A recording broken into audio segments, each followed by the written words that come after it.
todas las agencias y de toda la red de consumo seguro y salud. Simplemente llamarlos Consumer Safety and Health Network. We're going to be looking at the positioning and management of work groups of the network, and with that we'll be able to reflect on what this instance has been that I hope will continue to be fruitful for you today with the remaining panels.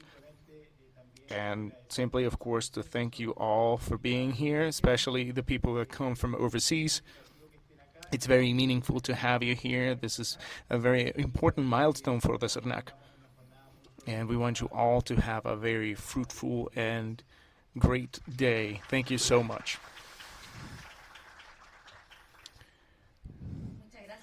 Thank you, Director, for your words. And we want to begin this day by thanking the participation of all the representatives of the member countries of the network that are joining us today, especially Oren Steele, Director of the Prices and Consumer Affairs in Antigua and Barbuda, Balais Marcano de Acuña, the Market Watchdog of Brazil, Paulo Coscarelli, Head of Technical Cooperation internationally in Brazil, Gustavo Gomes Rocha, Chief of Institutional Relationships of Senacon, Brazil, Maria Carolina Ramirez Garcia, Superintendent for the Protection of the Consumer of the Superintendents of Industry and Commerce of Colombia, and Nejideth Briceño, Director of Investigation and Consumer Protection of the Superintendency of Industry and Commerce of Colombia, Ricardo Arturo Salazar Villarta, President of the Defensorship for the Consumers from El Salvador, Diana Burgos, Market Watchdog of El Salvador, Saúl Jaramillo, Consumer Protection Director from ACODECO, Panama, Aurelio Irún Sosa, from Consumer Protection Agencies from Paraguay, Gustavo Benitez, Judicial Affairs Director of the Consumers and Users from Paraguay, Olga Elizabeth Matos Rodriguez, Project Head of the Institute of Consumer Rights and Pro-Consumer Organizations of Dominican Republic, and Amandine Suriel Hayes, Product Safety Director of the Dominican Republic, Álvaro Fuentes Domingo, Consumer Defense Unit Director of Uruguay, and Mariette Vidal of the network from the OAS. And we also want to thank some of the representatives of industry that join us, in particular the President of the Santiago Chamber of Commerce, Maria Teresa Vial, the General Director of the Representation of Latin America of the International Trademark Association, Carolina Bernal. Our panelists and moderators from different public institutions and private institutions as well, the associations of consumers and representatives of academia and civil society, representatives of the National Board of Product Safety and different services and public institutions, and of course all of our dear officials and co-workers from CERNAC in different regions of the country that are joining us today. Please, all of you, very welcome. Before starting today's activities, we'll make a brief summary of what happened yesterday, the first day of the 11th plenary of the Consumer Safety and Health Network that happened yesterday. During the morning, we celebrated the plenary meeting, in which we received several reports, among them the activities and result reports from the outgoing presidency. We did the transfer of power, where Chile assumed the presidency of the Committee for the Consumer Safety and Health Network through CERNAC, with Álvaro Herrera as the director and president. In this instance, we also take the advantage of letting you people know how the new management committee was formed for the 2024-25 period, and it's the following. Presidency, Chile. Vice Presidency, incoming, Brazil. Outgoing Vice Presidency, El Salvador. Member state countries, Antigua and Barbuda and Panama. And collaborating countries, Argentina, Colombia, and Costa Rica. We want to thank all the countries for this new challenge they're undergoing and wish them success. Continuing with this summary, of course, round of applause for all of them.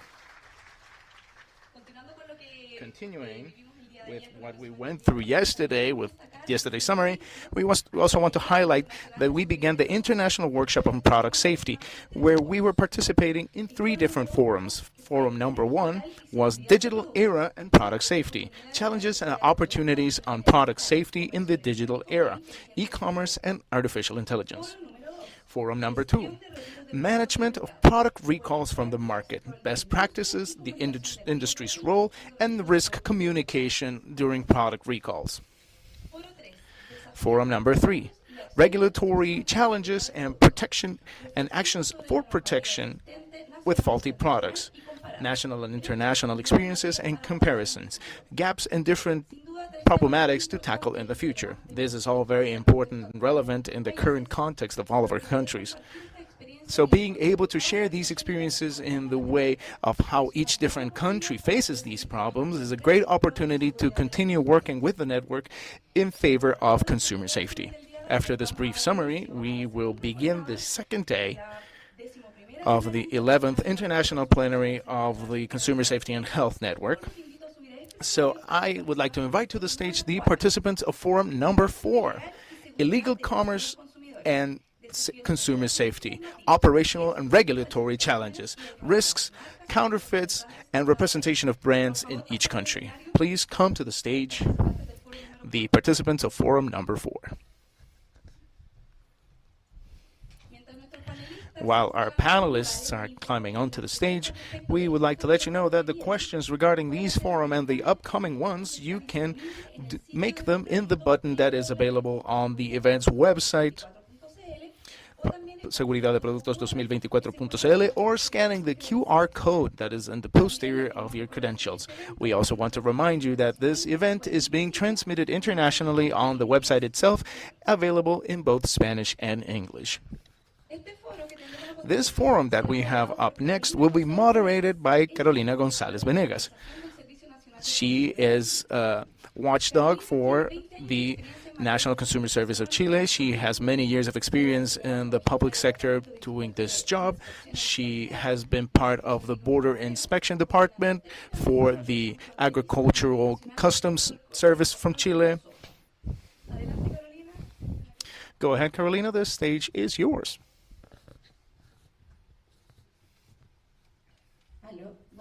Hello, good morning. Good morning, everybody. We begin this forum number 4, Illegal Commerce and Consumer Safety, Operational and Regulatory Challenges, Risks and Counterfeiting, and the Role of Brands and the Representatives in each country. It is my pleasure here to introduce you to our presenters.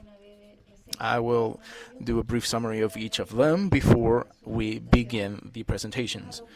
We are joined today with Mirta Leteriel Ormos. She's a statistics major, and she has 20 years of experience in the National Customs Service from Chile. In the beginning, she was in charge of foreign commerce analysis, and later developed herself as a risk assessor in other commerce areas. She is currently the National Head of Public Health and Management of Illegal Traffic of Trade Goods. And we're also joined by Luis Antonio Hernández Bustamante, Operations Manager of the law firm Marinovich and Compañía. Since September of 1991 to date, he graduated the Universidad de Chile Law School. He supervises the investigative work that is done around different piracy campaigns and coordinates with the National Customs Service and police forces. We are also joined by Carolina Belmar Gamboa. She is the Director and Representative of the Regional Office for Latin America and the Caribbean. She used to work as the National Surrogate Director for Brands and Public and Intellectual Property of Chile. She's a lawyer with a master's in intellectual property and information technology. She has over 25 years of experience in negotiations of technological transference. She has been a consultant for governments and agencies, and she works on the Commercial Project of Chile in 2018, and she's an author of many, many publications. We're also joined by Mr. Sergio Muñoz Quesada. a pharmacist from the Universidad Católica de Chile. He has been working since the year 2014 as head of the National Commerce and Health from Chile, where they audit pharmacies and different drugstores and they fight the illegal trade of medications. He works alongside other public entities. And finally, we're joined by Sergio Morales Cruz, a lawyer of the Universidad Católica de Valparaíso. He has a master's on labor studies from the Universidad Diego Portales. He was head of the Department of Inspection and subdirector of the Labor Direction, and he currently deals with illegal trade in the Chamber of Commerce of Chile. Now, we begin their presentations, for which we have Mirta Letelier starting with her presentation for the Customs Service of Chile and product safety. Well, first of all, good morning, everybody. I'm going to stand up. It's more comfortable for me to present this way. I want to first thank you all for this invitation in behalf of the Customs Service of Chile, and being part of this panel is very, very important for the Customs Service because we have a role that is at the front line of this chain of what follows when illegal trade is concerned.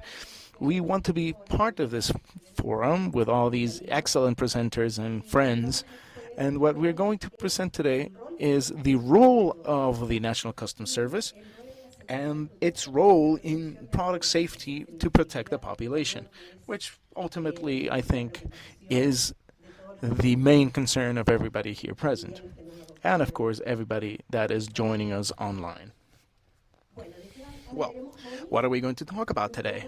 We're going to talk about the role of customs, the work that we do as an inspecting entity and the kind of merchandising control and prevention, stopping contraband, and the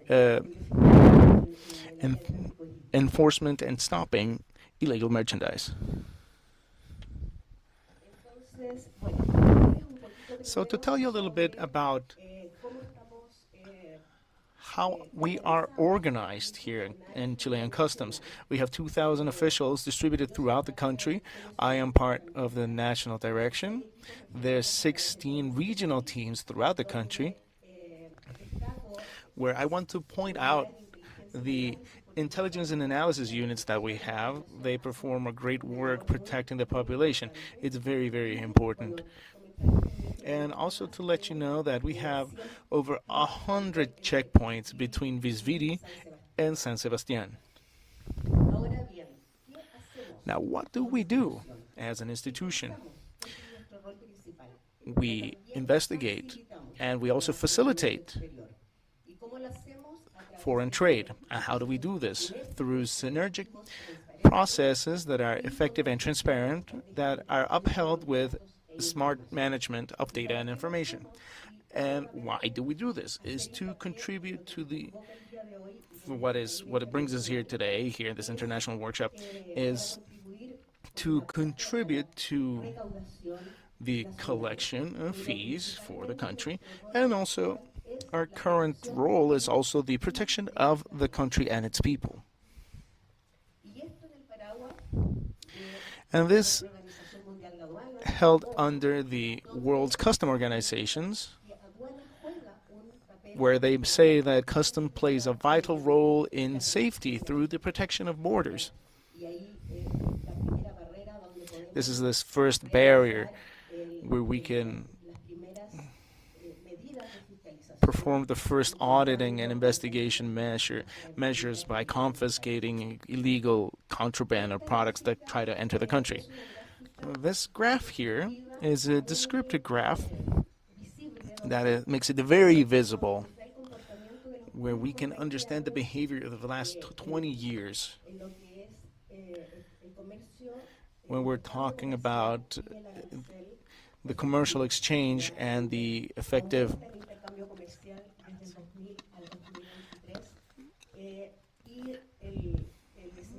This is all the way up to 2023, and we are looking at it's tending to zero. As collections diminish, custom faces new challenges, and the safety of the country is concerned, and it's manifested in the many other risks to health, economic risks, and the environment, and of course also for people. When it comes to inspection and goods inspection, the survey has a robust methodology. No longer is a random selection. We also are supported by non-invasive technology tools and counterfeiting prevention. What's our present methodology? We have different data, supplies, different information. This information has a process within an intelligent cycle.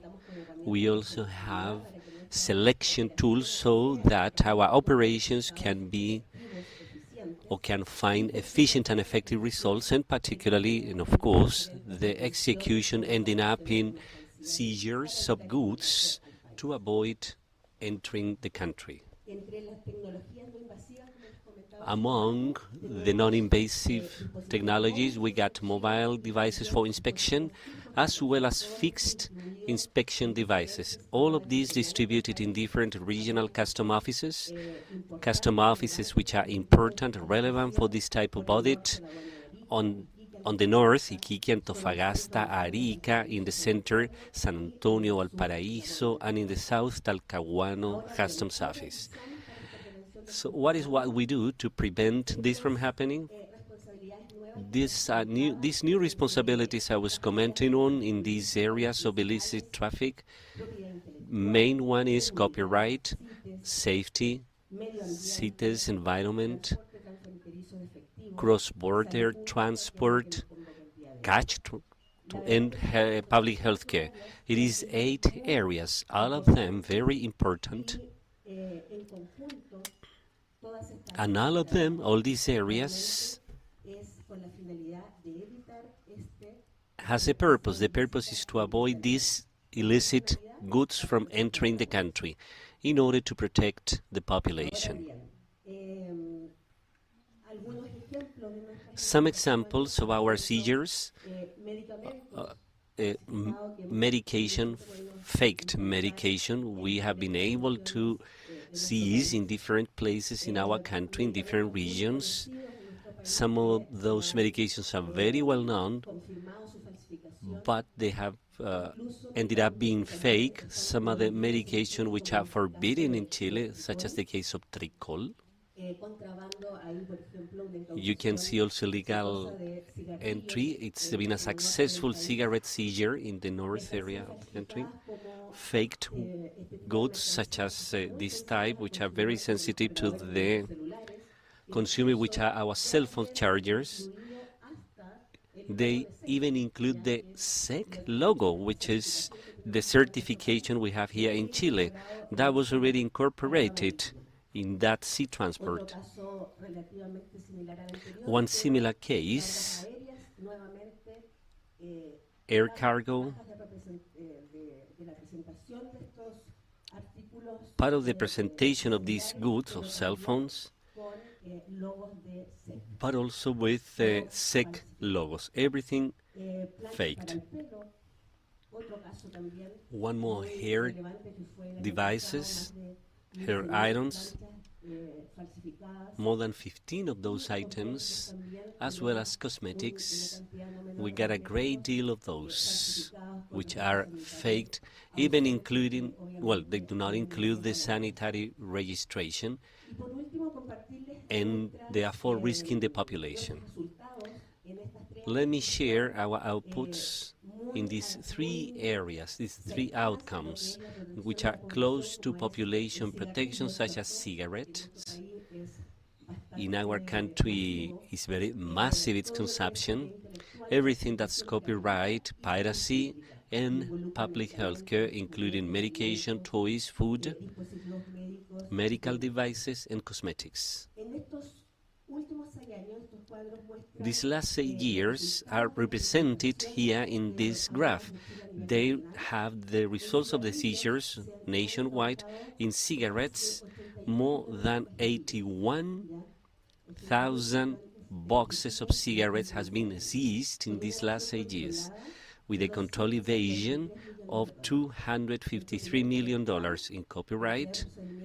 The amount of procedure is around 8,000 nationwide during the last 6 years, with an amount of goods of around 56,000 goods, traditional goods such as toys, footwear, but also non-traditional goods such as cosmetics, medication, medical devices. And in public health, the findings number is 14,837 procedures, and the amount of goods is around 49 million of units. And to conclude, I think that we will all agree on this final reflection, which is finally to continue and reinforce protection to citizens, consumers, which are the most affected when these products enter the country, unregulated, without the proper certification, whether they are sanitary or others.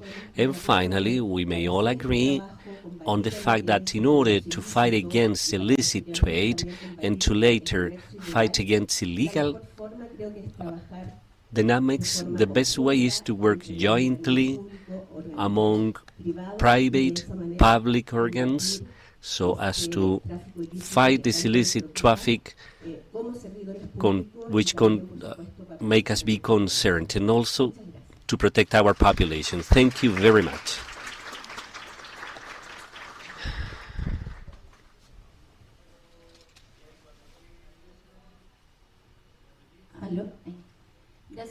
Thank you very much, Mirtha. Customs Office task in terms of trans-border control is crucial. Thank you very much for your presentation. Now I will offer the floor to Mr. Antonio Hernandez, Operation Manager, with the presentation Piracy and E-Commerce, Impact on Companies, State and People. Hello, good morning. Thank you very much for having me. It's an honor to be here. In this 10 minutes I have, the idea is to present our experience. Marinovich & Zia is a law firm with more than 25 years of experience, where we have implemented anti-piracy campaigns for different industries: video, music, software, sportwear, and so on. And the idea is to express our experience, challenges, the complaints we receive regarding. Okay, there it is. There are some of the companies we represent at present in copyright as well as industrial property. Some of them are related, and during these last days we have incorporated the protection to products, meaning a risk, not only the impact, the economic impact for the company we represent, but we got perfumes, alcohol, where they are massively faking, where the health of people will be affected. We'll see some information on it, but the importance of what we see there is some of the seizures Mirta was talking about. It is millions of products, and that's an opportunity to thank the Customs Office work. Last Wednesday, 25 years were celebrated, referring to the law entitling the Customs Office to seize goods with copyright problems. We got 35 years, and our relation with Customs Office is older. We've been working together as from 1984, by implementing a sort of protocol that at that point there was no regulation, but based on what the criminal code established and the duty to report this type of facts. So we exercise legal errands. Some products were seized. So once again, we thank the organs who have always been with this fight, supporting our work as an office by implementing campaigns. It's been Customs Office, Carabineros, and Investigaciones. There's a missing point there, which is the legal area where there is no a profound investigation. The severity of this matters is not usually taken into account. Some prosecutors just want to file and forget about that matter, except for a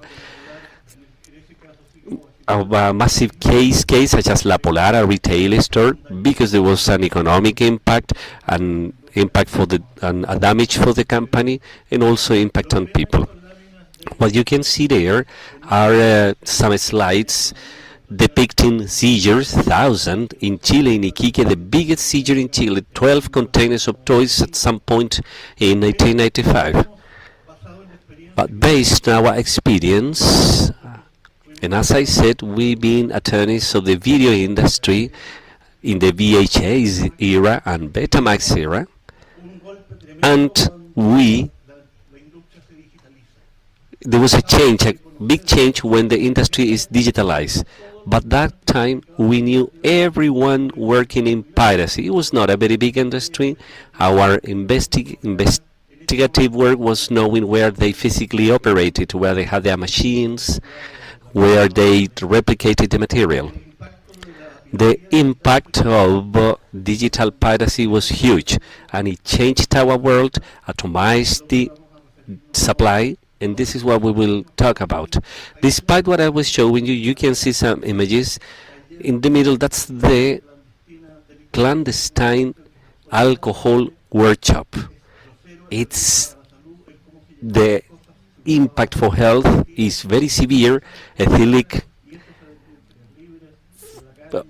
alcohol with some flavored was manufactured there, risking people's health. Perfumes, same thing.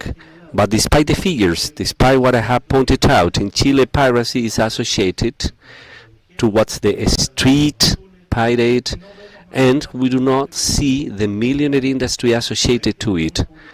You got a post there from last year where they established or they qualified the illicit trade of faked products. It's a worldwide program. It's not local. It's not only in Chile. It's related to maps, criminal maps, and which end up affecting rule of law. There might be figures and they may look old, but it's the only worldwide and serious study regarding to the impact of piracy. As you can see, the amount is huge. It's 2.5% of the worldwide trade in fake products.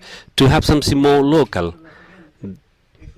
this is a dimension of the piracy condition on Latin American level, on audiovisual level. In Chile, just due to audiovisual piracy, it is $34 million. However, this is not very observed, taking into account. That's an observation for what Customs Office do. You can see the rate of seizures and a comparison between 2021 and 2022, and the figures is just continue to grow. By this year, we represented Nike, and only in police seizures and Customs Office seizure, 40,000 pairs of sneakers has been seized. Then it is something we need to take charge of due to what follows, the impact digital piracy has had regarding the video was huge, but it is even worse. This new thing we have on digital trade, during the pandemic, it was, well, a salvation for many people. Many factories were closed, people lost their jobs, and they could find through some digital platforms the possibility to trade some type of product. Of course, there were some maps leveraging this and using TikTok and Instagram to make that trade with several fake products, including sneakers, medication, Viagra, perfumes, and so on.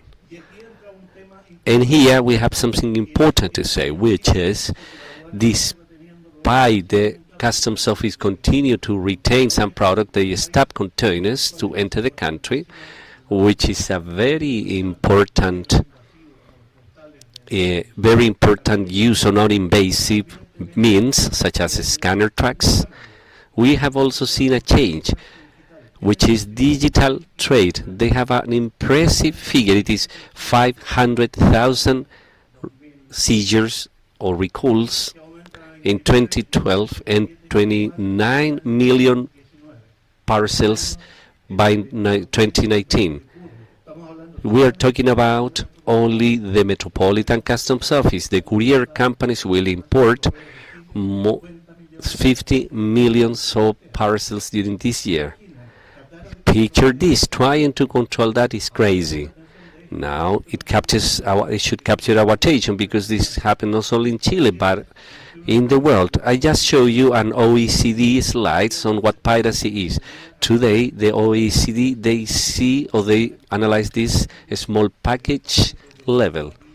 10 pairs of sneakers, 2 cell phones, 3 cell phones, which is impossible, is 170,000 packages entering day by day to our Metropolitan Customs Office, which makes it impossible to audit, control all that big amount of products, which is not something by chance, right? Is to make the audit labor more difficult, because it should mean using resources for that.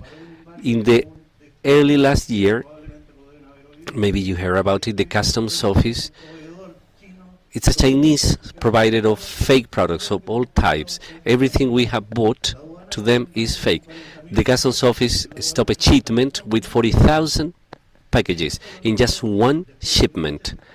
After all those shipments, we prosecuted this, and on the other hand, the Customs Office will administratively destroy a part of it, but it shows the level of operations this platform has, the economic level behind this. What we propose is more interaction within audit entities.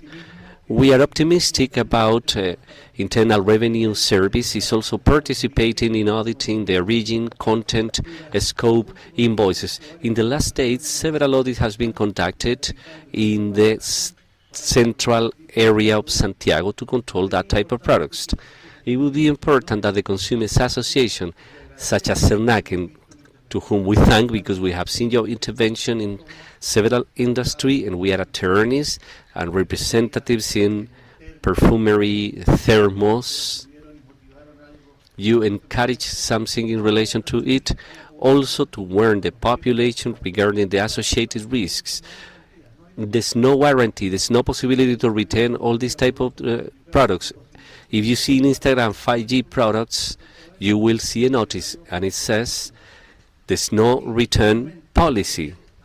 If it is defective, it's your problem. Finally, we make a call to brands.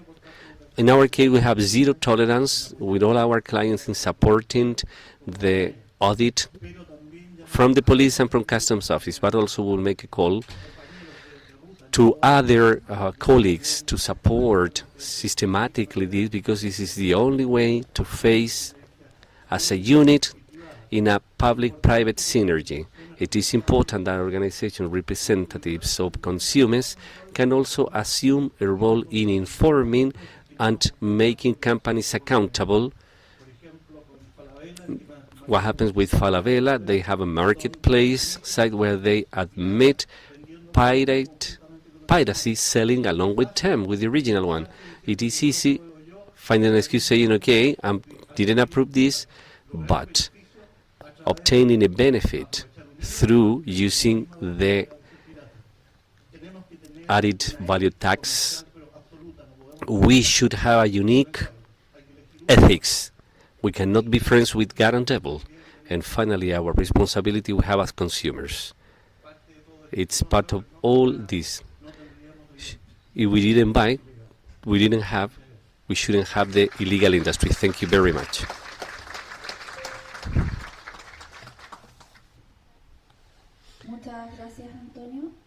Thank you very much, Antonio. I'm going to offer the floor to Carolina Belmart, Director of the INTA Office for Latin America and the Caribbean, with the presentation From Fake to Fatal, Why Smuggling is a Safety Problem. Thank you. Let me see if this works. First, I would like to thank the invitation that CERNAC extended to us through Daniel and all the entirety of the team. For us, this is a great opportunity to be able to meet with all these different authorities.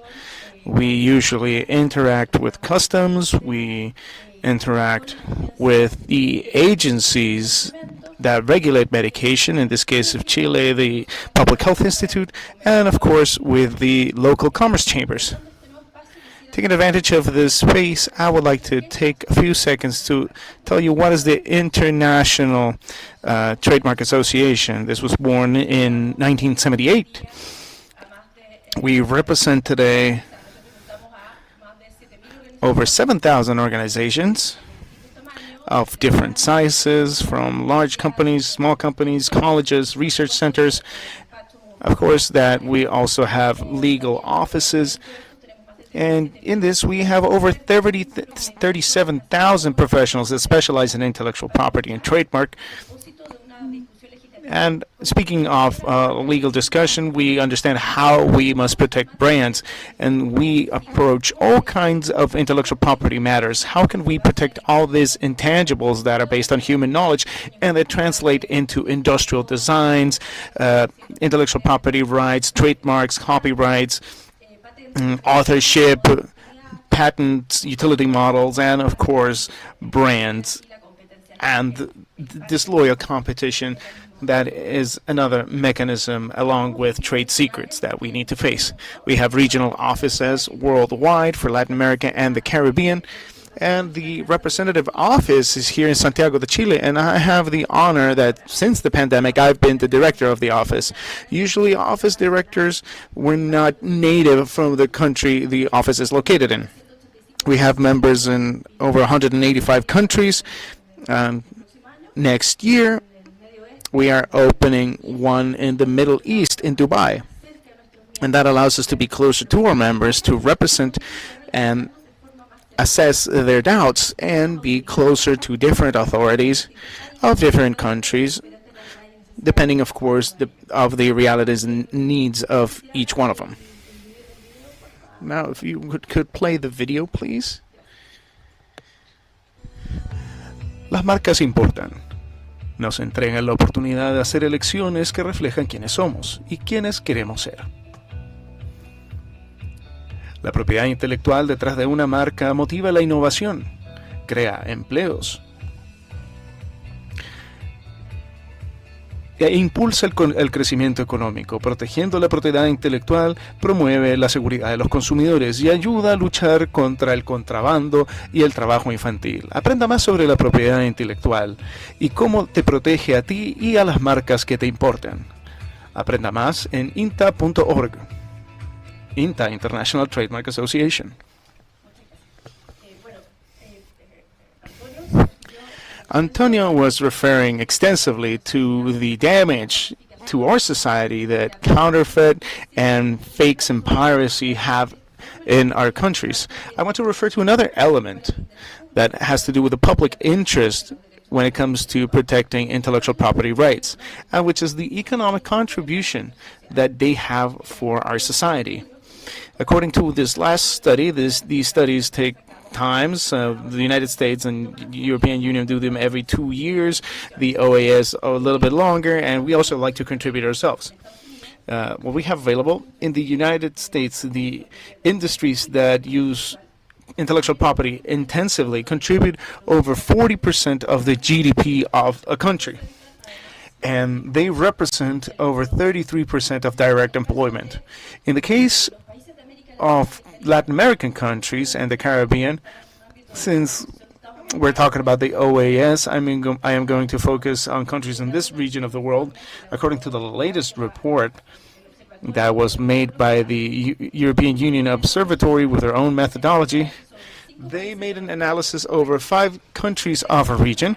And if you can observe, in percentage, according to their estimates, they say that around 48% of the GDP of our countries are related, or it's because of labor fields that use intellectual property extensively, and that they represent over 23% of formal employment. As INTA, we wanted to collaborate and zoom in into the specific contribution that brands have. And I was saying that intellectual property rights are very tangible and bring a lot of benefits, and better known brands, the ones that are used the most in Latin America. On 2020, we led a study that covered 10 economies of our country. Why did we choose these 10 economies? It's because several of them are the largest economies in our region, but we also considered the availability of public data. Unfortunately, the same availability to this day doesn't exist at the same level in every country that would allow us to do analysis of this kind. We outsource these analysis to an investigation server, the Service of Economic Studies in Argentina. And according to this,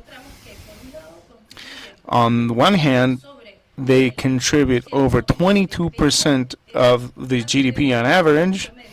Is an important number. There are some countries where that number is even higher. It has a very relevant importance when it comes to exports and imports. And it's the goal that all countries have, which is having a better positioning in the commercial exchange worldwide. And they're also very relevant in formal employment. And here I want to insist.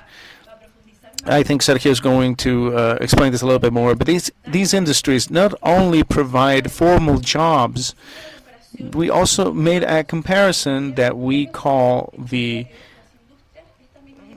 salary price. These industries, for their employees, they provide salaries that in average are 20% over for other industries that pay for the same kind of services. So it's not only formal employment, it's not only an employment that has social security, that is financed, the finances pensions in the future, they also pay better salaries, and that is a direct benefit to our society. Meaning that there's not only the loss, when we're talking about intellectual property and brands, we're not only referring to how this affects a determined company or sector of the industry, but how this affects in general affects society. And here I would like to reinforce what the previous presenter, when he says that unfortunately here we have not only tax evasion, but there's also informal employment, and therefore they employ minors, and sometimes there's also forced labor, and it is a problem that not only affects those who are titular of those rights. This is why we want to highlight the work that so many agencies do in this matter. For time constraints, I'm going to refer to 2 products specifically where they are directly affecting the health of the population. From the one hand, we have medication, and then I'm going to give you a few examples of toys. These 4 products are the products that are widely counterfeited in Latin America. I would say that the food industry would be an exception, and medications were not that falsified. But because of the pandemic, we've seen the falsification of and forgery of different medication and medical devices that increased in the last few years. And compared to normal levels, this has not really diminished. It has maintained. And electronic commerce involves everybody, and also brand titulars. They also makes us look at how this space makes it much harder to investigate and to audit when it comes to fake products. I have a few seconds left, but as I said, I am going to focus on 2 main examples. When we're talking about medication, I want to highlight a few concepts that I think my Public Health Institute colleague will explain much more clear than I will. The falsification of medication does not only refer to the forgery of a brand, but also it refers to cases where there are products that are altered, that are distributed outside of the official commercial channels, the authorized channels, and products that provides a diversion when it comes to the target market. In our case, when talking about brand representation, it's a more restricted concept, but as a general rule, when you observe the forgery of a brand, that usually breaks the supply chain and distribution chain of the medication or the medical device that can affect its efficacy and safety. And there's a link here that is pretty direct. When it comes to medication, I would like to refer to two examples that are pretty recent. These are from the European market. This is actually toys, it's not medication, because it's in the region. I think it's important to show how this is a global problem that is not only restricted to a determined geographical area. In this case, we're talking about these dolls that they're talking about phthalate, which is a chemical that can affect reproductive organs in children. It can harm their health. And we can see that the European Union can also suffer problems like this. In this case, these are imported products from China, and the previous one was also from China. And after the checkpoints that are performed in different countries, interestingly enough, since they are a regional organization, there's this compartmentalization of data that is very useful. How do I think we can contribute? How can we tackle the counterfeit problems? Maybe replicating something that happens here in this forum, which is the public-private collaboration. As brand representatives, we understand that we have an active role here. Our resources are limited, and we would love to be able to collaborate in each of the operations customs perform, but unfortunately, our representatives have budgetary constraints. At a global level, we have $1 million to fight counterfeiting and piracy, but after the budget runs dry and is distributed among the regions, then we're out of money. So it's important that, for example, there are at a legal level a differentiation when it comes to falsified products that can put people's health at risk, and that in these cases, for example, maybe the actions should be public without the need of lawsuits or suing the brand representative, and also the sentences be gradual depending on the repercussions into the people's health. Counterfeiting is a business, and the business needs to be attacked as such. So the fines and deterrents need to be powerful to make this business stop being lucrative, because so far it's a very disloyal business and a very lucrative business. And this is very, very detrimental to people who actually conduct legal businesses and pay taxes and provide jobs that are good for their employees and for the country. We promote within our members best practices, and this translates, of course, in model laws that at different instances we make available for everybody, for those who might need it. But we're also a space where we have a conversation between online marketplaces and brands. And our marketplaces, we ask them to do best practices. So we can continue having a conversation. I leave you here an open invitation to visit our website, and thank you so much for the information. Thank you so much, Carolina, for your presentation. We move on to illegal commerce and product safety. And I gave the floor to Mr. Sergio Muñoz Quesada, Chief of the National Commerce Control Area for the National Agency of Medications, First of all, good morning. Thank you for the invitation to this forum. It's always important to have these types of conversations, see the status that we're moving forward, and of course have a conversation regarding what we can do to fight these types of illegal commerce. That, as it was mentioned, is a grand matter, very important, especially in medications where health risks are so much more apparent. First, we're going to look at three main topics, which are general aspects, look at falsified medications and illegal commerce, and the regulatory challenges, which I think are very important to talk about.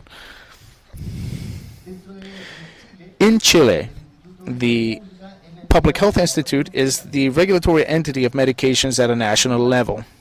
However, since Chile is one of the longest countries in the world, it's very difficult for us to have a presence, a complete presence at a national level. So there is a commendation agreement that is called the Regional Ministerial Secretaries, where they perform these health controls in the regions, understanding that each region has their own differences. We understand that the conditions of the north of Chile are very different from the south of Chile, so there's a bit of a difference there, and this is why the Regional Ministerial Secretary offices represent the health ministry in each region and also some of our activities as well.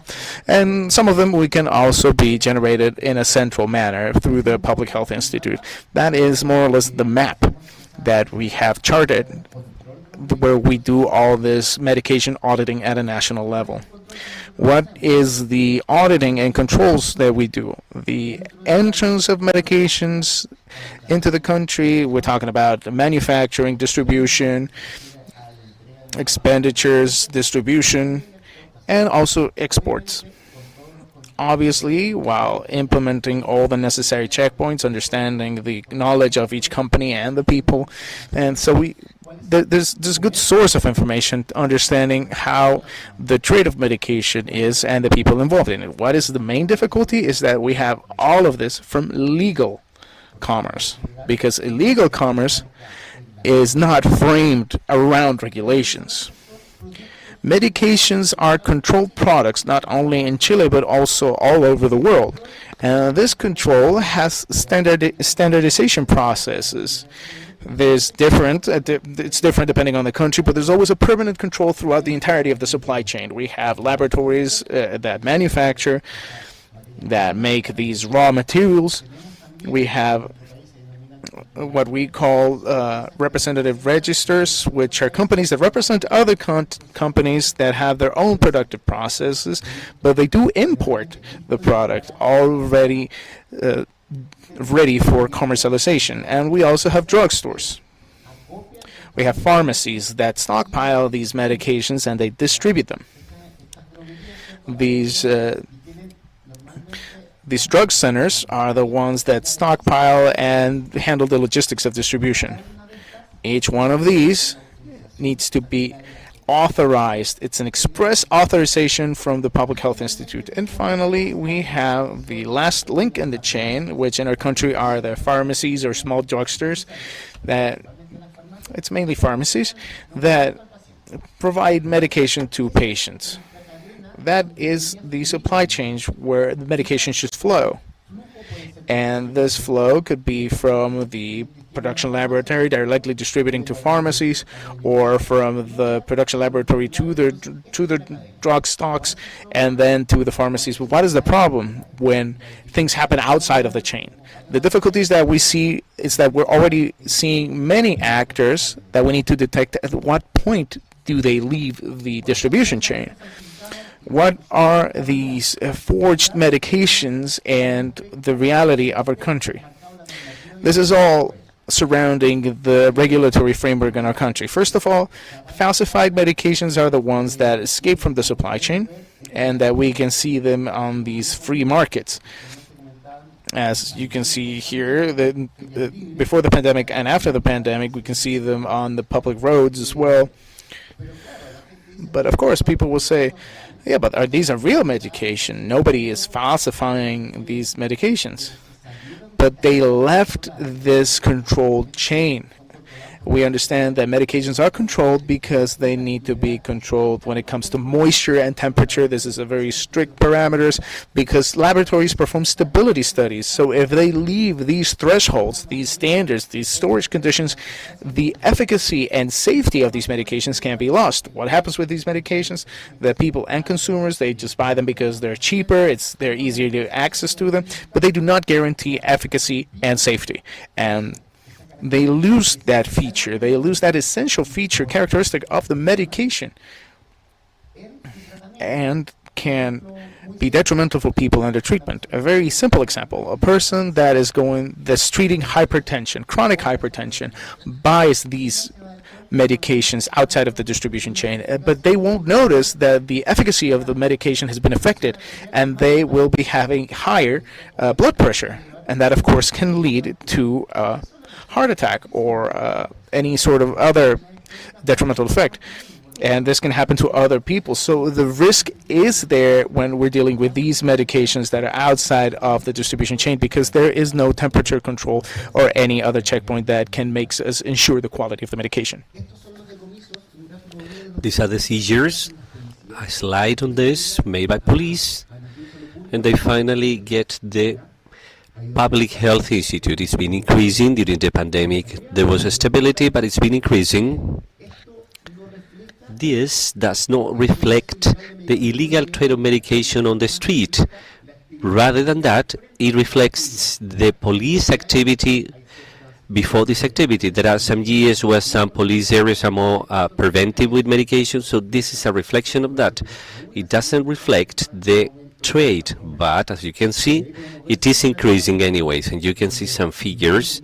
In 2022, there was an increase of 2,000% in medications, because we started to find not only people on the street, but also full warehouses for illegal trade. In 2022, figures skyrocketed, and we found a warehouse in Santiago supplying this illegal trade, and it had 9 tons of medication. What's the reality? We got those medications which are outside the standard, control is lost, and they are risky, but we also have this reality which have to do many times with intellectual property, which are the medication copies. In our country, this reality is much lower than the previous one, but anyway, it's been increasing. And what type of medication we can see the increase? Generally, what experience tells is that they need an additional check to be purchased. You need to go to the doctor, and the doctor needs to prescribe you something specific to buy that medication. And people skip that because they find it in the legal trade, and they say, I don't need a physician, I will buy it directly from a vendor, but they are fake. Sentis is from a national laboratory in 2 different ways, and to us, what's most concerning is that this type of fake medication have technology. I'm showing the information literature which is copied, the blistered. The aluminum foil is printed or has the logo printed. It is not a poor quality fake. Some chemists probably immediately notice it is fake, but an ordinary person would never know this is fake. And one more, for example, for the cold or for the flu, we have found some sachets for more common use. This reality in our country is narrowed, but it's been increasing. What we have found lately is, for example, we were with police and we have found packaging from other medication. Therefore, this is increasing this likelihood for this to skyrocket. Another area of medication we also look at is these products which say they, Cerna call them miracle products, while they claim to be the best on the market. There are plenty of them because they say they have therapeutical attributes without any type of registration stating that. People can leave the treatment and change it using now these fake products. Faked medication. In Chile, the regulation is quite clear. I will not read it, but it refers to two aspects: intellectual property copy, faked medication, medication without sanitary registration, those miracle products, and those which leave this change are faked medication. Then our regulation is much broader than intellectual property itself, to refer to them as faked medication. And finally, what are our challenges? There's a bill at present in order to typify the legal sale of medication as crime, because we have a legal difficulty where, the 20,000 law, where drug trafficking is one of the elements falling under this law, and we have difficulties because this is a very general crime to public health. It needs to be typified, and there is a bill under debate to address on a regulation level.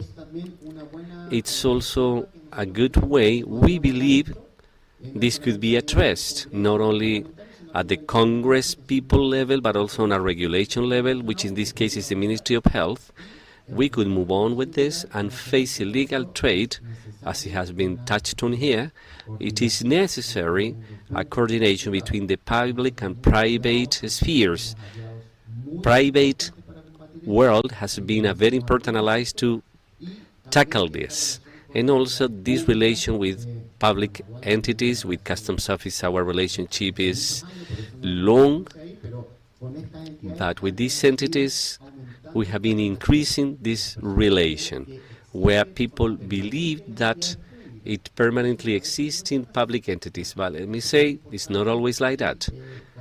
Therefore, it is important we train police officers, we go with them in these police activities to support them. This is it. Thank you very much. Thank you very much, Sergio. We'll continue now with illicit trade in Chile. Sergio Morales, Coordinator of Safety and Illicit Trade of the National Chamber of Commerce, Service and Tourism from Chile. Good morning. Thank you very much for inviting me.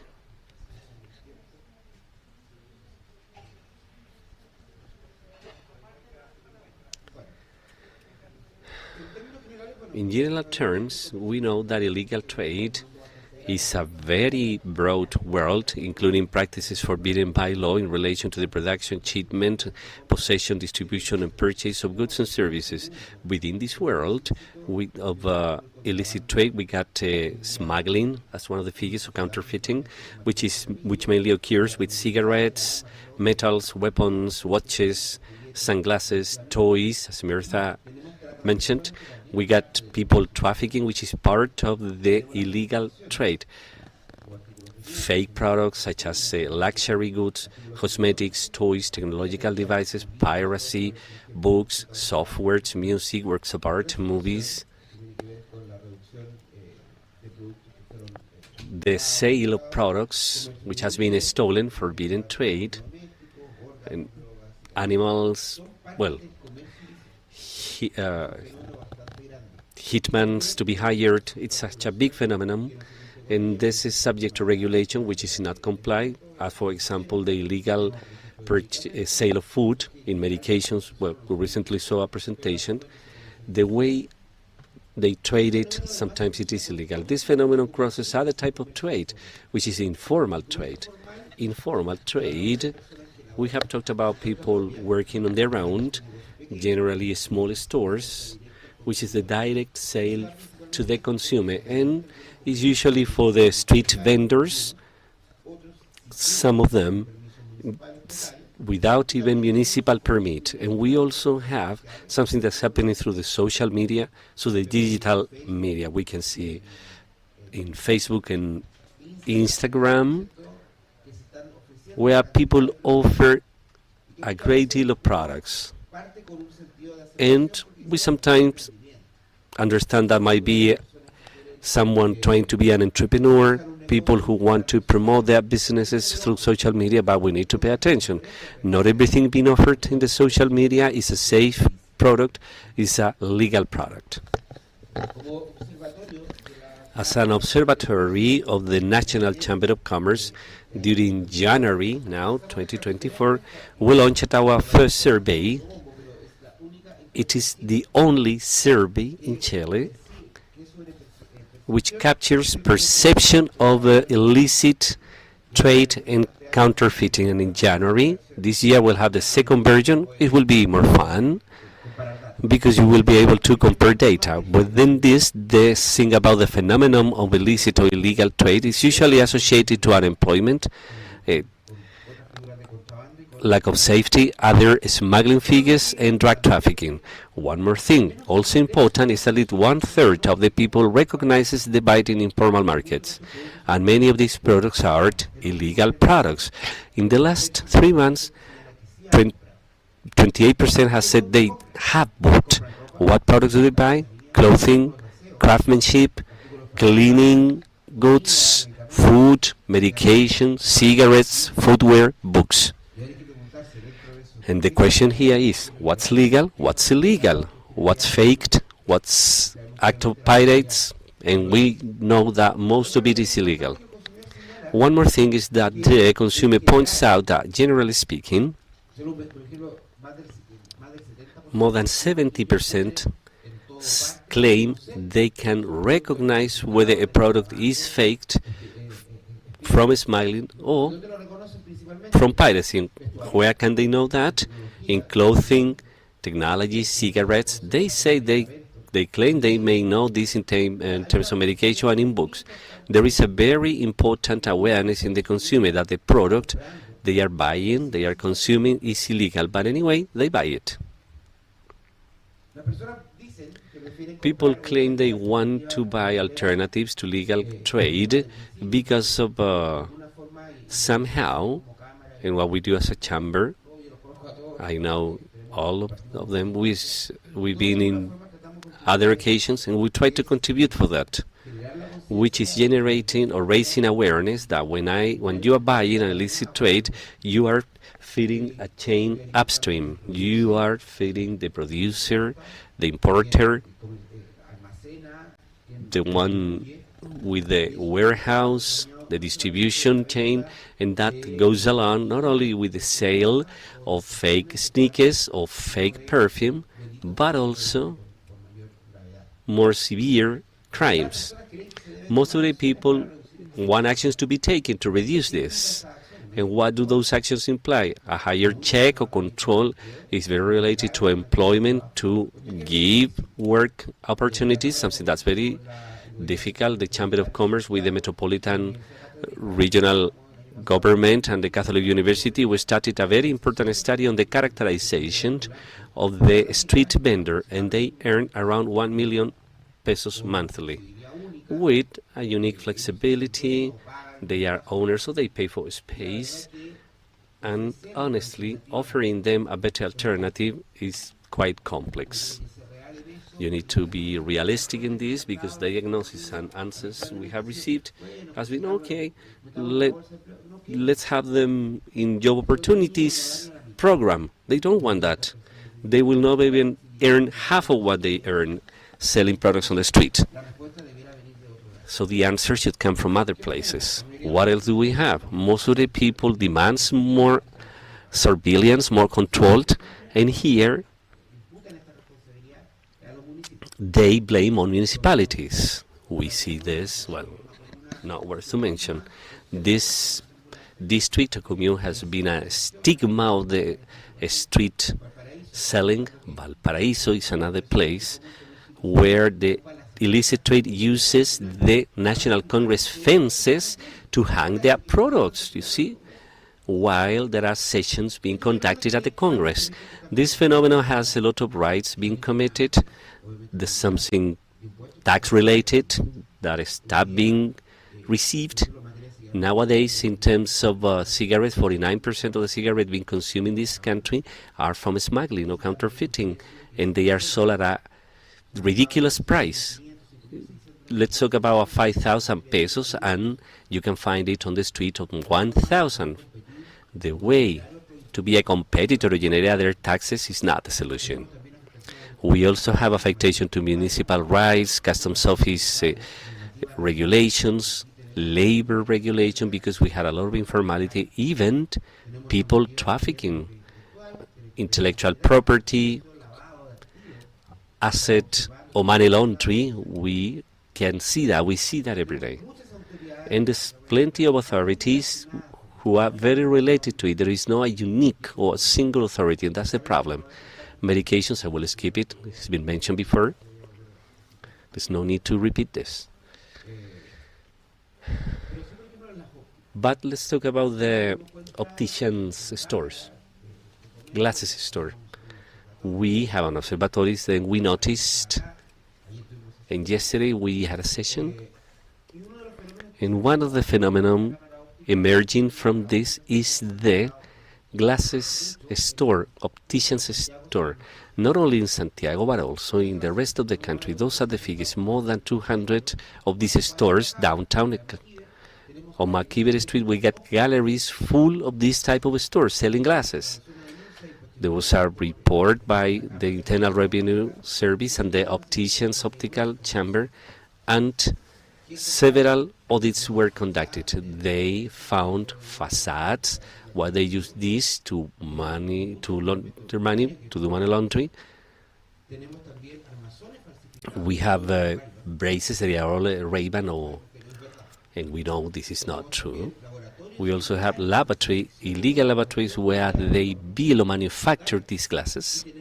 And we also have labor informality by many foreigners who are used capturing people.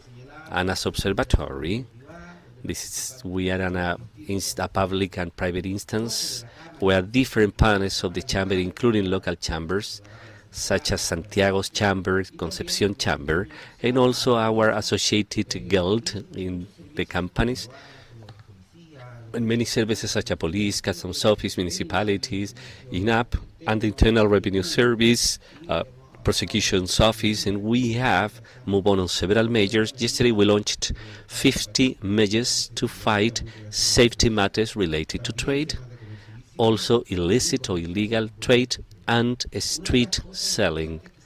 One of the important things emerging from this work, and I want to show you, this picture was taken 5 floors above. There was a work done with the Secretary of Crime Prevention. We propose to create a policy against this. So in that sense, we think that it was well welcome from the ministers, to have one of them, and we end up now with a draft soon to be published. Is in the President's hands, and this is the first time to have a national policy of illicit trade with a coordinating authority, so we can have the results we are pursuing, because today we are facing such a complex phenomenon which require the articulation of all the institutions. Today they are struggling, but we need a coordination. Thank you very much. Thank you very much, Sergio. And with this last presentation, we conclude this panel, this forum. Thanks to all our panelists, and also thanks to their reflection with all the information you have presented and the challenge we have as society in order to move forward in how to fight against this emerging phenomenon require our coordination. Thank you very much, and we conclude this module, this panel.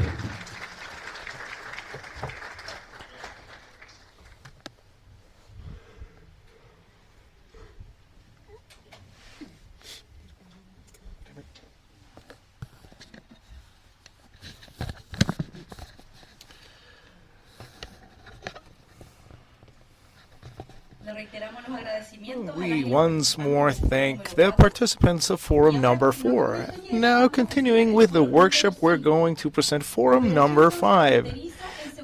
Cross-border cooperation in product safety, the role of different actors and agencies in this matter. We invite to the stage the people that are going to participate in this forum.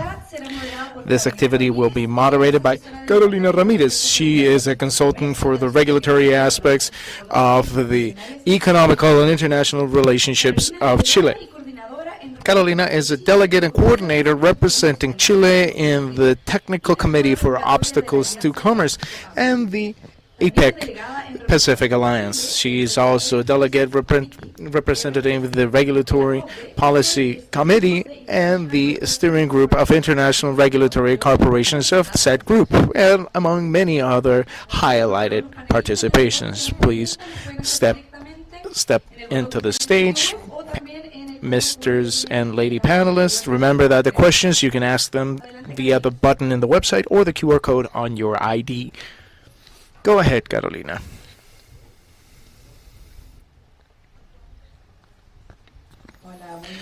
Hello, good morning, everybody. I think that there's only 2 people presenting that are here on the stage. It's a pleasure to have you all here.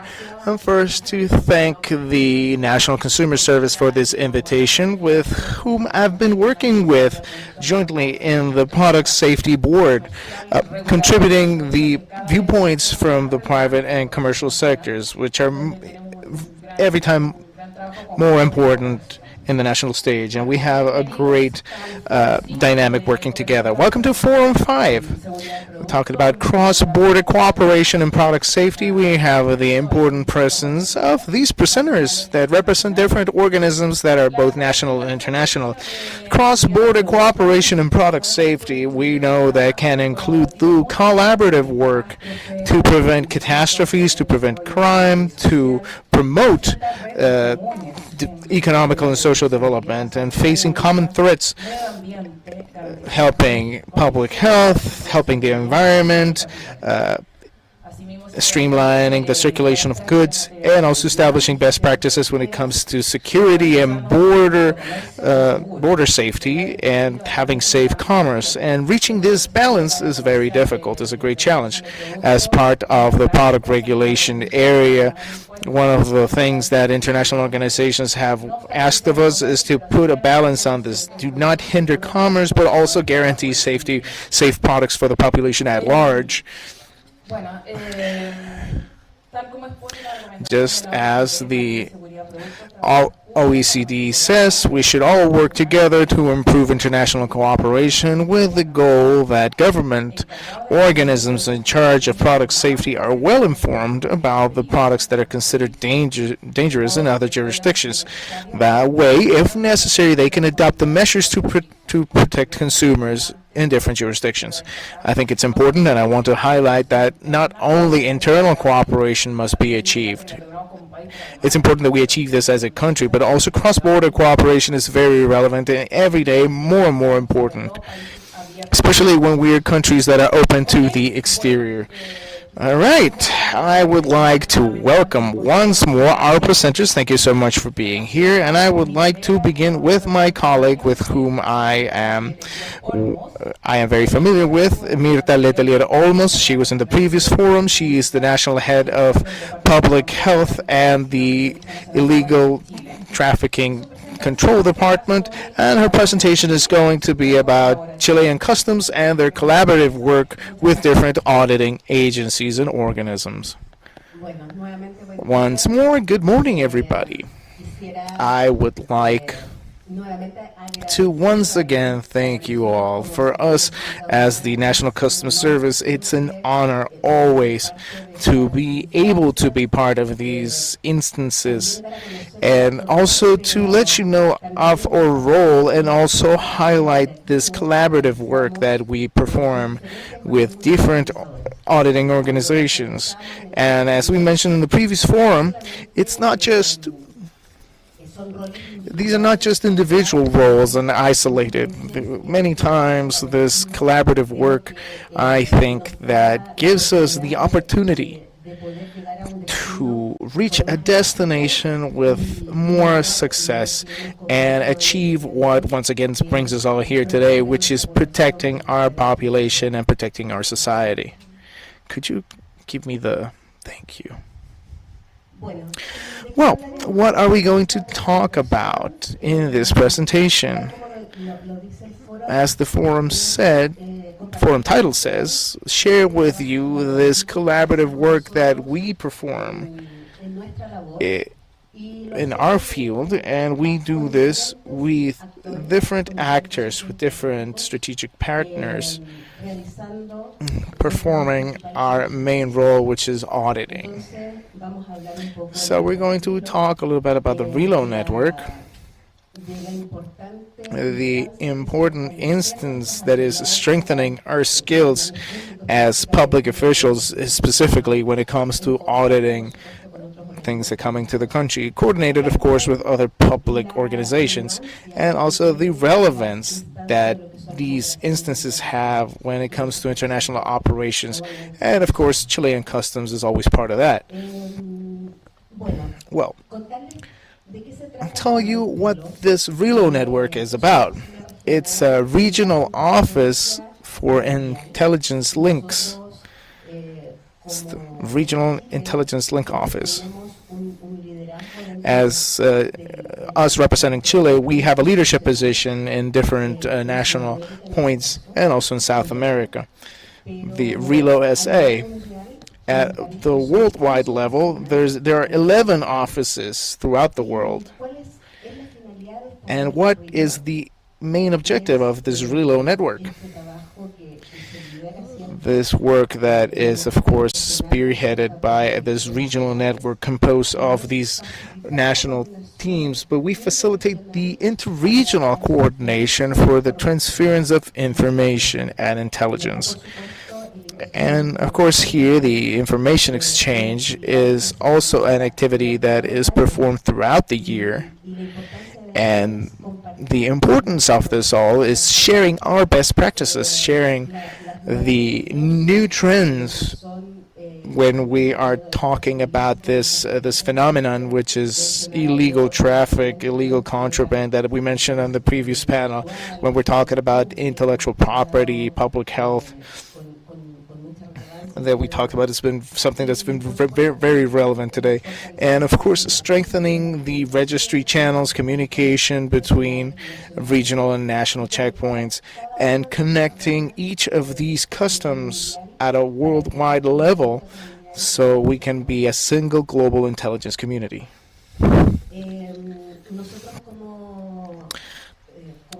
We, as a regional contact point in South America, we also have a national contact point where we mainly, the relevance of this national point is the coordination and strengthening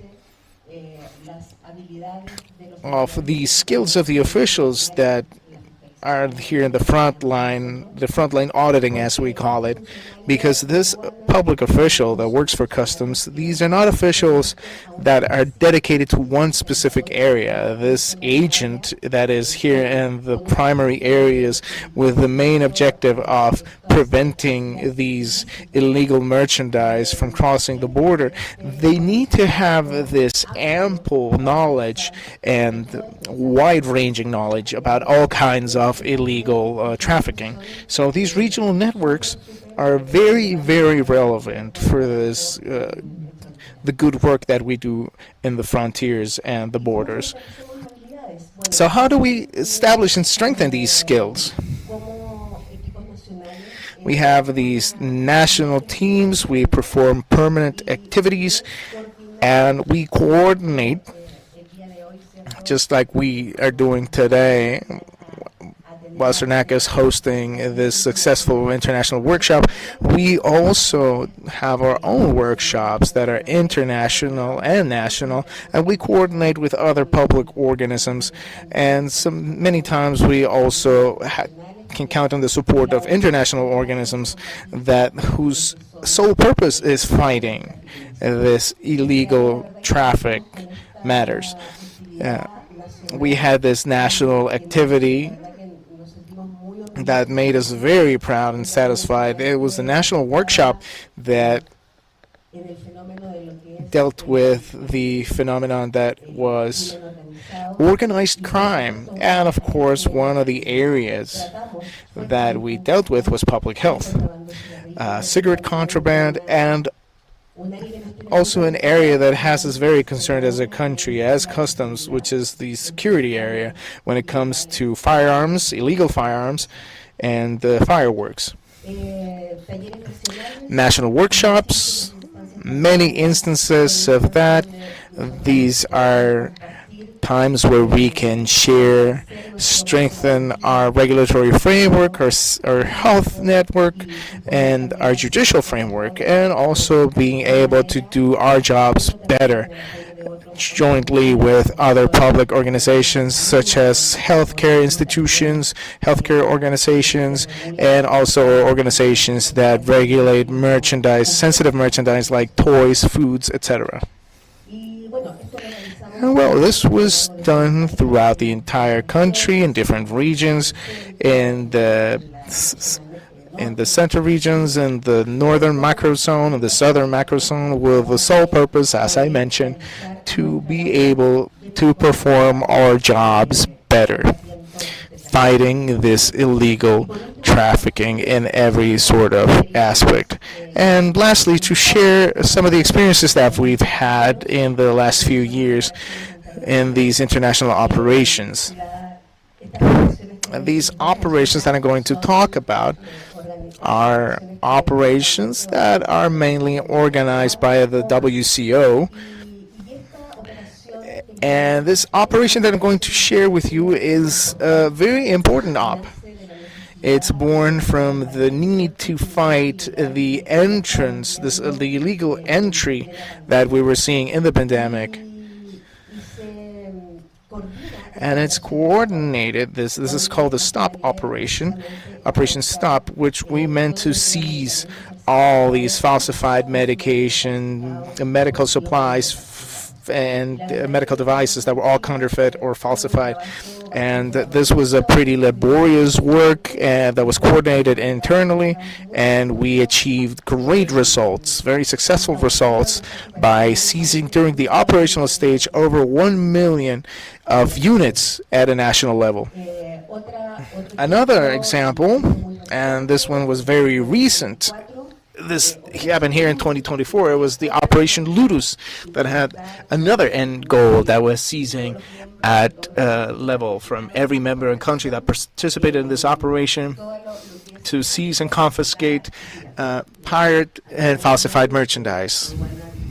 Here, Chilean Customs was part of this operation, and we managed at a national level to perform the confiscation of over 400,000 units of merchandising units. And something very, very recent that maybe more than one of you was able to see in the press or in some sort of official communique, the Operation Creta, Operation Crete. This was performed by Interpol. And in this year, they also invited the customs of the region to participate. And of course, Chilean Customs was part of Operation Creta, where we were able to perform over 300 operations and such seizing of falsified medication, illegal cosmetics, ball bearings, which is a very sensitive matter, finding this illegal merchandise like falsified ball bearings. That is actually a matter for concern. And something that is coming in January, something very recent, is the Operation Frontiers, which is Clean Borders, which is also a WCO initiative, where we were also invited, and of course we are going to be part of this Frontiers operation that has the goal of avoiding the entry of these illegal merchandises, such as falsified medications or medical devices that are not regulated and certified by the countries. And as a final thoughts, us as customs, we perform a key role in product safety to protect public health and to prevent contraband and other risks associated to it, and also other illegal traffickings. And one of the most important roles that customs performs when it comes to product safety for the protection of the population is the collaboration with other security agencies. I think we've talked about this in the previous panel as well, but it's still relevant not only to mention but to also continue collaborating throughout the year. These instances create this synergy, but also in activities of the operatives themselves, the collaboration looking to improve regulations. There are many instances where we can collaborate as public organizations, and also, of course, jointly with all the different agencies of the private sector. Thank you so much.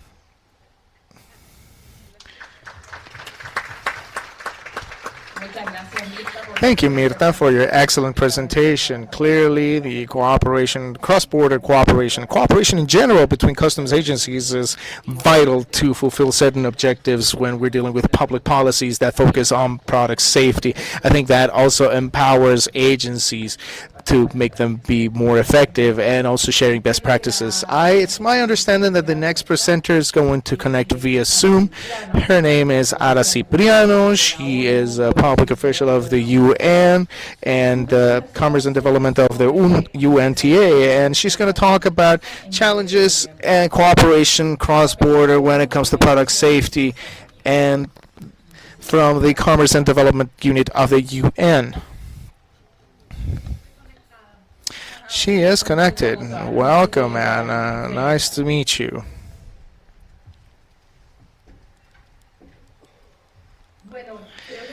Well, I think that I can begin sharing my screen, my presentation.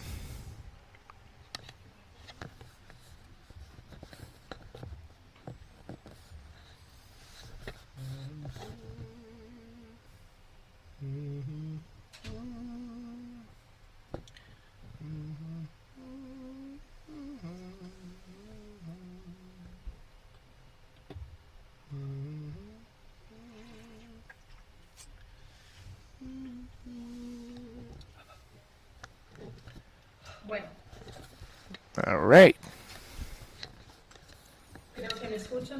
I believe you guys hear me okay. Yes, we hear you perfectly fine. Thank you. Well, first, it's a pleasure to be speaking to all of you in this forum, in particular because at the time of the UN Training Development and Health and Safety UN organization, I was working in Brazil to create this organization, so it's a very proudful moment for me to be here. What does the UNCTAD do? The UNCTAD is the focal point for competition and consumer protection policies. And how do we do this? Well, we have 3 lines of action. The first one is research and analysis. The second one is consensus building, and the third one is technical cooperation. On issues of analysis and research, we publish articles and studies about competition and consumer protection. We also have an association platform, the Research Association Platform of UNCTAD, that is focused on the more academic parts of our work. When we cooperate with different universities that are, of course, interested in these 2 issues, competition and consumer protection. And that way we look for different ways of cooperating. And from the get-go, I would like to invite you all to hire our services, or if you'd like to be part of this platform. And as all other UN works, we only achieve success if there is cooperation, if we reach consensus. So that's what we do through the conference where we review the UNCTAD's mandate regarding competition and consumer protection. This happens every 5 years since 1980, and we also have yearly meetings of intergovernment groups of experts where we discuss laws and policies when it comes to competition and consumer protection. And the technical cooperation happens in different ways, depending on the member states' demands and how their desire to develop or create policies for consumer protection. And of course, by reviewing the Paris exam, peer reviews, where Chile was also part of. But today we are here to talk about health and consumer protection specifically. And here we're talking about the main document that we have here. We have the guidelines for consumer protection. These guidelines are established by the UN. That's an international document with a global dimension on the consumer protection matters, and it has recommendations targeted to governments of the member states. They are not binding, but they are very persuasive, and they also include recommendations targeted to companies, consumers, NGOs. I have to say it's a roadmap, it's a real roadmap for those who wish to create, develop, implement policies and laws around consumers' protection. The guidelines gave origin to debates in the 80s by Consumers International, and we had a first draft that served as a model for the consumer protection in the year 83, and then in the year 85 the final document passed by the General Assembly of the United Nations. That document was reviewed in 1999 in order to include sustainability. And later, between 2012 and 2015, those guidelines were reviewed to include various topics on finance matters, e-commerce, tourism, and, of course, the mandate was officially confirmed to treat this consumers' protection matter and the implementation of the guidelines of the United Nations. And specifically on health and safety, there is a specific chapter on health and safety for the member states which developing policies, including consumers, companies. There are recommendations to the manufacturers, and of course, always under the idea of not distributing in the market those products which may affect the consumer's health and safety. And once those products are identified, those defective identified, they should be withdrawn or recalled. But in addition to guidelines, what happened with that point specifically? In 2018, by request of the member states, an informal working group was developed or created to treat health and safety matters. As of then, this working group has been debating over different topics on that area, such as the cross-border distribution we have talked about already, which is a very important point, And as it has been mentioned, it's impossible to achieve success without international cooperation. And that's also part of the job we do.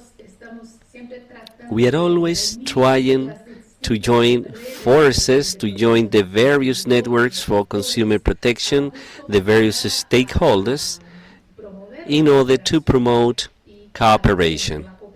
And cooperation should be national and international, of course. We have a document, I'll show you later. We have some documents, reference documents, one from 2018, which is about consumers' protection regarding the cross-border products. And as of 2018, where the debate started on strategies for protecting the consumer from those products which are distributed in more than one country. So in 2020, the first recommendation was passed on the prevention of cross-border distribution of consumption products which are known to be dangerous. The strategy aimed to avoid that a country, once they know the product is defective or hazardous, it is distributed in another country. And these are the recommendations present in the document: policy application, references to the cross-border distribution of consumption products. Also, member states including this strategy, responsible companies, consumers, education for consumers, international cooperation.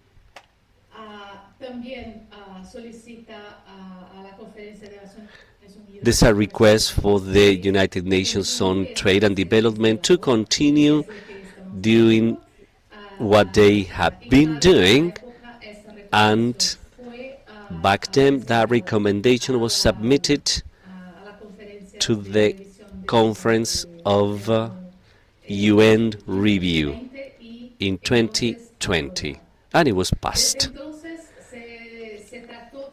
As of them, there have been some attempts to think of the implementation of these recommendations, and that is present in a different document, a document from 2022, on modes, strategies. Different countries started to apply to implement these UN recommendations.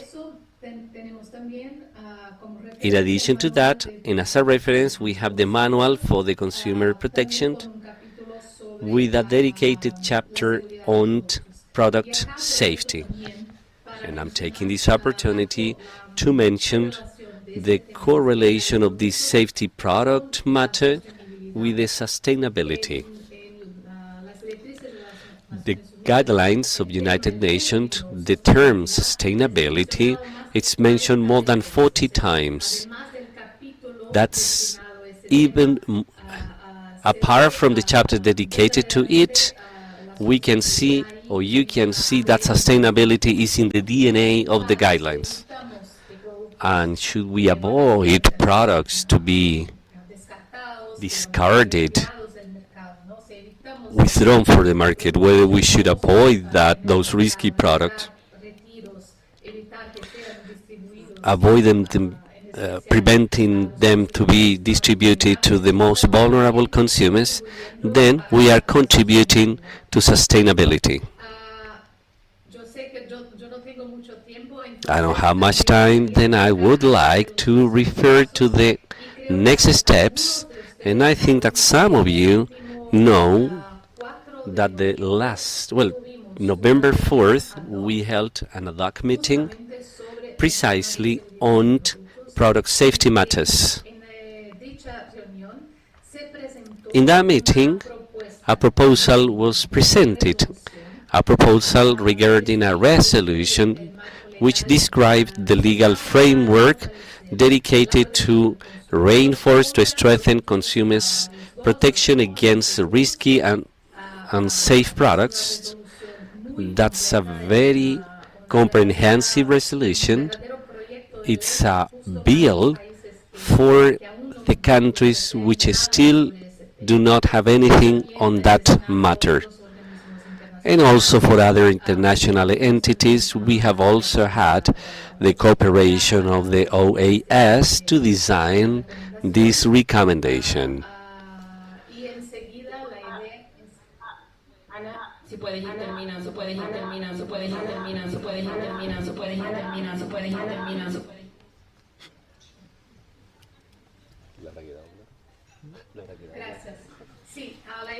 Yes, the idea is that this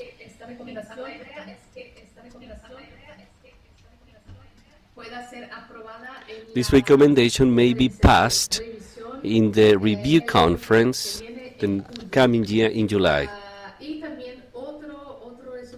And also one more result of this informal working group on consumers protection. We are working on a first publication on product safety, collecting different contributions from various countries and from various authorities. I thank the opportunity and I am at your disposals in case you have questions and doubts. Thank you very much.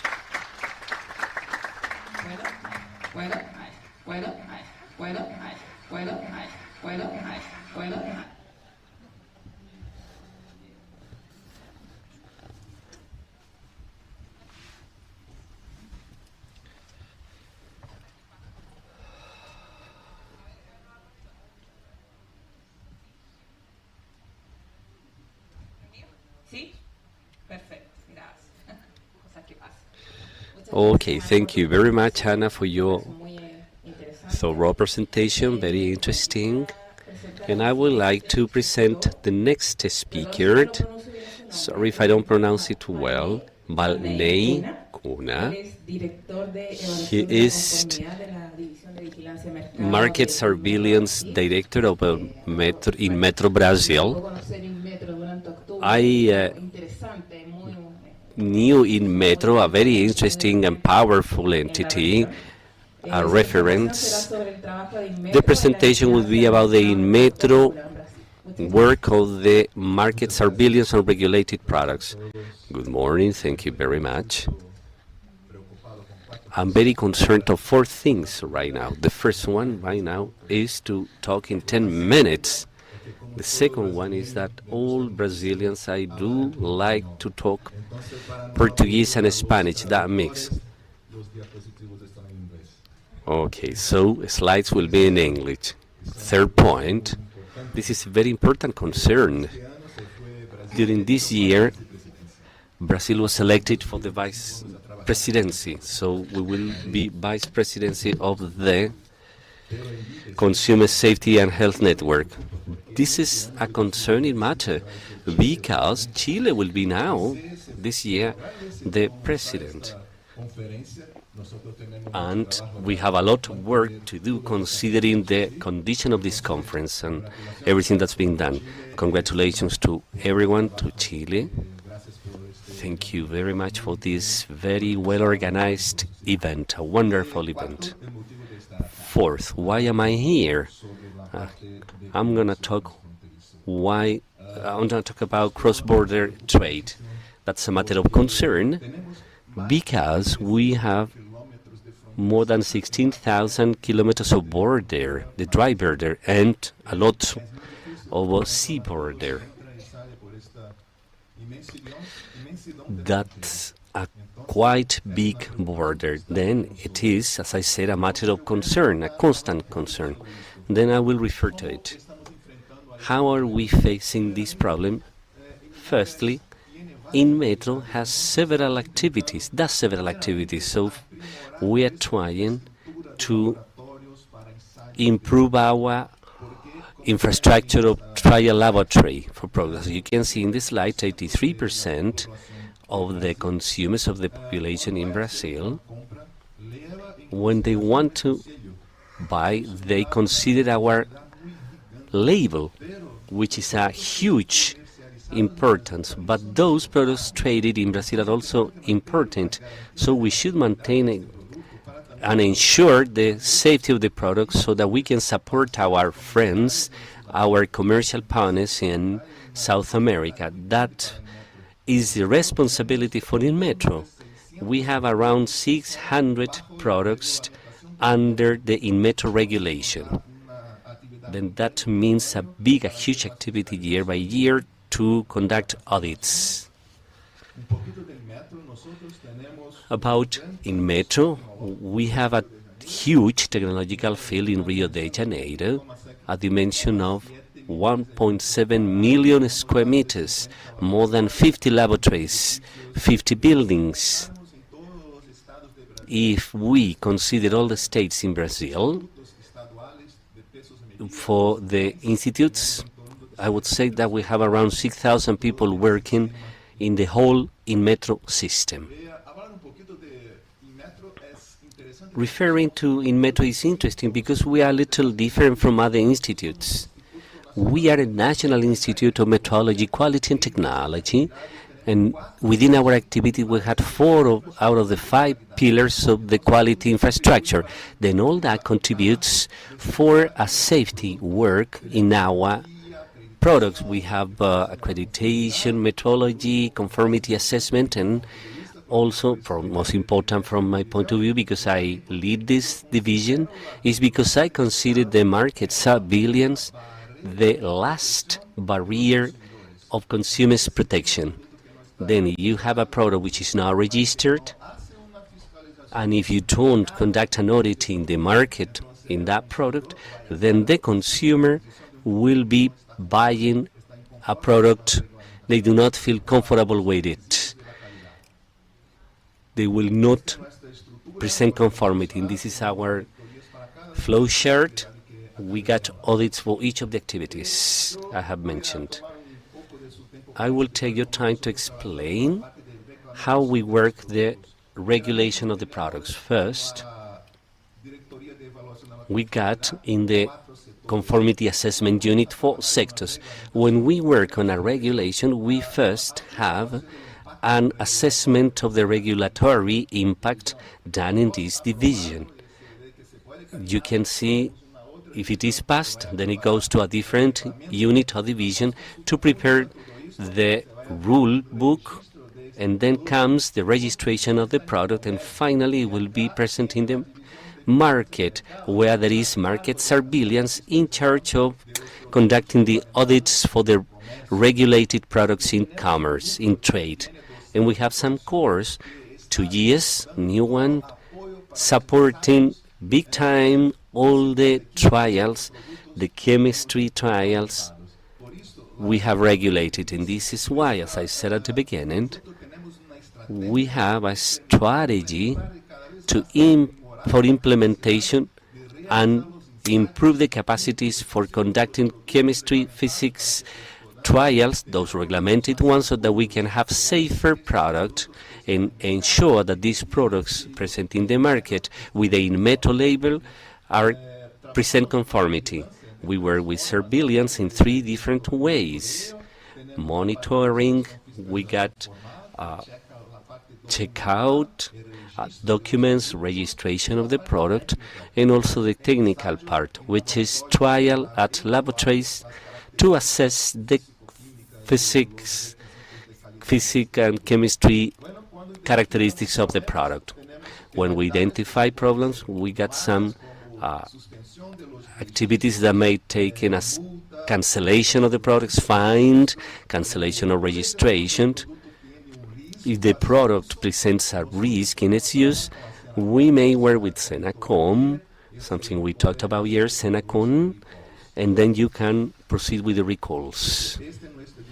This is our laboratory building for chemistry or chemical and physical product trial. There's an example here of what we can do. We can do trials for toys, electrical wires, or cables, and many other things.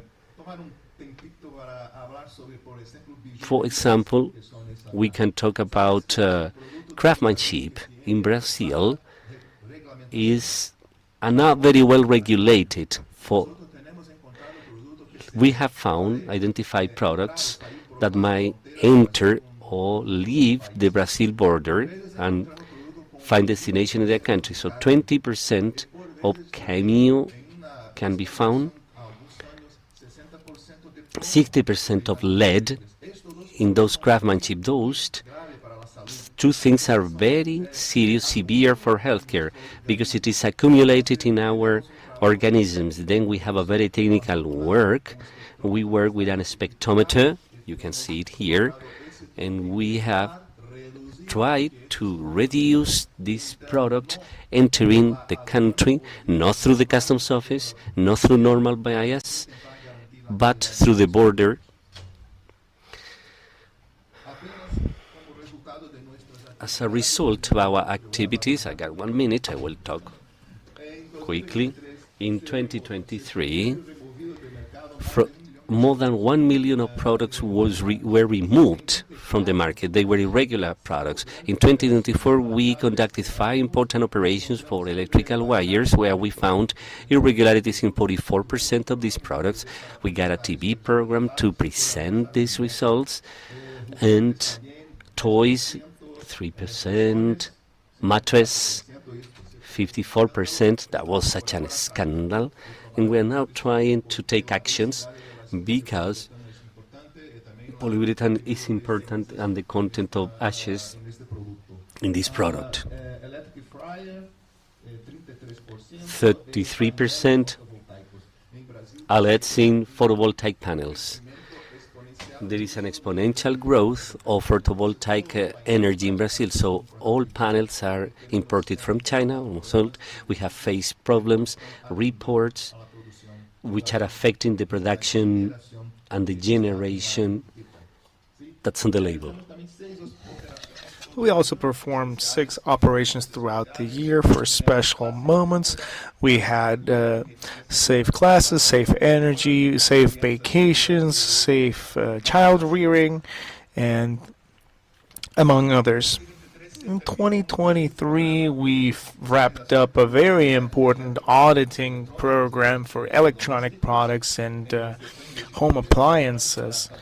We invested over $1 million to seize these products from the market and perform the tests. I do not have time to show you the irregularities, but they were not that great because we evaluated energetic efficiency and electric safety of the equipment.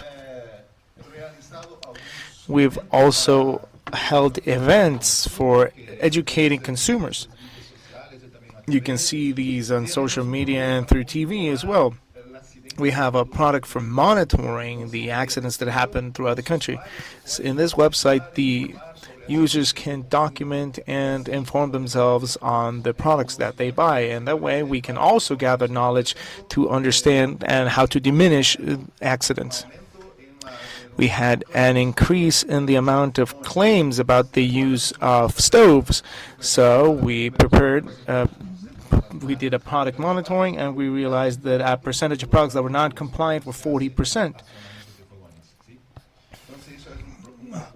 That is one thing that we've been working on, and we think that it is important for the commerce and exports, and that will also reduce the workload of our trade partners that receive these products.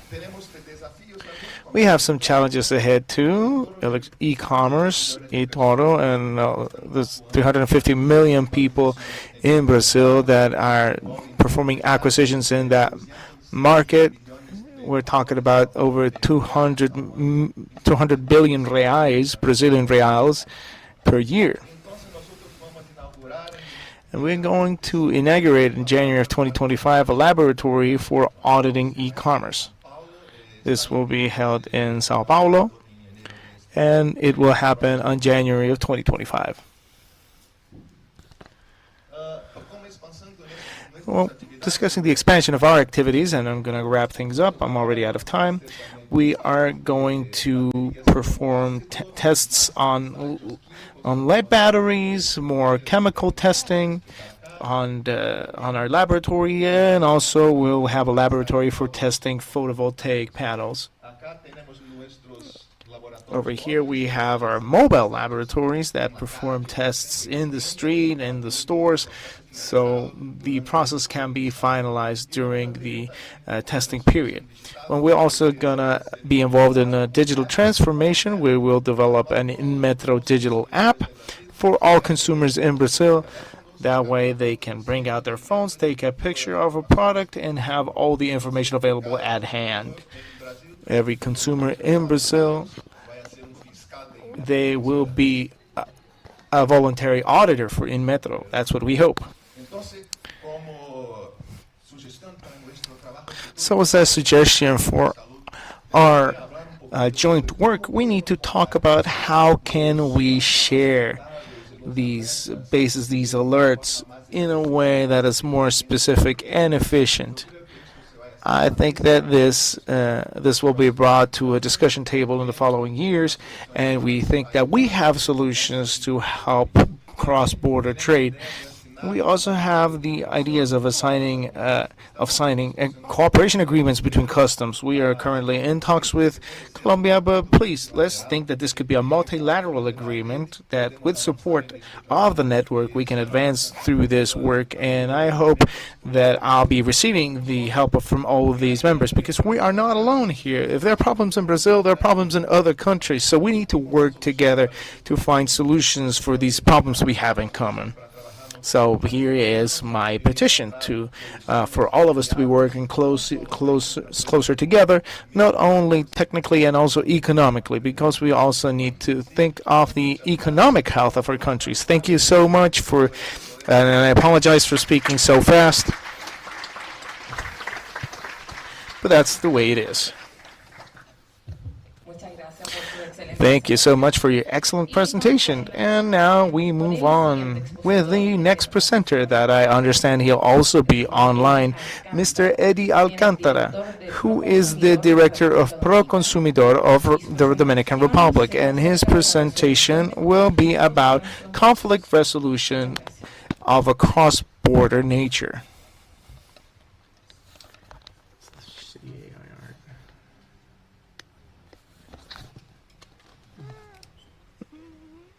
Hello to all the panel. It's an honor to represent the Dominican Republic through the National Institute of Consumer and Protection and Rights.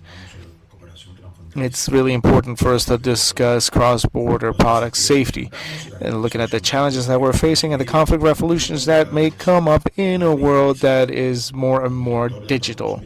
As Director of Pro Consumidor, I am proud to lead an institution that not only looks after the rights of the Dominican Republic consumers, but also works alongside other international organizations that tackle these international challenges. I'm going to show you some images here and share my presentation with you, what Pro Consumidor has done throughout their history.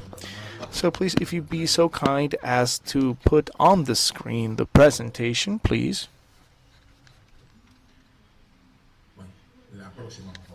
Next slide, please.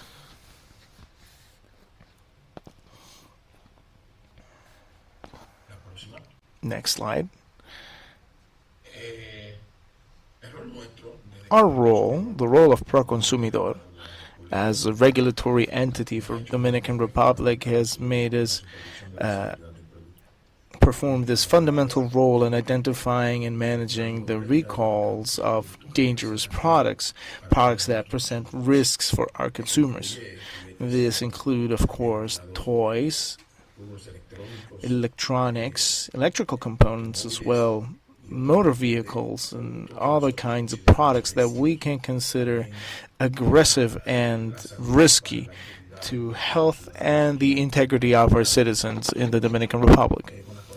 This is something that we have done with the collaboration of consumer watchdog associations and also other international agencies. That's why there is the importance of the consumer safety networks that support us, and also the way they have supported the initiatives that we wanted to establish.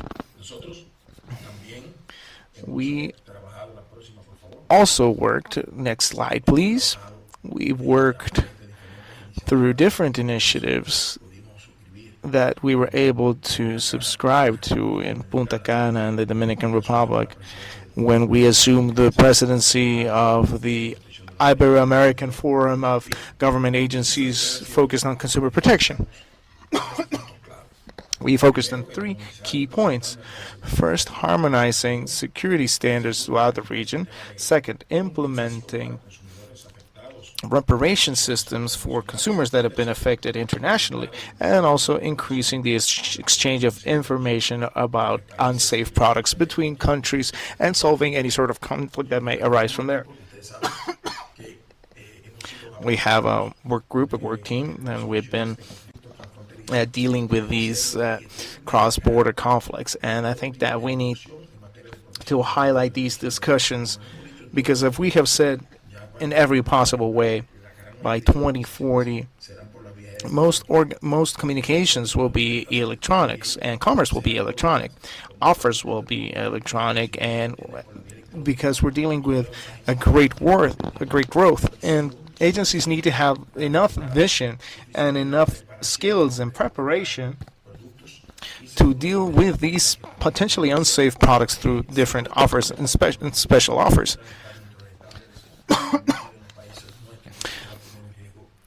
And of course, understanding that this can put our people at risk. We've made sure to expand this project that you're familiar with in the Central American Council. And we managed on July 2nd of this year, we managed to contact the involved regions, and we've established an agreement to reach a resolution when it comes to conflicts that when in a transaction the provider is outside of the consumer's territory. And I think that is a fundamental aspect that we need to take care of and understand the measures that we can have to strengthen the international cooperation through our authorities worldwide. And also dealing with the different chancellors from different countries. We want to reach an agreement by 2025 next year. Looking at the necessity, the need that this approach needs to be what marks the starting point of any sort of discussion for the protection of our citizens at large, and that the products that they acquire are safe. We, from the Dominican Republic, we are involving all the present authorities so they can stay in touch with representatives of the Central American Council for Consumer Safety and also the UN organisms. By 2025, we can move forward through the creation of consumer protection guidelines and also in cross-border commerce.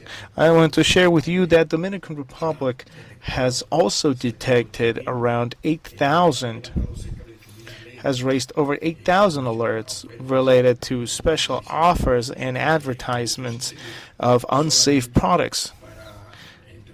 Only between 2021 and 2024. That is a record for the Dominican Republic, and it is my understanding that it is also a record for the entirety of the region. This has been thanks to the internal collaboration, as I presented previously, and also with international cooperation. Next slide, please.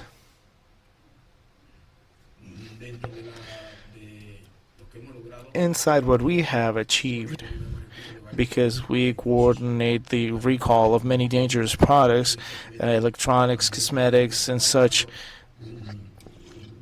And cosmetics in particular right now are setting an international standard for the obligatory surveillance of this product, because it's the one that's causing the most detrimental effects, especially when being dealt electronically in countries like ours. Yes, that's what we are now also working on the proposal project that we have been developing in the Dominican Republic to share with countries in the region for the immediate detection of any kind of special offer or product that could put the Dominican Republic people's health at risk. Next slide, please.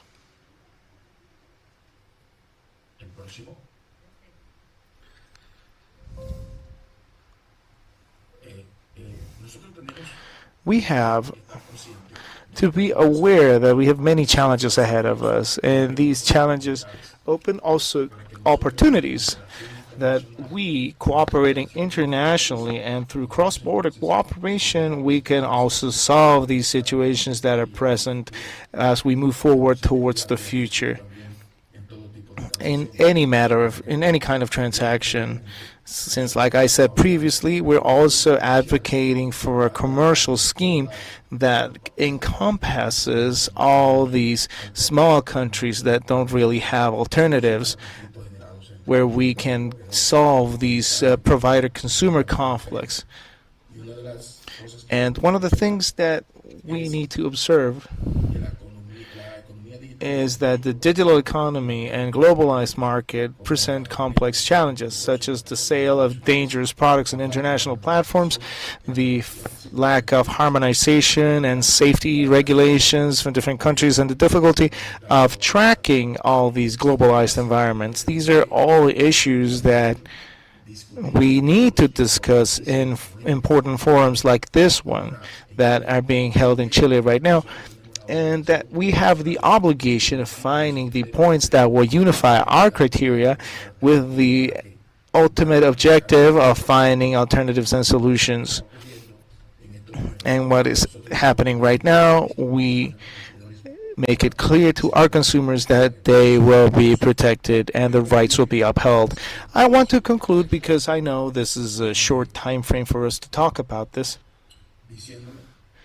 by telling you all that cross-border conflicts focused on consumer protection is not just a single, an isolated country's matter. This is a joint effort, so I call everybody to strengthen international alliances when facing these dangerous products and to promote harmony between safety standards when it comes to products in the region, and third, to promote transparency between public and private sectors and in risk management along with government institutions.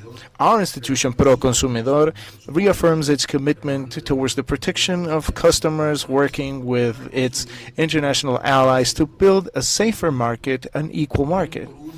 Lastly, we want to let you all know that the Dominican Republic has assumed the responsibility of directing the International Central American Organization from 2025, and our collaborators are working on very interesting projects to present to the network and to present also to other consumer protection organisms in the region, with the ultimate goal of strengthening the ties and work that we're doing and helping protection agencies. And we understand that independently of the efforts that we are making to try to cover this void that e-commerce has created when it comes to customer safety, we understand that with our contribution, working jointly with the international actors, we can move forward to ultimately be able to face the future and count with the necessary tools that can guarantee the protection of the rights of all of our consumers. Thank you so much for the opportunity, and I am open to any sort of questions that you may have.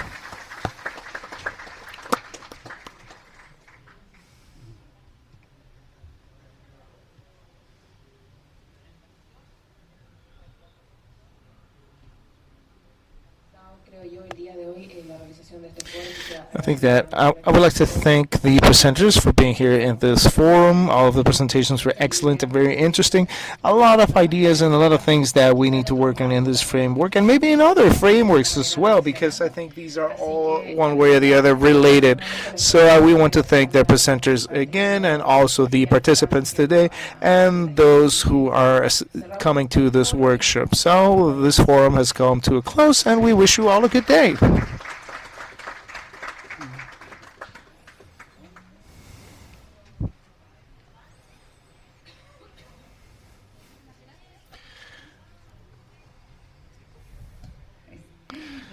Thank you so much, all of you who participated as panelists in these forums. We are now going to take a small break so you can have a cup of coffee and we can rest a little bit before we continue on with the day.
Así que quiero invitar a subir al escenario a los participantes del foro número 6, Salud y Seguridad de los Consumidores, Medidas Preventivas y Estadísticas, Bases para la Evaluación y Toma de Decisiones, Gestión de Riesgos, Fuentes de Datos, Problemas y Buenas Prácticas. Pasen adelante, por favor, los participantes de este foro.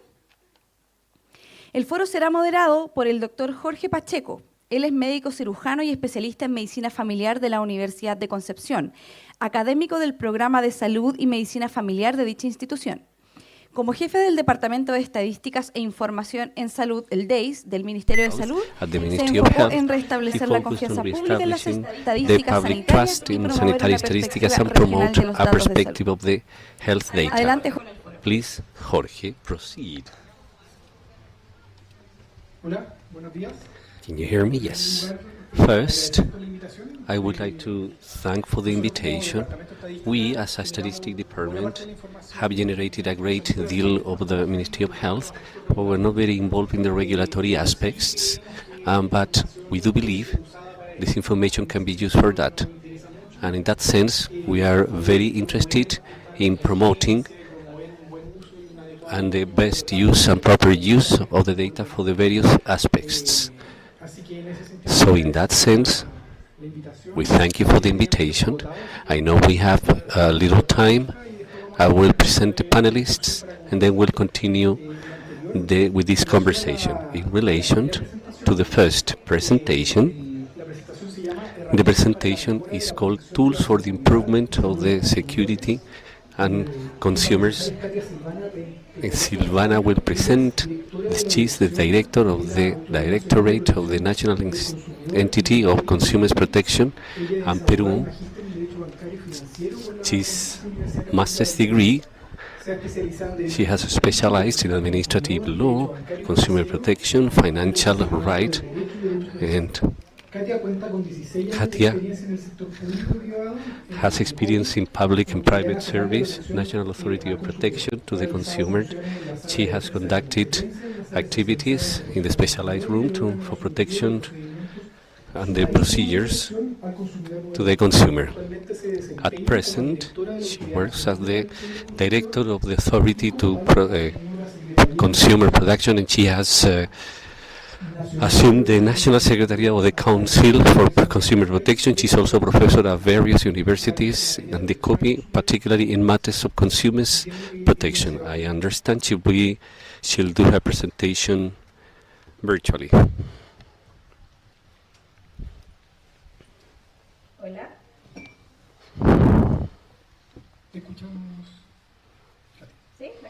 Yes, we can hear you perfectly. Good morning, everyone. I'm going to share my presentation.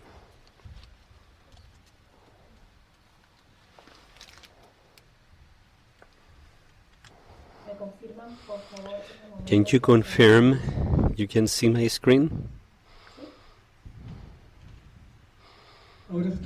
Okay, we can see your presentation. Thank you very much. Good morning. Katia.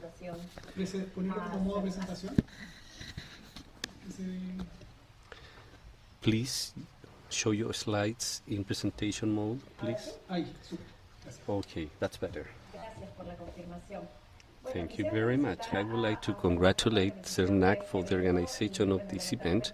Unfortunately, we haven't been able to be there in person, but we are very pleased to share with you this space of learning for everyone in order to find the improvement on the conditions of the cybersecurity of consumers, of safety of consumers. During my presentation, I will share how in the copy with an alert system and products and dangerous services uses various tools to improve the consumer's protection and use measurements to promote a continuous improvement. Before referring to the detail, I would like to give you some context on how this works, what the characteristics of our management system of products alert, dangerous products alerts is.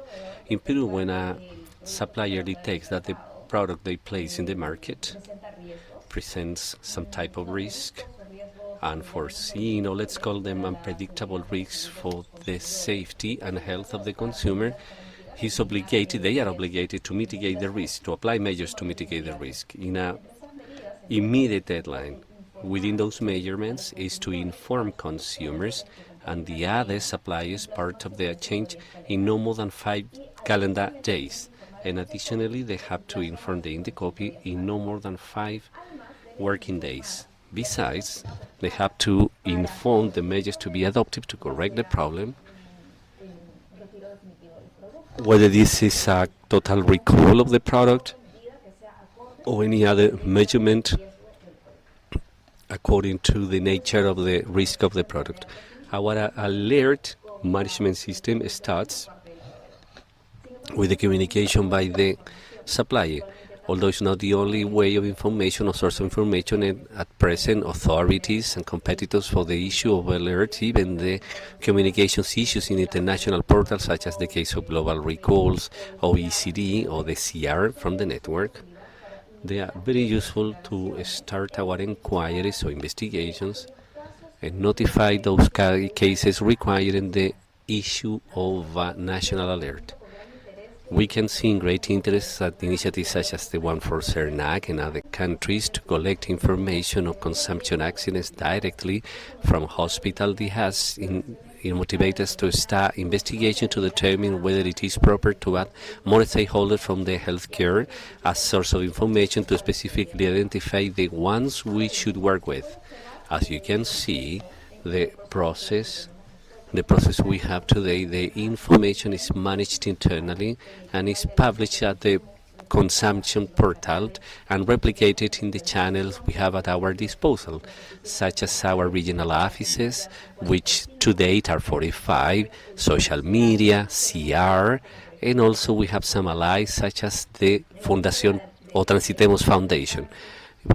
Trying to improve the effectiveness of the improvement, we have initiated the tracking of the alerts published in order to know their progress in the implementation of measurements, and it is also important to receive feedback by the suppliers to identify what is the thing we can improve in the system. It is very important to us because the primary goal of this alert system is to provide timely information to the consumer in order to prevent risks in the product. Then any modification, any efficiency measure in terms of time, of scope is welcome irrespective of the source. Then, by having introduced the topic, I will tell you about the tools to improve the consumer's protection.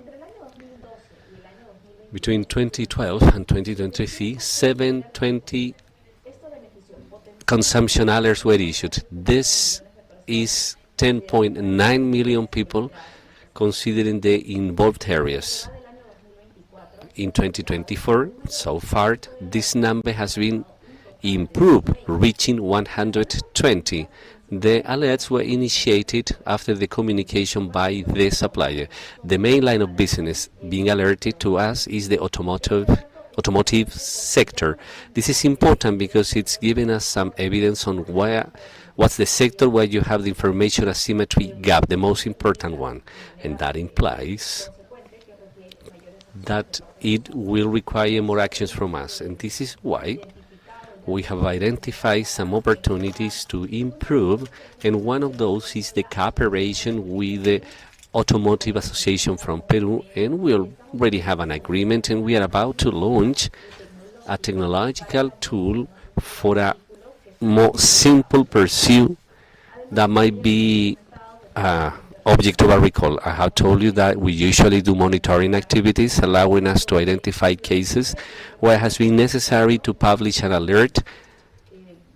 The supplier has told us directly these cases are 18% of the published alerts. Irrespective of that, we see the need for exploring more and more other product categories because the challenge is to reinforce the monitoring.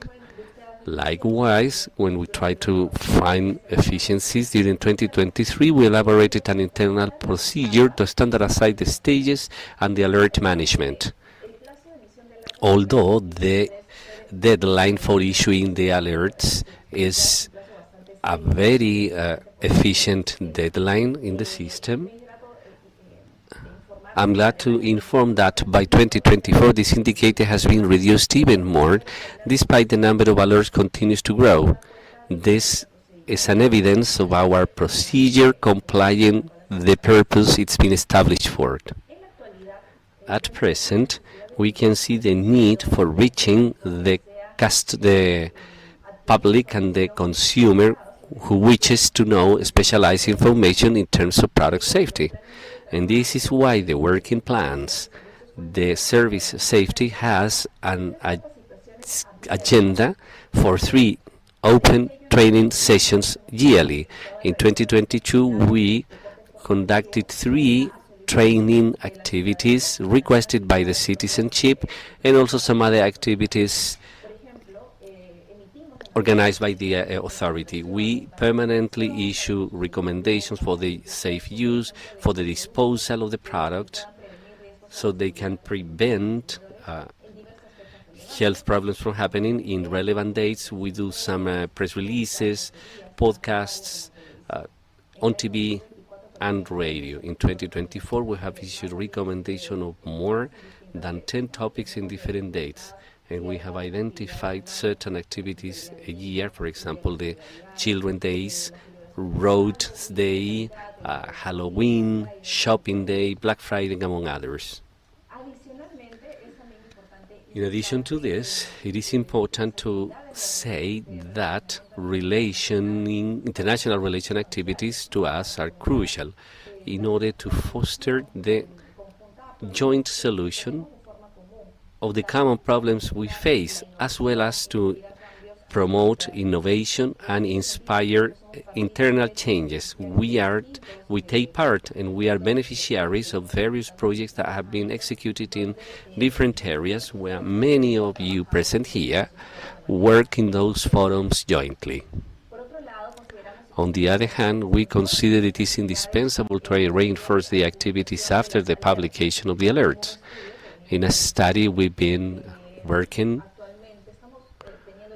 we already have some preliminary results stating that in 8 months' time after the alert issues, some progress have been made in 53% of the affected units. After that deadline, we do not have, sincerely, conclusive data, but we already have we have already mapped a need for accompaniment, for reinforcement by the consumption authorities, so that suppliers they respect their responsibility and they comply with it. In this chart, we can see that out of the alerts issued in 2022, as I have said, only 53% of the products have been attended. The automotive industry is the highest, is 29% of the attentions, which is worrying and requires special attention. It has motivated that this year video conferences we held has been focused specifically on the automotive sector, and it's there where we have issued periodical or daily recommendations around safety. I will conclude because I'm running out of time.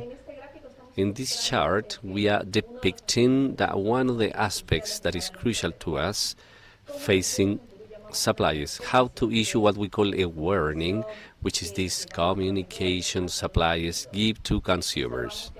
We observe that despite that, massive communication has been considered more subtle and more effective when it's done through suppliers' portal, their establishments, as well as a direct communication. And it has led us to work hand in hand with the Congress on a norm which has been passed yesterday legislation, or before yesterday.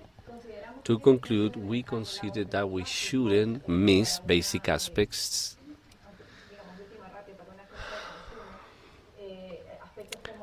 such as the audits, fines. Between 2016 and 2023, our audit unit has conducted 329 audits. Among them, we have observed that 23% of the cases had ended in a recommendation to start administrative procedures. The most investigated behavior between 22-23 are when not communicating the authorities, and the execution, implementation of mitigation measures.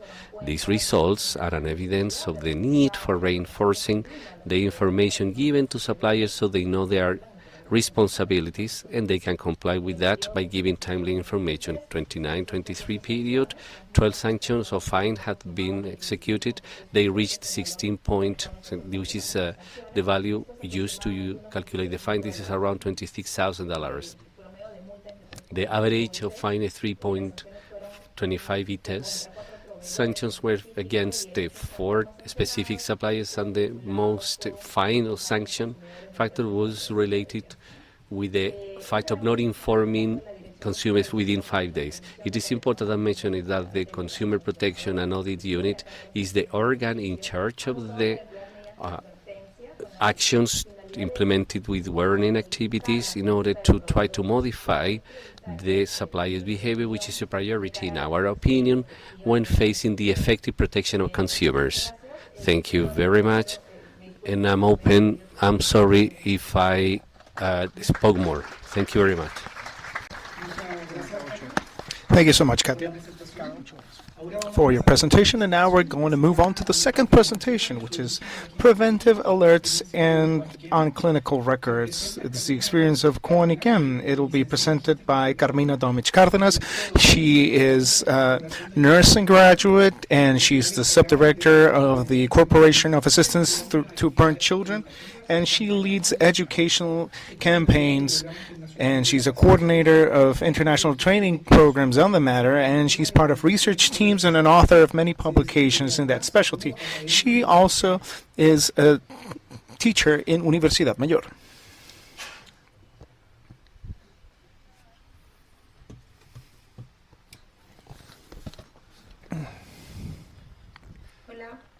Hello, good afternoon. I think it's already that time. It's a pleasure to be here, and I thank Cernac for the invitation. I am representing those of us who report incidents in the healthcare sector, which is another area and another manner of identifying or raising alerts. My institution, the Corporation for Assistance to Burnt Children, is mainly focused on rehabilitating young people and children who have suffered scarring or injuries due to burns or sometimes other ways. We rehabilitate, we research, and we teach people on the specialty. But here, what brings me here is what we do when it comes to prevention, and what strategies we employ to achieve this objective. First of all, we educate the community. This is a constant and permanent process to reduce burns. Massive campaigns, which is, as you well know, a very important way of reaching out to people and educate them to reduce these kinds of incidents. And the third stage is that is always a long-term goal. It's not very well known. It's not what people are very familiar with. This is one of the things that we do to prevent this, is product safety associated to burns. And at the same time, we also contribute our vision and our knowledge towards the development and modification of regulations and also laws. To give you a little bit of context, we need to know that worldwide, 9 million lesions produced by burns happen every year.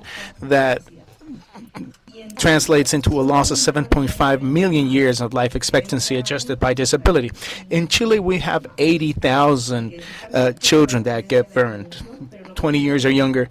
The economic costs of prevention are inferior to the ones of the damage that happen, and burns, we need to remember, are very grievous. And the investment that we need to spend on rehabilitation is much more than the one we do on prevention.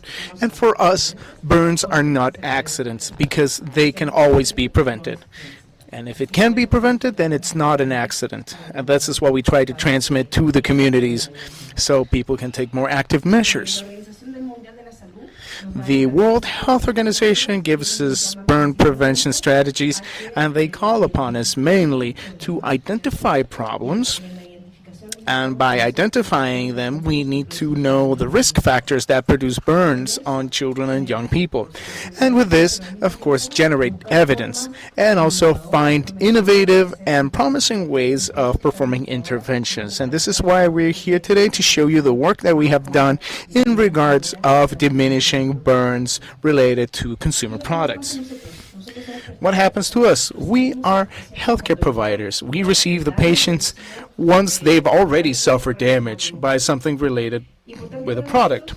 What's important for us is to look for that. It doesn't automatically reach us. We need to ask the families, the people that suffer the damages. And that is done by healthcare professionals in the context of what's called an anamnesis, clinical consultation that is registered. And that could be there, lay there dormant, and nothing would happen. We need to take this information and use it actively to promote change. What do we ask? We asked about the products associated to the burns. And here we can see a lot of them, plenty of them. Most of them, you can see them in almost every household. Hot objects, hot liquids, heaters, and products. Products that can be more or less safe and can mean damage to our families. One example, for example, how has safety been improving when we're talking about electric kettles? We can see how they can produce burns because the receptacle turns over and the liquid pours out, and that's what produces the burn. Over time, they have become safer, since a very, very old electric kettle that you can see that has a very long cable that connected to the power, and that had the children play with it, get hooked on it, and it was very easy for the kettle to tip over and produce burns.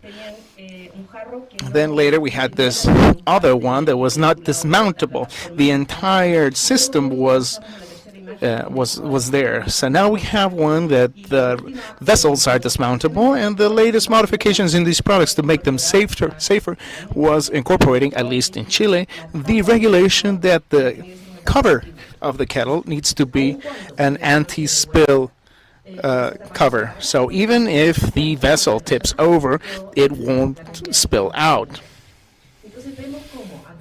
So we can see that adding the labeling that we have for all the products in the market that meet these characteristics, there are also the actions that accumulate and improve the safety of the products that we find available for the community.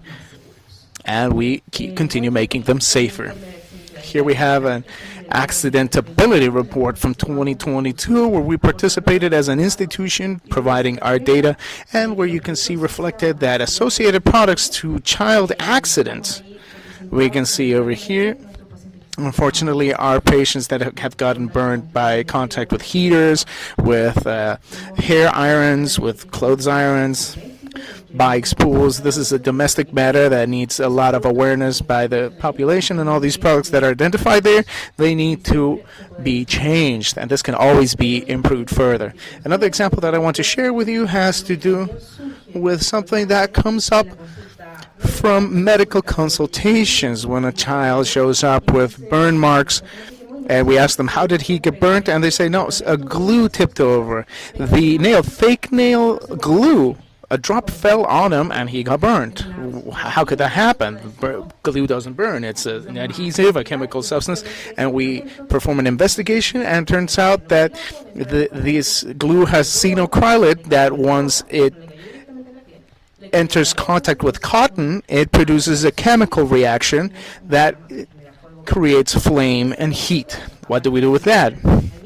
Not only taking care of the child and taking care of their burns, we contact CERNAC and we say, hey, we had this child that had suffered this case, another child, and another child, we need to do something.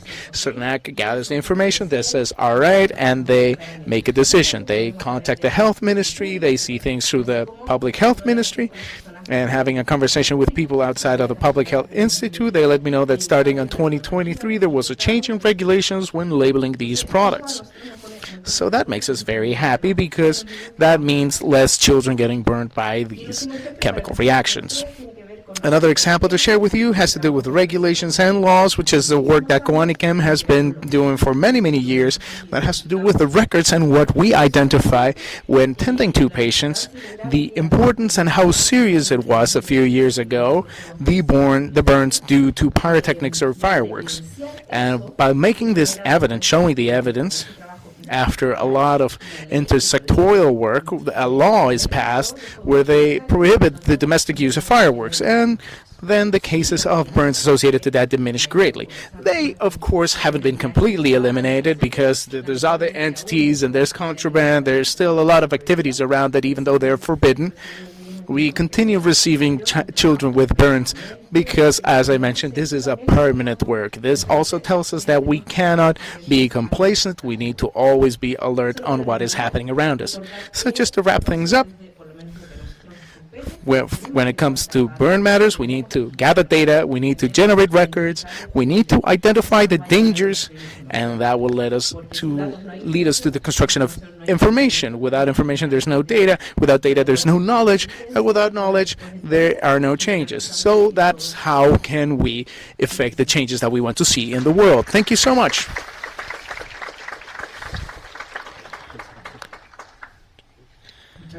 Thank you, Carmina. And now the next presentation will be reviewing the product safety, diminishing the risk of intoxication. That will be presented by the Dr. Juan Carlos Rio. He is an executive director of CITUC. He is a pharmacologist and director of the toxicology unit of the Universidad de Chile, and he's also an academic at the Universidad Católica de Chile. Well, good afternoon. Thank you so much for the invitation. Thank you so much, Cernac, for inviting us here to participate with you all. I hope I can stay on track with time. This is a pretty big challenge. This is 9 minutes and 45 seconds to do a presentation. I think that it speaks well of Karina. That's how her presentation lasted. That's how long. I direct the Toxicology Center, and just like Karina, unfortunately, we're at the back lines where we get the main problems. We get the intoxicated people, the people that have been exposed, that have suffered the lesions or injuries. You used to rely on fax and phone. That's your contact information. But now I put my Twitter and Instagram. I don't really use them, but they look very nice. You're not going to see me dancing on TikTok or anything. I use it academically, and what we do there is we position alerts that we use also with the Toxicology Center. The center also has its own Instagram. And here we place alerts that we see, for example, with marijuana. That's already shown up here, and we post it. I used to say upload a PDF, but today the kids call it a post. I am trying to adapt to the culture and new technologies. Nobody understood me when I said, did we upload a PDF? Oh, you mean to say the post, we uploaded the post. Okay, yes, that's what we're going to do. And then we uploaded it. So we have that communication system with our followers. That's what you call them now. It's no clients, it's followers. We did not reinvent the wheel. The center was created by Enrique Paris. Some of you are going to be familiar with the name. I hope it leaves a good impression. He created this. He brought the idea from the United States. He didn't reinvent anything. He said, okay, the U.S. has a toxicology center. Chile should have one. And he made one in 1992. And since then, we have been growing and developing. It's a center that attends people 24 hours a day. It's free, 7 days away, 365 days of the year. It's a continuous service. And if you're not being attended to, then just let me know, because they should be up at 3 a.m. as well. We take care of people. We hope that people that are parents don't call us. I hope that you don't call us. We want you to have the number, but we really hope you don't have to call us. It's a center that has been evolving, of course. I took this slide here yesterday of the leading products that are not products for consumption, but are medication, unfortunately, because these tend to be more dangerous. You can see here group number 1 is quetiapine. Almost none of you are familiar with quetiapine, but we have 2,500 cases this year, 33,000 cases total of and we're probably going to reach 35,000. Here, the only domestic product that never leaves the top 10 is chlorine. Chlorine is a classic. That's why I'm not a fan of chlorine. Chlorine will always be there. It was number one during the pandemic because we all got desperate in pandemic. We bought a bunch of chlorines and disinfectants. Anything that you mentioned that you killed any sort of bacteria or virus, we put it everywhere. We even sprayed it on our children, on the doors. We were putting all these blue, colorless, odorless liquids. And of course, chlorine was number one during the pandemic because of the disinfection rush.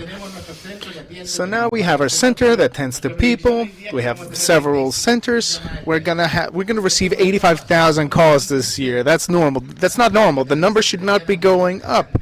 The logic dictates that the numbers should be going down, or at least reach a certain average, a standard, but we keep growing. Maybe because there's more things available now. I know that some of you are going to feel identified with this, especially the people that are with me. People love the Chinese malls, so they bring a ton of things home that they purchase there, and that's where problems comes up. I have nothing against the Chinese people, but I am warning you. We have 35,000 calls projected for this year. And 2023, there were 33,000 cases. And most of these cases, we get called from emergency services, which is not good because they should call us from home more than from emergency services, because then the problem is much more serious than if they called us from a house. For example, a mother saying that the little child ate the silica gel envelope. A lot of presents and things that you buy have that little silica gel envelope, and at 2 a.m. I ask you to pick them up because at 7 a.m. when the kids get up, they're going to eat it.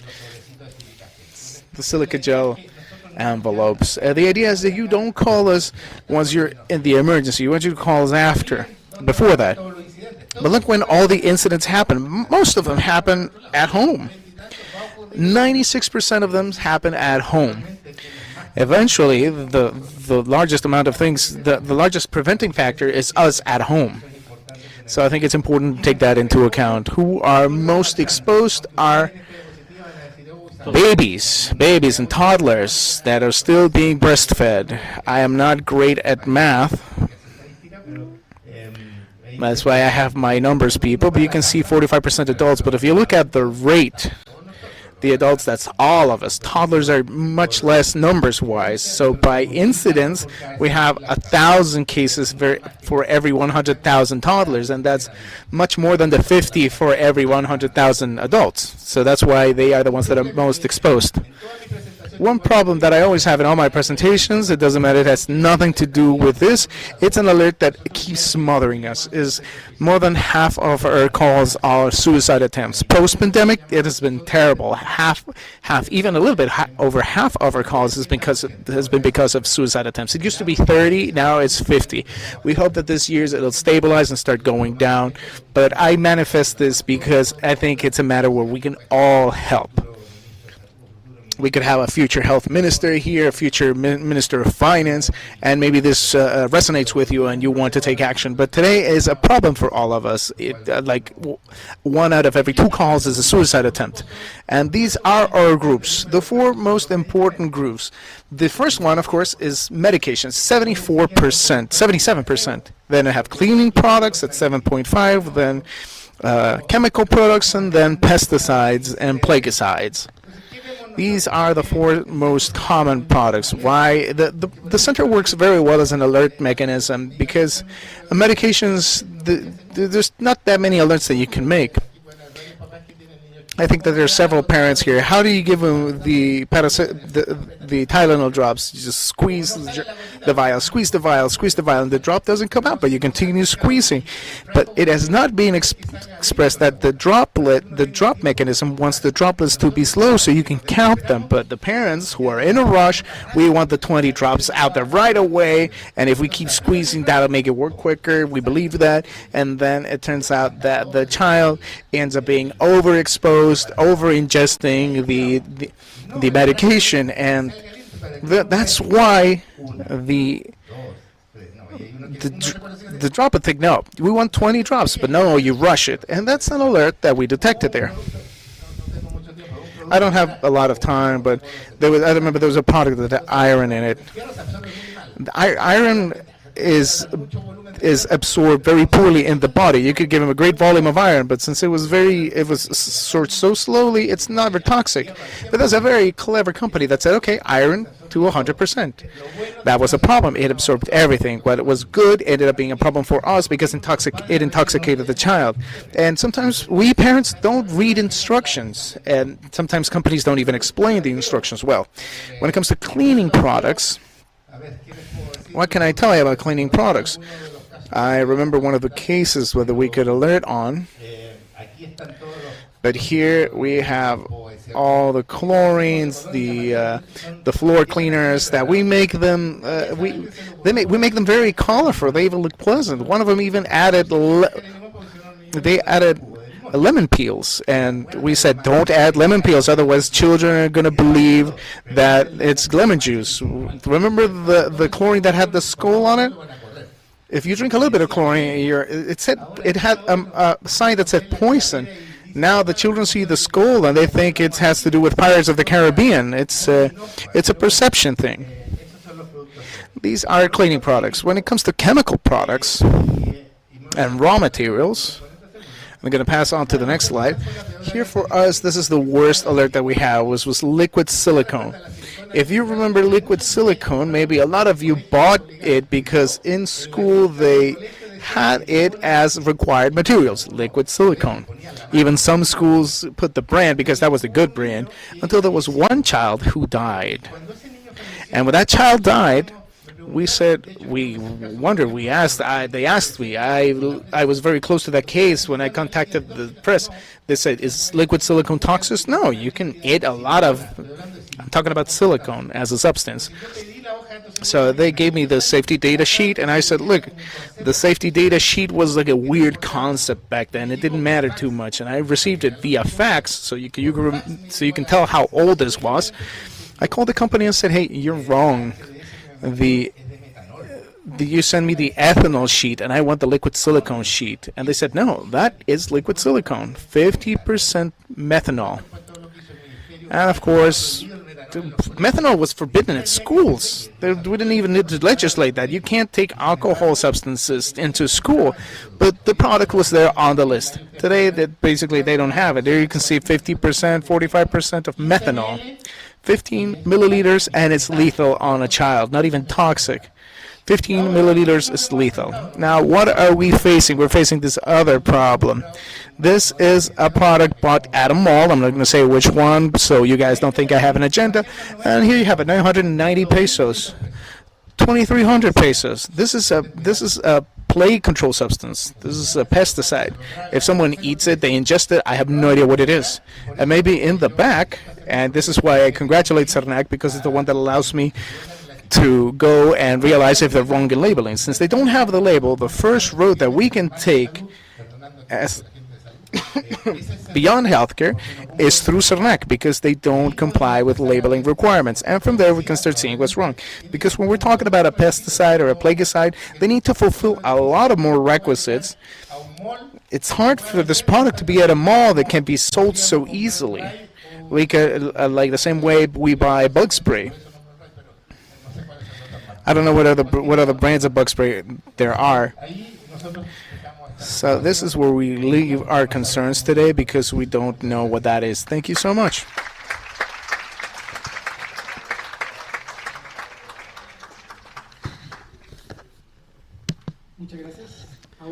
Thank you very much. We'll go for the last presentation. It's called Applications of Social Marketing, the Prevention of Burns, presented by Alan Michael, Coanichem Chile, Director of International Affairs, working to expand the international presence of the institution and consolidate the leadership in Latin America, cooperated in the OAS recommendation for the domestic legislation in relation to the legislation for fireworks and in the Americas. Also work with international civil organizations to strengthen international collaboration, passionate for teamwork in order to generate significant work, and the safety of the consumers. That's social marketing.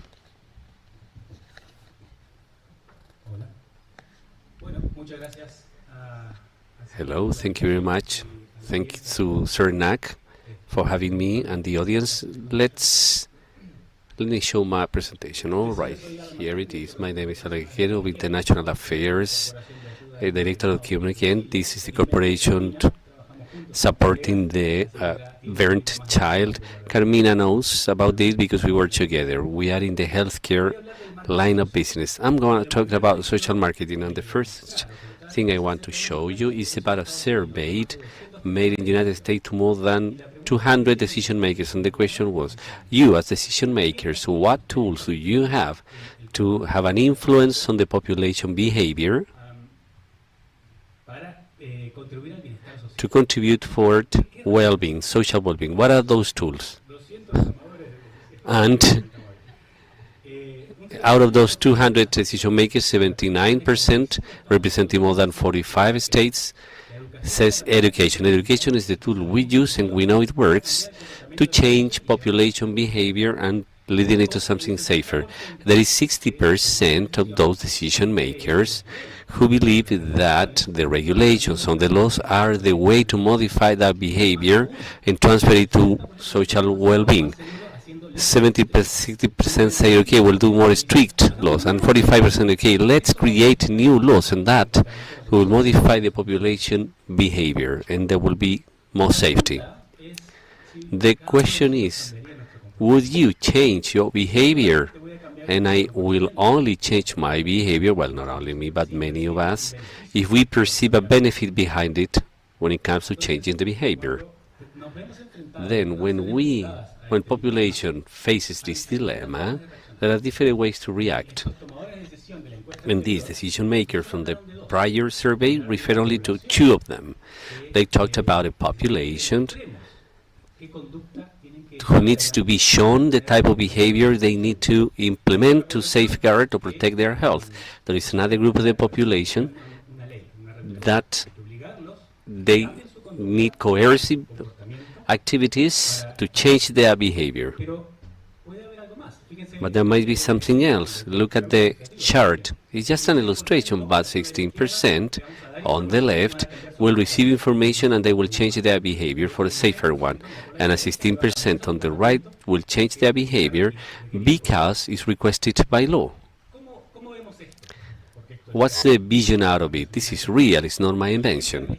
The example on the left is how we respond before education. It's very easy. I'm from Argentina. I live in Chile. I have lived in Chile for more than 8 years. We have people from different countries here. And if you have a dog and you go dog walking, then you should clean your dog's waste. There are ways to convey that message. You can see that notice on the street that says, okay, your dog's waste is infectious. Okay, I take notice of that and I say thank you for letting me know. I will never leave the waste of my dog on the street. But there's another approach, and that would be through there's another methodology or method. There are people responding to laws. If I see you in the park and you let your dog leaving the poo there, you will receive a fine, a huge fine, and that will result in having clean parks. But many people from different countries are here, and we have all seen a dirty park or sidewalk, and these approaches are the ones used. So what's the alternative? What's the option? We need more than words. Not only tell that person, you know, your dog's waste communicate diseases, or you will receive a fine. Let's stage this out. If I am quickly working between 2 Zoom meetings, I live in an apartment, I'm in a rush because I need my second meeting, my dog wants to urgently go out, I take the call on the cell phone and I forgot the bag. What am I gonna do? Will they fine me? No. Then the social marketing says, okay, please clean your dog's waste, but since I know you forgot your bag, I'm giving you this bag. And that's what social marketing does. What we want to do is to decrease the barriers to implement a behavior and give motivation to change the behavior for something that's safer, cleaner, or better. In the end, social marketing is a strategic planning process. There's nothing new about it, but it applies the marketing tools, marketing mix, to change a behavior in favor of social well-being. It might be healthcare, environment, sustainability. Social marketing can provide tools in benefit of that. This is a short example, since we are here from Co-Anikem. This is a problem occurring more than a decade ago. Burns because of oven spillage. What was detected through an alert is that children in those 5 years, stand up in the oven door, and the whole pots or the whole things over the cooker top spill the boy, causing burns. I'm gonna tell you how the social marketing can contribute for a future approach. First, we have to define the problem. Burns was the goal.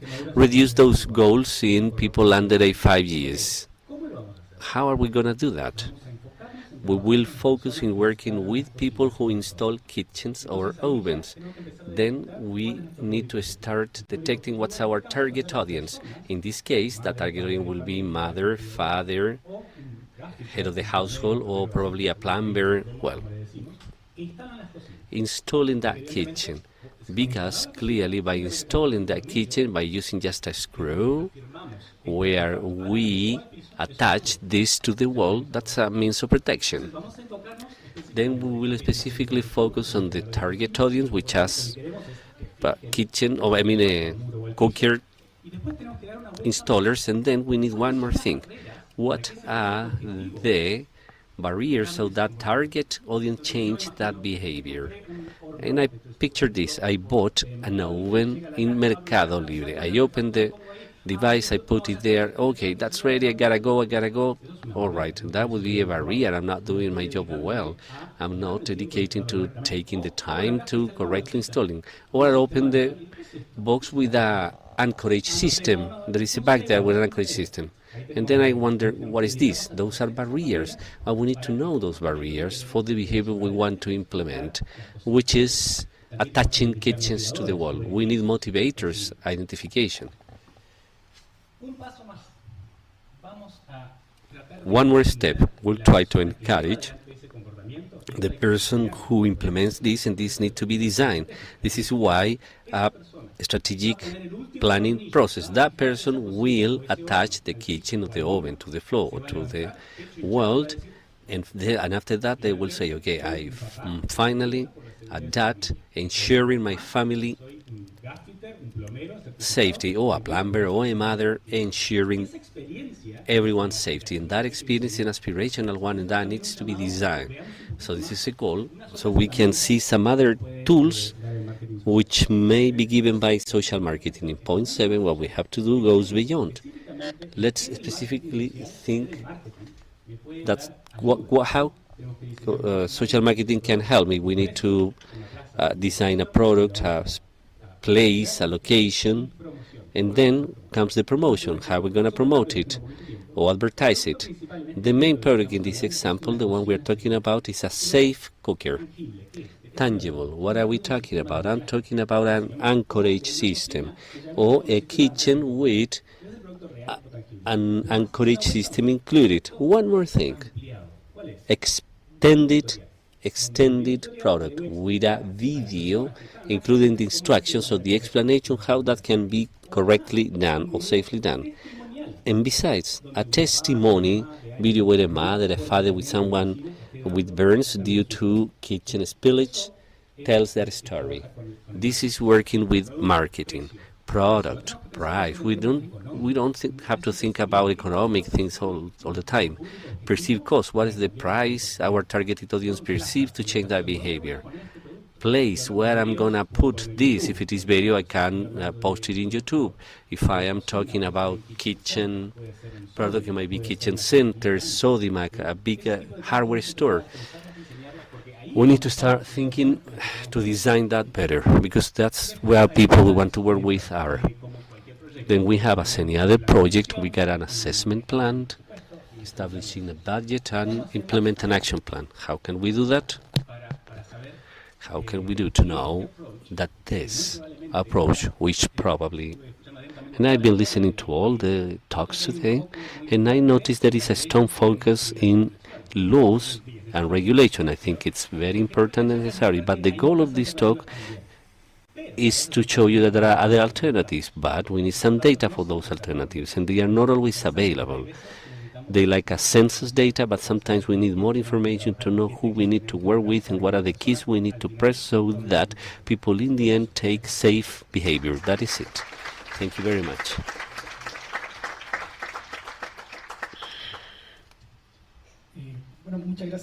Thank you very much to the speakers. I think this is very interesting on how presentations reflect this idea of having information, having data, and that data generating information, and that can be connected to reflection. There are certain processes which are pretty evident, such as the one of issuing alerts. They are necessary, and I think they are well articulated. But probably there are other things where we may have some progress and challenges on the use of information, for example. Specifically in relation to healthcare matters, healthcare data well regulated. Most part of the legislation considers that sensitive data. However, their use is allowed when it is legal or when there is a public institution who wants to use that and they require the use due to their function compliance. And I think that's a pretty good bias to think on how we can grant access to healthcare data for this specific use.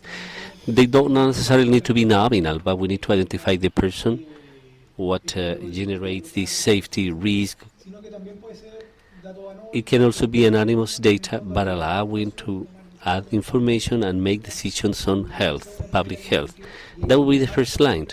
And under the framework for personal data protection, that's being considered the data access when that's legal and being considered in public functions. And I believe that's a very interesting method. The other one, which I think has more technological difficulties, but it is also possible, is clinical information access in a safely and regulated manner, but doing this clinical records use valuable information. And there are also interoperability strategies allowing the generation of those mechanisms. They should be, it's not a simple process, but we have in Chile the legislation to do that. Thanks to the panelists, and we'll now continue with the next panel.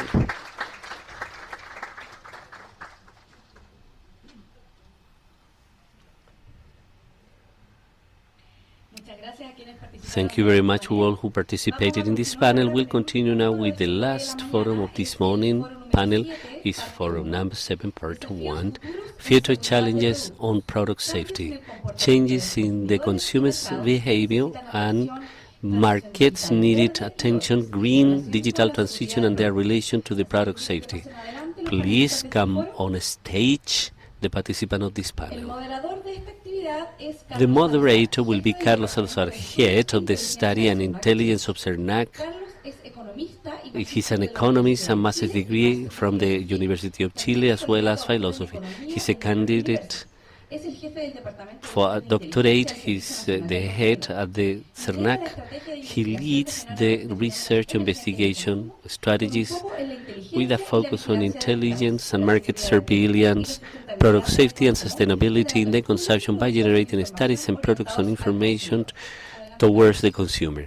Carlos, please. Hola, ¿qué tal? ¿Cómo están? Hello, how are you? Primero es un gusto tenerlos acá. First, I'm glad to have you here as a head of the Intelligence Studies Department. I have been a host, and so we are honored for your attendance, not only in person but also virtually. We are very happy to have you here. Quizás de pronto saliéndome un poco del libreto, yo quería agradecer I just want to principalmente thank al mainly the equipo team de estudios de of the inteligencia, Intelligence Study Department, the professionals on the Safety and Sustainability Unit on Consumption, and the ones on Market Intelligence who have contributed a lot. They have been here earlier and earlier and leaving later and later to be contributors to this effort. Each one of you, starting with your management, Esteban and Daniela, thank you.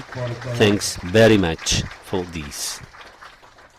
Bueno, para el panel de hoy íbamos a tener una primera For today's panel, we'll have a first presentation given by Mr. Leonardo Lepiscopo, who is the National Director of Consumer Defense and Consumption Arbitrage in Argentina. But due to agenda problems, there was a contingency we had to cancel. He sends his regards, and he will send a presentation, a recorded one, so it can be on the website and you can see it later.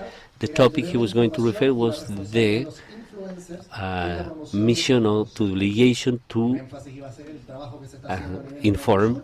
The work was around the Mercosur work done, and this is what important to access that knowledge. We'll be waiting eagerly for that presentation. In its replacement as a substitute to tell us about this interpretation CERNAC has regarding the influence of what's been done in Chile. With us, we have Javiera Torres Riera. She's an attorney at the Diego Portales University, candidate to regulatory framework at the Pontifical Catholic University, a consultant of the CERNAC. We thank her because she's part of it in such a short notice. Big round of applause for her. Good afternoon, everyone. Well, this is kind of improvised, so I'll tell you some things from my experience at the Interpretation Department at CERNAC. In this matter specifically, which are influences, it has been of great interest in that matter, so we'll tell you a little what we've done to face this phenomenon. And first was identify it.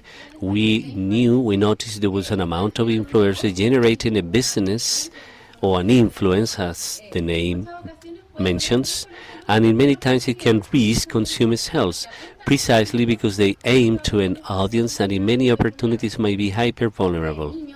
Children, adolescents, in many opportunities senior people, which is not the target audience, but there's some content targeted to that audience, women that might be considered hyper-vulnerable, as well as men that in certain markets might also be hyper-vulnerable.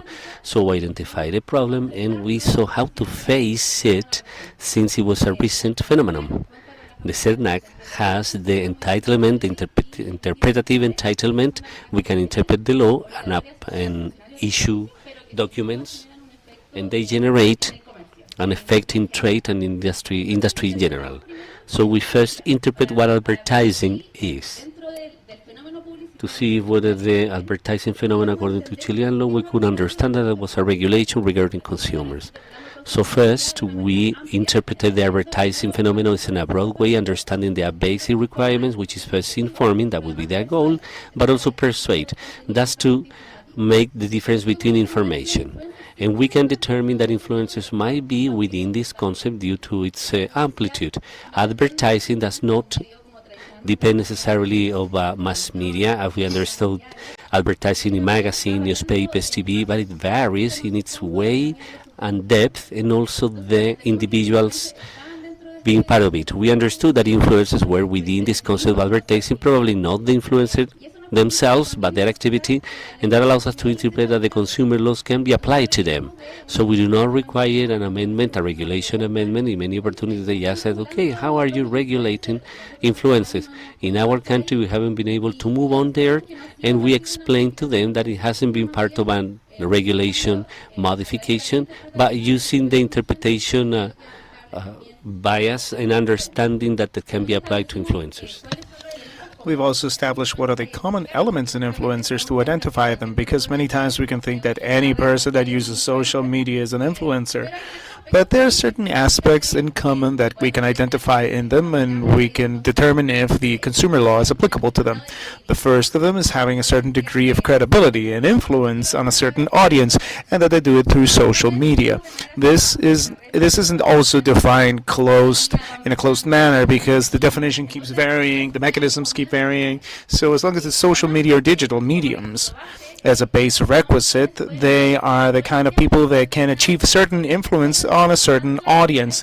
Here, the amount of followers is not that relevant. Of course, it's part of the influence, but it's not necessary to be Lionel Messi or be the influencers with the largest amount of followers. Sometimes you have a niche and you generate influence in different aspects, and we think that is enough to see if consumer law is applicable to them.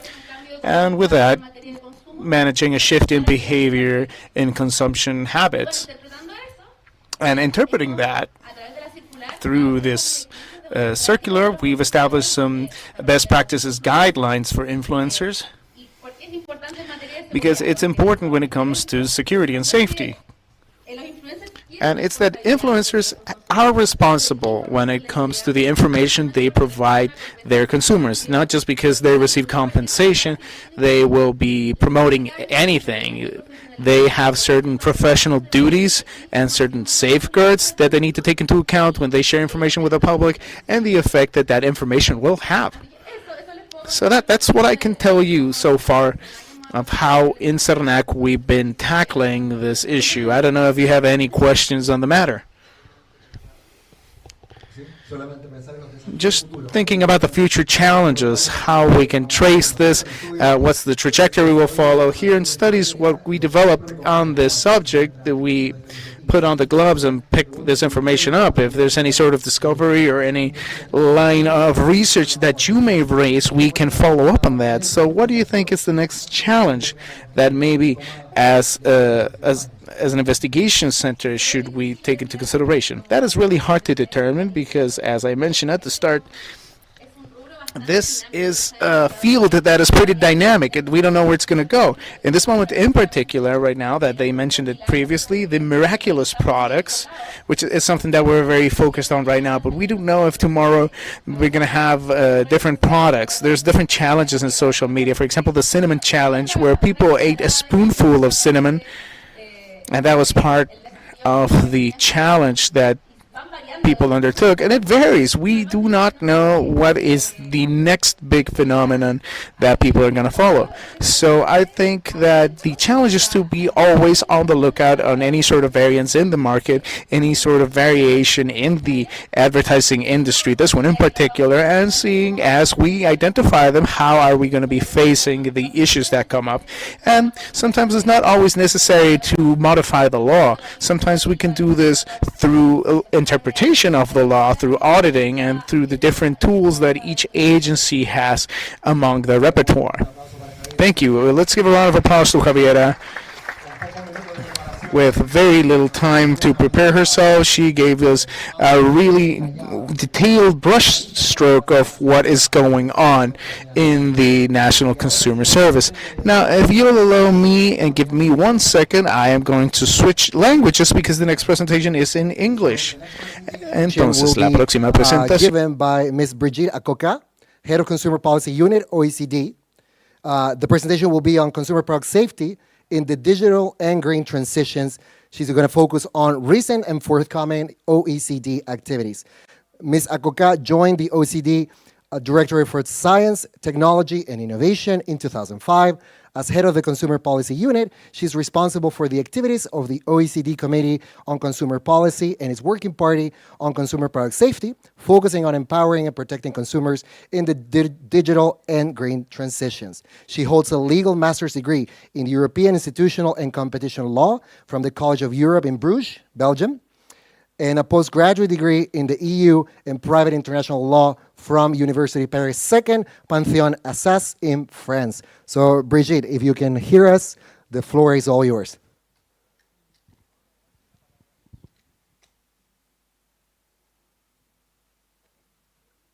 Good afternoon. I hope you can hear me well. We can hear you perfect. I'm sorry, there is a delay in the translation, so I might, it might be a little bit complicated. But I'll start now. Well, thank you for the invitation. We're very pleased to be here.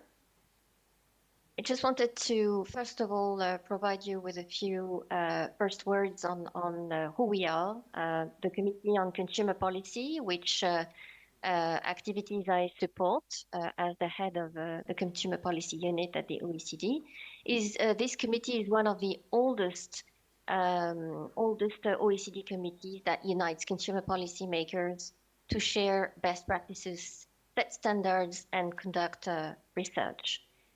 It is supported by the Working Party on Consumer Product Safety, with which over the past decade it has collaborated on several projects on e-commerce and digital technology, including artificial intelligence and sustainable consumption.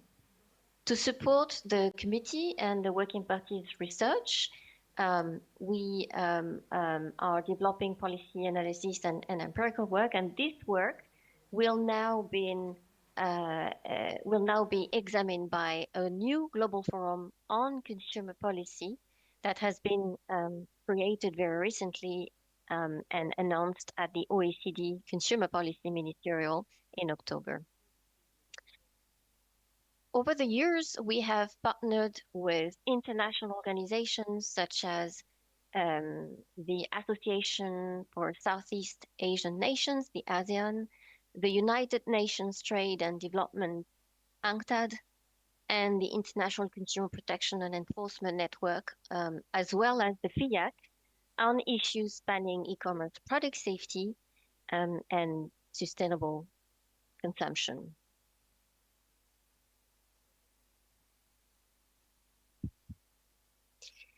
Our priorities are well aligned. We have been looking into how emerging online business practices can harm consumers. We're tackling how to keep unsafe products away from consumers, addressing unsafe products available for sale online, and I'll get back to that later in my presentation. New product safety concerns from digital technologies incorporated in products, and the safe design of products that are considered sustainable, greener products, to make sure that when products are recycled, refurbished, or repaired, they do not raise product safety issues. This work is very much linked to our other priority on protecting consumers in the green transition, which focuses on the right to repair, planned obsolescence, how business models, including, for example, online marketplaces that enable second-hand markets or rental of products, how these can help consumers make greener choices. And we seek to look into how to enhance the effectiveness of consumer policy and to actually measure its impact. We have been doing a lot of work on improving methodologies in this regard, and also taking into account behavioral insights, and also the results from our work on consumer vulnerability, and new work that we have started on gender and how these gender issues apply to consumer policy. We actually collaborate with a number of other OECD committees, including the Competition Committee, the Environmental Policy Committee, and of course, the Digital Policy Committee. Next slide, please. All these projects were presented and discussed at the first ever OECD ministerial meeting on consumer policy that was held on the 8th and the 9th of October at the OECD in Paris.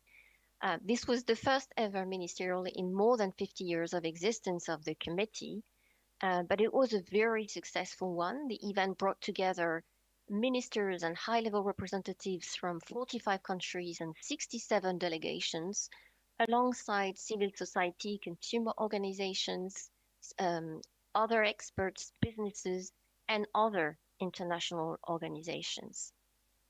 The participants and their portfolios reflected the breadth and diversity of the consumer policy community, as I said, represented by a number of ministers and deputy ministers from economy, finances, trade, environment, health, justice, consumer protection, and social rights. And it was interesting to see the degree to which some of them were actually covering product safety or not.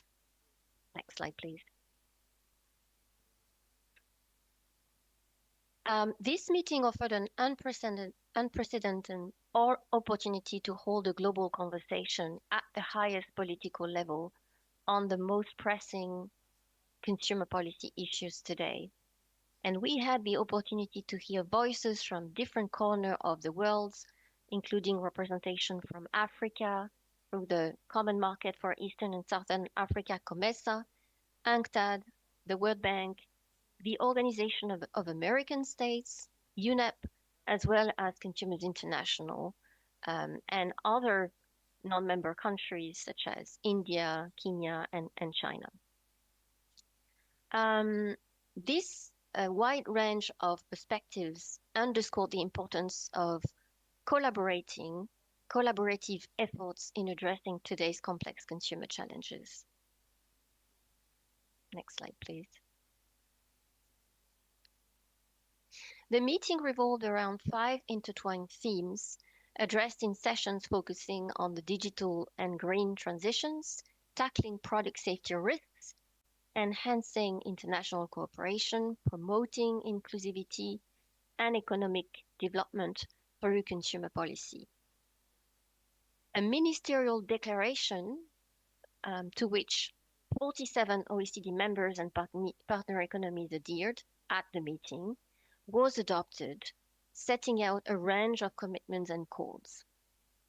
There were insightful discussions on the central role of consumers in the global economy and the need for action to address risks exposing consumers to new vulnerabilities and harms in the two transitions.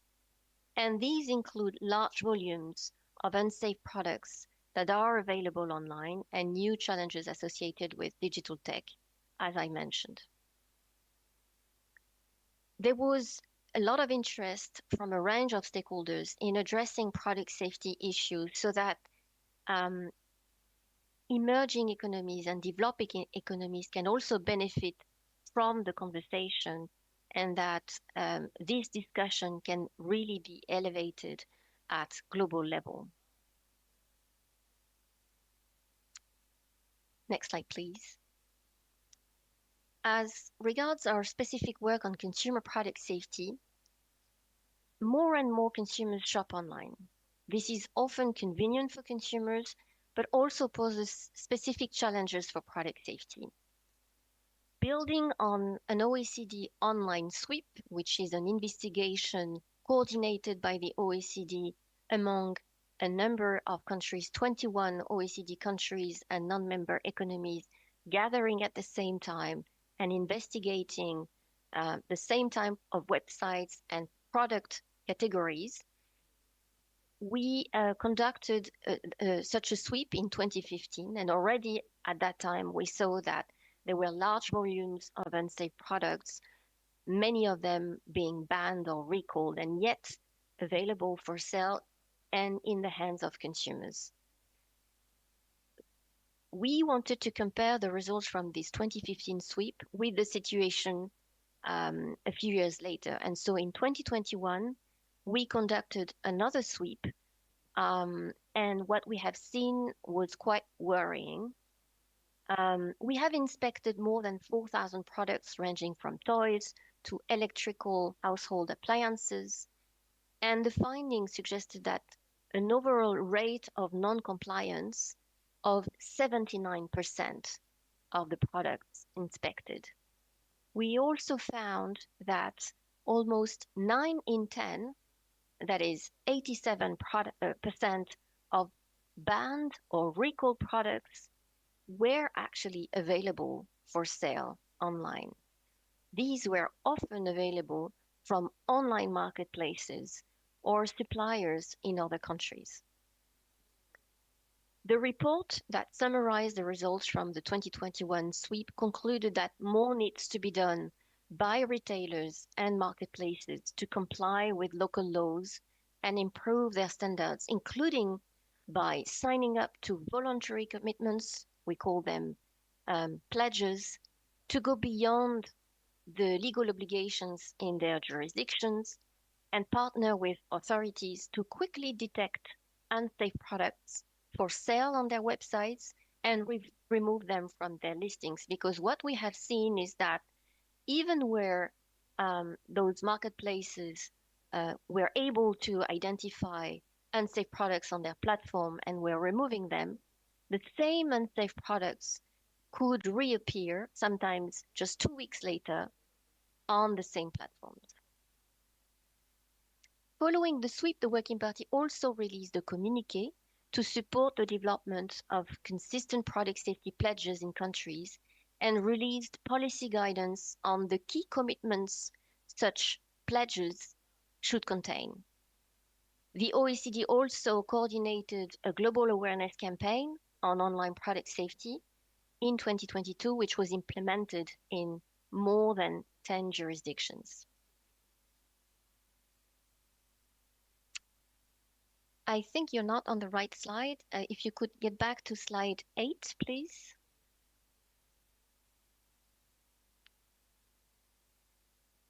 It's not the right slide. Slide 8, please. Yes, thank you.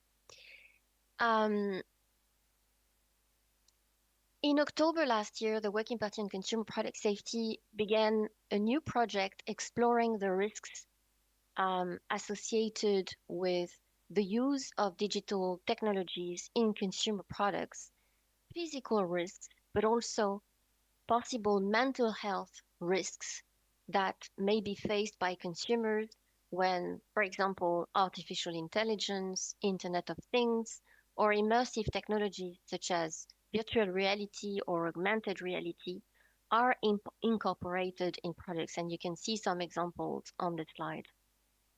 Preliminary results from the research so far, we have conducted a literature review and a survey of regulators, of businesses. We are actually conducting expert interviews as well.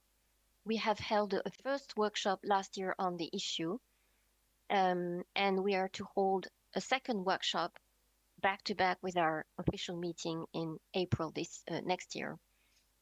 From the results from this research so far, we have seen that there is a need for more holistic and agile product safety policy frameworks, and perhaps a review of existing risk assessment and management methodologies to see whether they might not need to be adapted in the face of the digital risks that I just mentioned, and also in the face of the new green sustainable consumption risks. The project's final report with possible recommendations from the OECD in this new space will be finalized at the end of next year. Next slide, please. Another series of projects that we have developed and are finalizing now relate to ways to facilitate sustainable consumption, as I mentioned, and to notably assure that products that are being repaired, that are being refurbished, that are being reused, sold by consumers to other consumers as second-hand products, that these remain safe. Brigitte, if you could please Next wrap it slide, up please. in the next minute or so, we would appreciate it. Thank you. Yeah, I'm nearly done. Thank you. Thank you. So next slide, please. one of these new issues related to sustainable consumption is to make sure that products that are meant to become more durable, more repairable, and recyclable are also safe. And actually, this is non-negotiable. Safety comes first. And so this work will basically look at, for example, how chemicals in products, chemicals that are not meant to be used in repaired products or in durable products, how to ensure that those chemicals or those products that are going to be made more durable remain safe. This is a new area of work that we are launching, which should be very interesting. Finally, I just wanted to mention that at the Ministerial, we launched a global awareness campaign on lithium-ion battery safety. And I'm very pleased to say that the Organization of American States has joined this initiative that is to run until the end of January next year. Lithium-ion batteries power many consumer products in our everyday lives, from phones, laptops, e-bikes, and e-scooters, but they also pose risks of overheating and explosion. And there's been a significant increase in incidents over the past years. So campaign participants will disseminate a set of OECD agreed safety messages to consumers around the world and also to businesses via social and other media. Another key tool to strengthen international cooperation is our 2020 OECD recommendation on consumer product safety, which outlines the key elements of consumer product safety that should be in any policy framework. The recommendation is up for review, and we will publish a report on what has been done in countries to implement it, what key challenges remain at the end of 2026. And finally, I just wanted to conclude with a reminder that we at the OECD operate the OECD Global Recalls Portal, which brings together information on product recalls issues around the world. It has now been in place for more than 10 years and incorporates data from the ASEAN Product Alert System, the EU Safety Gate, and from the Inter-American Rapid Alert System of the OAS. It remains open for new jurisdictions to join and to foster international information sharing. Thank you again for the great collaboration so far, and looking forward to continuing it. Thank you. Thank you, Brigitte. We appreciate it. We're honored to have your contribution remotely, so thank you so much. Para recuperar a los invitados presenciales que pueden haberse visto sorprendidos por una... Surprised by a presentation in English. And just to recapitulate, the OECD recognizes sustainable challenges, and Brigitte is talking about a sample where 79% of the people were non-compliant when it comes to product safety and characteristics when it comes to safe design and sustainability. In fact, it was detected that 87% of the products that appeared somewhere or that were recalled, they were available for sale like 2 weeks later in the same portal. It's one of the most important challenges that we're facing. At the same time, we even looking to quantify the impact of green transition, speaking of materials like plant obsolescence, and also greenwashing, which is one of the main emphasis. And at the same time, they are advancing concretely in their agenda when it comes to consumer policies. The OECD is looking for different international voices. They met with 45 different countries. And the last thing she mentioned is that OECD recognizes the commitment of safe consumption networks and the OAS by joining this global campaign to guarantee the safety of lithium-ion batteries. So thank you so much, Brigitte, for sharing your insights with us. So we move on with the third presentation of this panel. Mission and functions around product safety and intellectual property. This presentation will be given by Lorena Fernanda Salamanca from the Brigade of Crimes on Intellectual Property.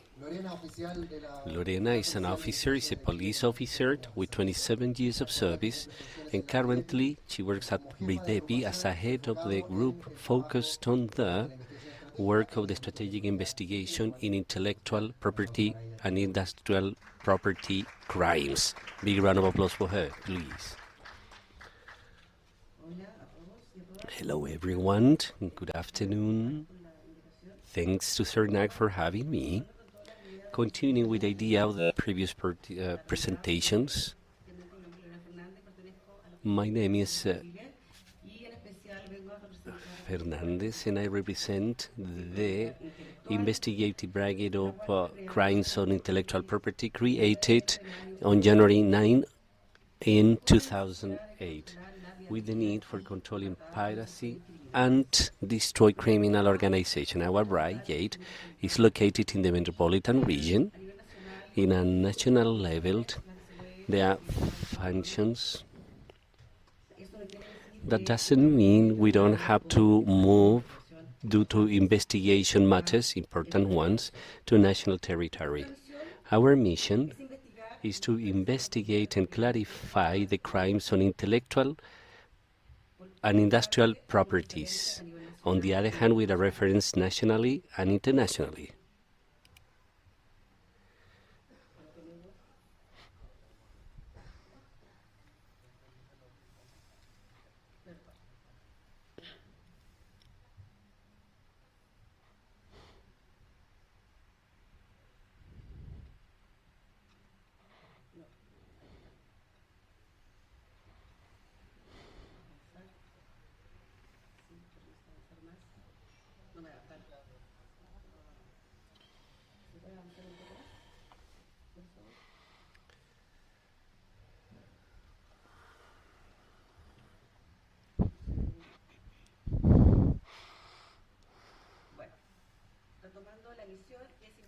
Retaking the mission, which is investigate and establish the crimes of intellectual and industrial property, we are reference nationwide.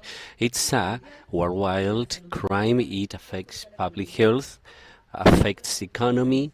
It's related to organized crime, is low risk and with high economic benefits.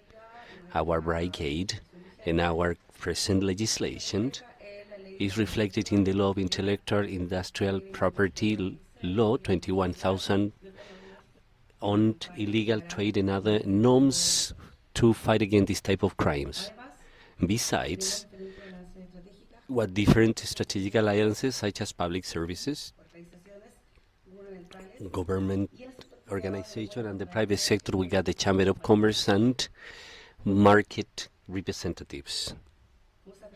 As you can see on this slide, we also have our public organs related to crimes against intellectual property, among them the Prosecutor's Office, NAC, the Public Health Institute, INAPI, one more, which is Judiciary. As a brigade, several procedures stand out. Among that, cell phone seizures, clothing seizures,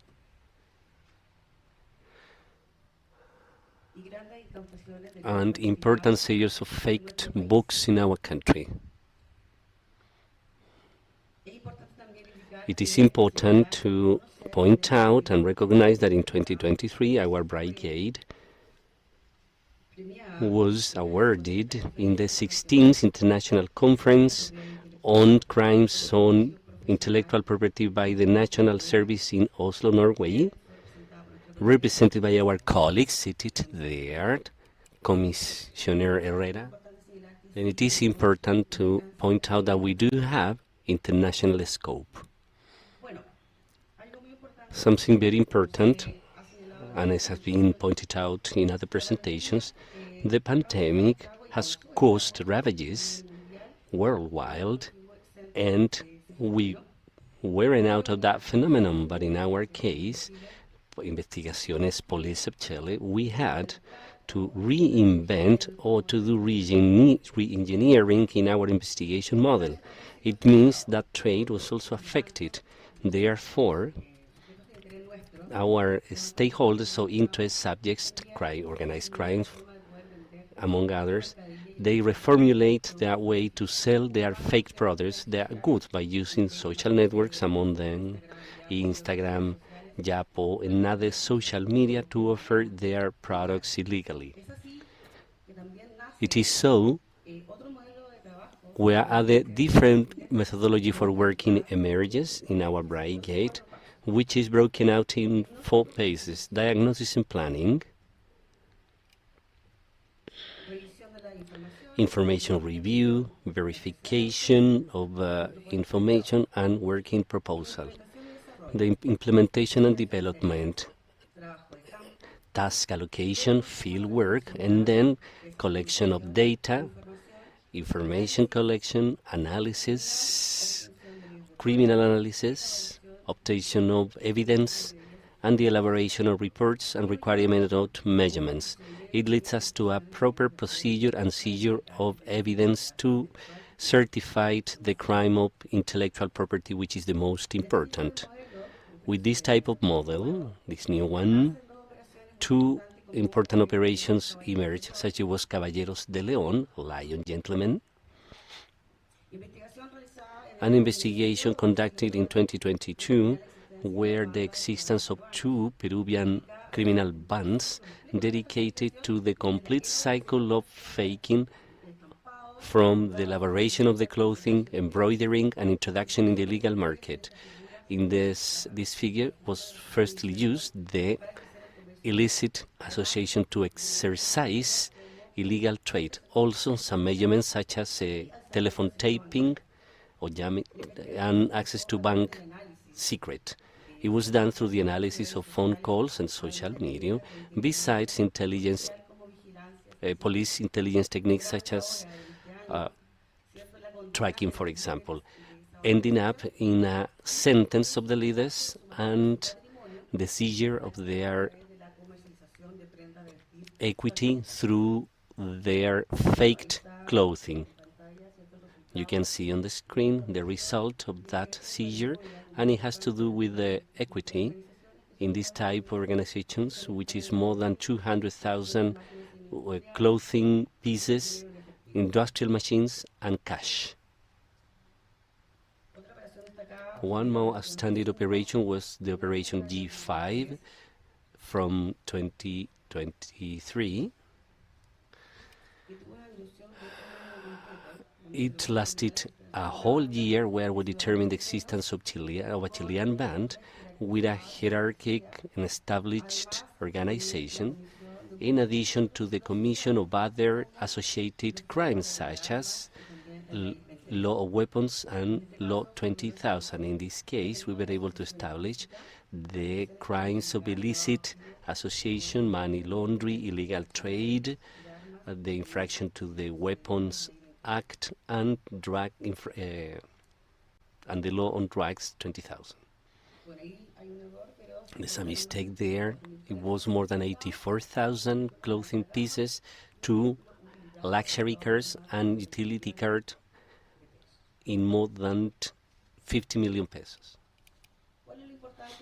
What's important here to understand and comprehend that in order to justify this model, this investigation model, intellectual property and industrial property crimes are a tool for organized crimes due to the money laundering. It should have a broader and deeper look, and therefore a different approach between the new challenges, what has led us to reassess our investigative processes nationally. What are our main goals? To foster the articulation goals on criminal bands, to contribute to the disarticulation of cross-border organizations, and contribute for the legal process through a specialized investigation. What's relevant about it? First, to identify and analyze information, understand that this type of crimes, particularly illicit association, there is a pyramid structure where each of the members keep specific roles, positions, to see their subject of interest equity and understand that organized crime can be related to other high impact crimes such as the law on drugs and weapons. And finally, I have to point out that due to this working model and the joint work with prosecutors' offices and those broader perspective on industrial and intellectual property crimes, we have been successful in these investigative processes. Thank you very much. Thank you very much to Mrs. Fernandez for her presentation. Thank you very much. This would be the last presentation on this panel and the last one before lunch. The topic is about product safety. From product safety to service safety, a professional on technical studies on our sustainability unit on the National Service of the Consumer. He is a chemical engineering. He has developed his career in the academic area in formulation and management of research projects, development and innovation towards continuous improvement and sustainable development. Thank you very much. Hello, good morning. First of all, I have a great challenge ahead of me beyond the presentation, to managing to raise your hopes and your enthusiasm, because we're all a little bit hungry. So the challenge will be to catch your attention in the following topic. As they already mentioned, my challenge is to show you a look towards the future, to change the perspective and incorporate service safety. To give you a little context in this perspective, we need to talk about e-commerce, which has been a recurrent theme during the entirety of these talks that we've been having. For this, we need to look at some data starting from 2017 at the worldwide level. 8% of total commerce belong to e-commerce, and by 2023, that number has increased to 20%. It was more than double in just 7 years. This has to do with behavioral changes because of the pandemic, of course, but we want to understand that e-commerce during 2016 was 1 out of 2 purchases that were done using mobile devices. By 2023, that share increased to 3 out of 4 purchases, 73%. So it's important to integrate these concepts and understand that the usage of mobile devices, in particular you yourself, you can see it right now, has increased the presence in commerce dynamics.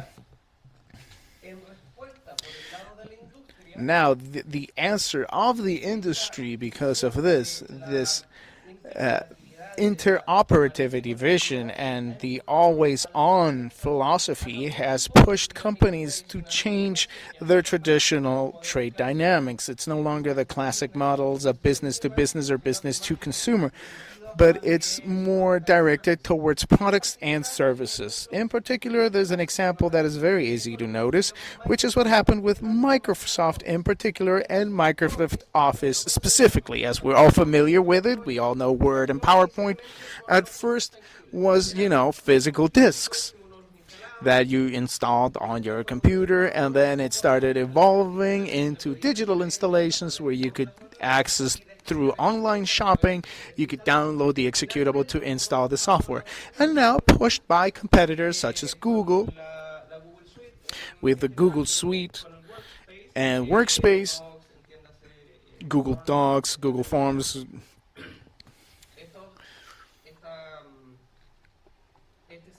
this service eventually became an online service.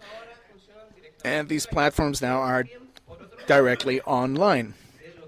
On the other hand, speaking of e-commerce, it also increased the offers of tangible services. And in that sense, we look at services like aesthetic centers who answer to this mutation in demand, because it's no longer the product being consumed, which could be a skincare product or a general product. You also consume an experience.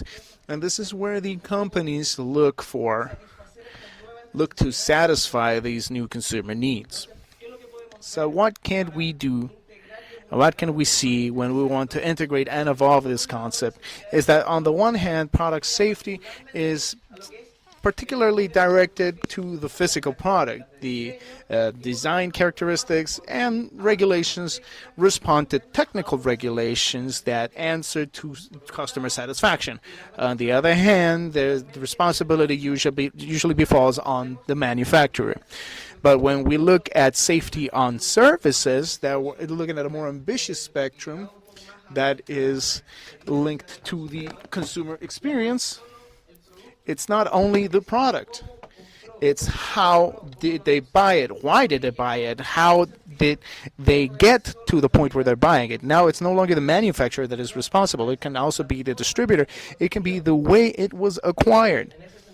In that sense, there's a bit of an influence of what happens with personal data, because personal data can respond to a flaw that can be present in people, that can be exploited. It can be a limitation in the usage of a certain product that could be unsafe for them. Maybe the product itself is not unsafe, but the people that, for example, the people that are celiac, they can't consume an element that may have gluten traces. But that is necessary information that needs to be provided and visible. On the other hand, when it comes to hyperconnectivity, we also look for availability and permanent continuity of these services due to the growing demand by consumers. And in that sense, achieving that, we can increase trust, user trust. How do we integrate these concepts? Is that we're always thinking in user safety by looking towards the characteristics and then being safe, or how the purchasing process is developed. And that way, you can notice that there needs to be a line of thinking focused holistically on risk, more of a wide-ranging perspective, not just punctual matters, but we also need to push the boundaries and in that way look for continuous improvement. Now, why is it relevant? All this spectrum, why is it relevant? It's because among the guarantees that need to exist for the consumer, there are also the rights of the consumer, where we focus on the safety. And there's also the duties of the provider and their duty to inform to the consumer. So when we're looking to change these dynamics, this all needs to be integrated a little bit more depending on what we're pretending to do. I now leave you here with the challenges of this interlocking of different perspectives. The legal frameworks needs to adapt. Unfortunately, we can take actions, but there's a lot of gray areas in between. When you are focused so much on the physical product, you can solve a product's problems or issues, but you can't completely mitigate risk if it's misused. In that sense, I want to retake the aesthetic centers issue that I raised earlier. It's a cosmetic product that can maybe fulfill all the indications and comply with the sectorial requirements, but if it's used by people that do not have the technical conditions or the preparation or knowledge or response capacity in their environment, or where it's being applied, the health conditions, the sanitary conditions do not exist, it can create a problem regardless. So this is where we need to open the opportunity to thinking further ahead from a legal perspective, and the more open we can be, the more spaces can be available for the execution of all of our counterparts. On the other hand, strengthening trust in e-commerce. That is important because there are many gaps, information gaps between what you physically buy and what you buy digitally through the digital market. While it's true that right now e-commerce is 20% and it continues growing, physical commerce is still 80%. So this is where it's also important to create this intersectionality of information. This is also important to train professionals.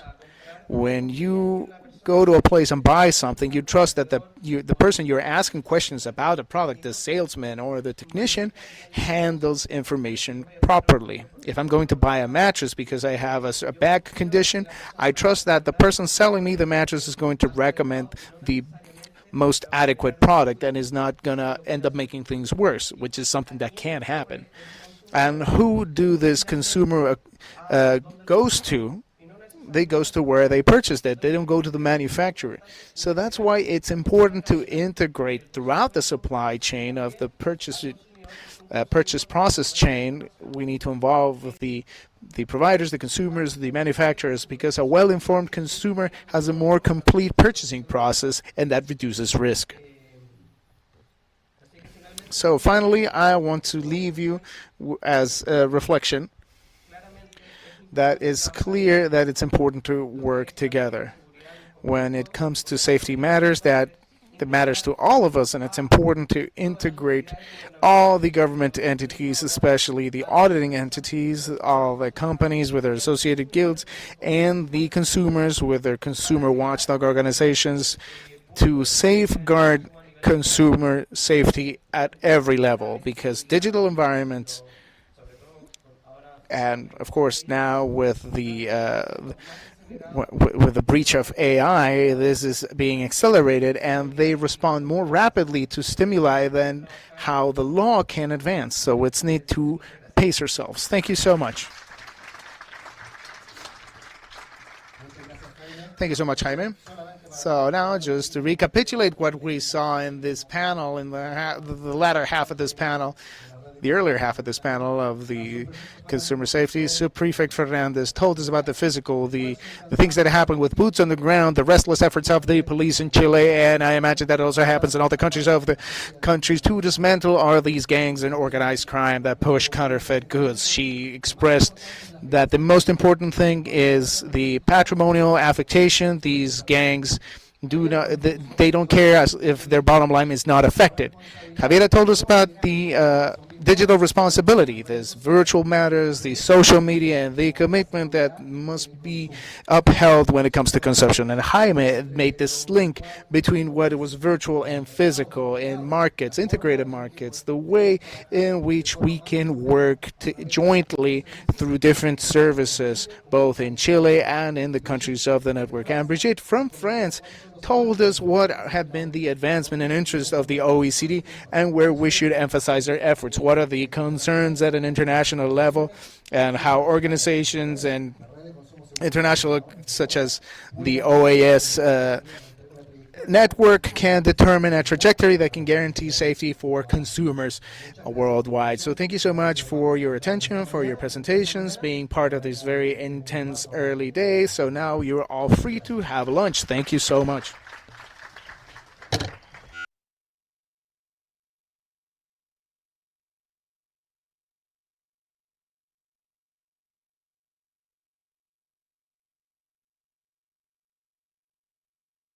Hour for lunch. Please be back at 2:30 for the last leg of these talks. Thank you.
I welcome you back. I hope that you had a great lunch and your free time, that you were able to get a break, get some rest. And now we're going to start with the second part of this session, and we're going to have the last forum of this afternoon, which is forum number 7, part 2, future challenges in the safety of products. This forum is going to be moderated by Catalina Girardo, who is a lawyer from CERNAC. I ask the panelists to come forward. Catalina is a lawyer from the University Adolfo Ibáñez. She has a degree with a mention in economic law from the same institution. Her area of academic research is focused on the analysis of financial services with a special focus on the equitative access to these products. Catalina currently works as a research lawyer from the subdirection from the consumer.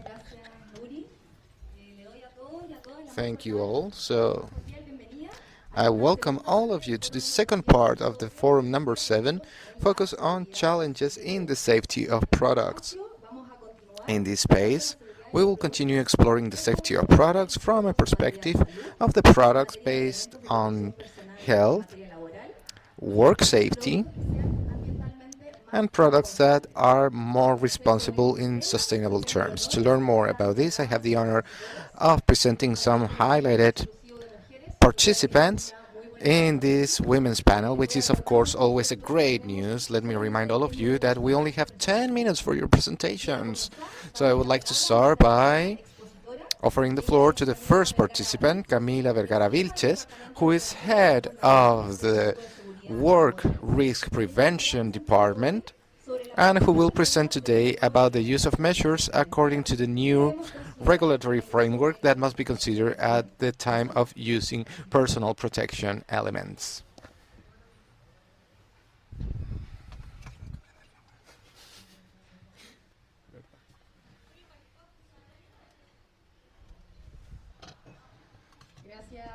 Thank you, Catalina. Good afternoon. Thank you. Thank you. Good afternoon, everyone. It's an honor to be here in this space. What we want to do today is talk about the challenges, and especially the challenges for the workers. And I would like to invite you regarding these regulatory framework changes, both national and international changes, which we have been seeing until now. So by the end of 2022, in the conference that was held for the International Conference of Work, of Labor, we had a very interesting summary, which is a recommendation for all the workers of the world, which has to do with recognizing the 5th fundamental right of work, which is having a healthy and safe work environment. And there we established the right to have safe and healthy work environments. This is a huge challenge because one way or another, we are seeing that it's not only a right to have fair wages, ending child labor, which, by the way, we are going to continue fighting for those causes, but we also recognize that in order to be able to work in conditions that are decent, we have to enshrine healthy and safe work environments as a right for everyone.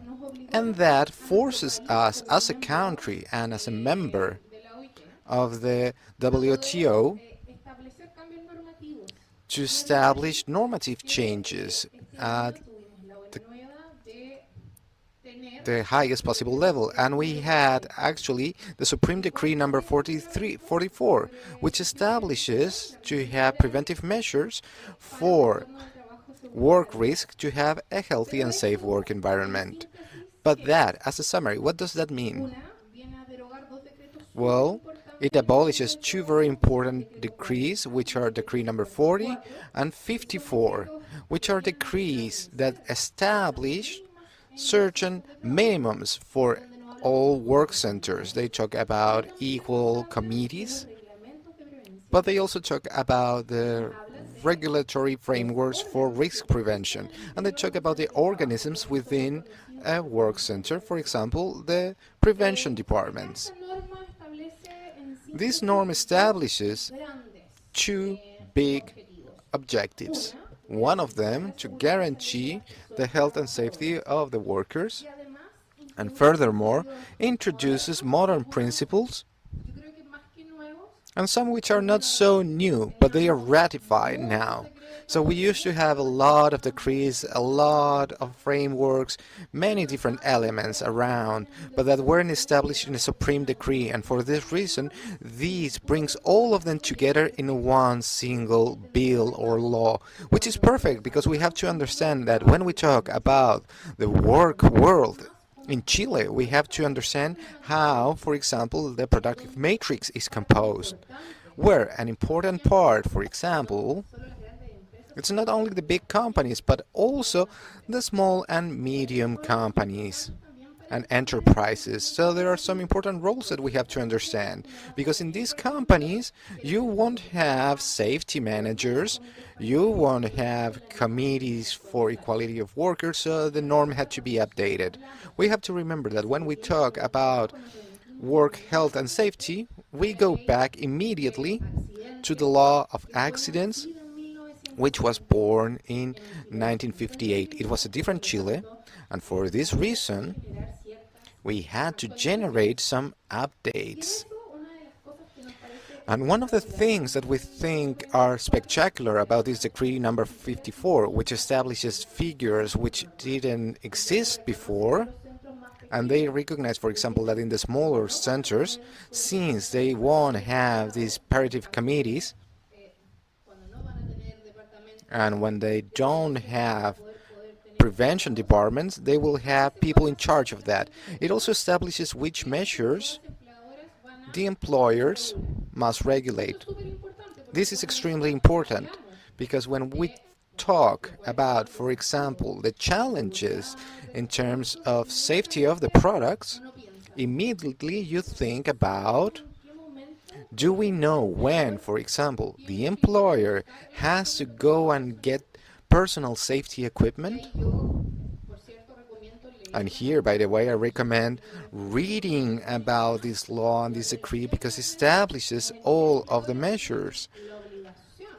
So the employers have the obligation of fighting and ensuring the safety and health of their workers. It's a responsibility. It's not a favor. It's a responsibility.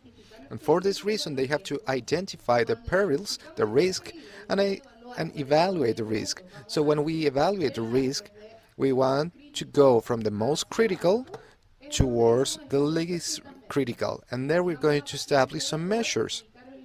First of all, preventing or eliminating the risk, which we think is the most effective measure, but which does not necessarily is something easy to apply. So we have to find another way, another type of measures, such as, for example, controlling the risk at their source. And here we can see some engineering measures where we can try to isolate the risk so that the workers don't have any accidents. After that, we're going to reduce the risk as far as possible, applying organizational measures and administrative measures. And here we have shifts, for example, and other things that can be done. And lastly, because we always say that the use of personal safety elements is the last thing. That's when we're intervening directly on the worker.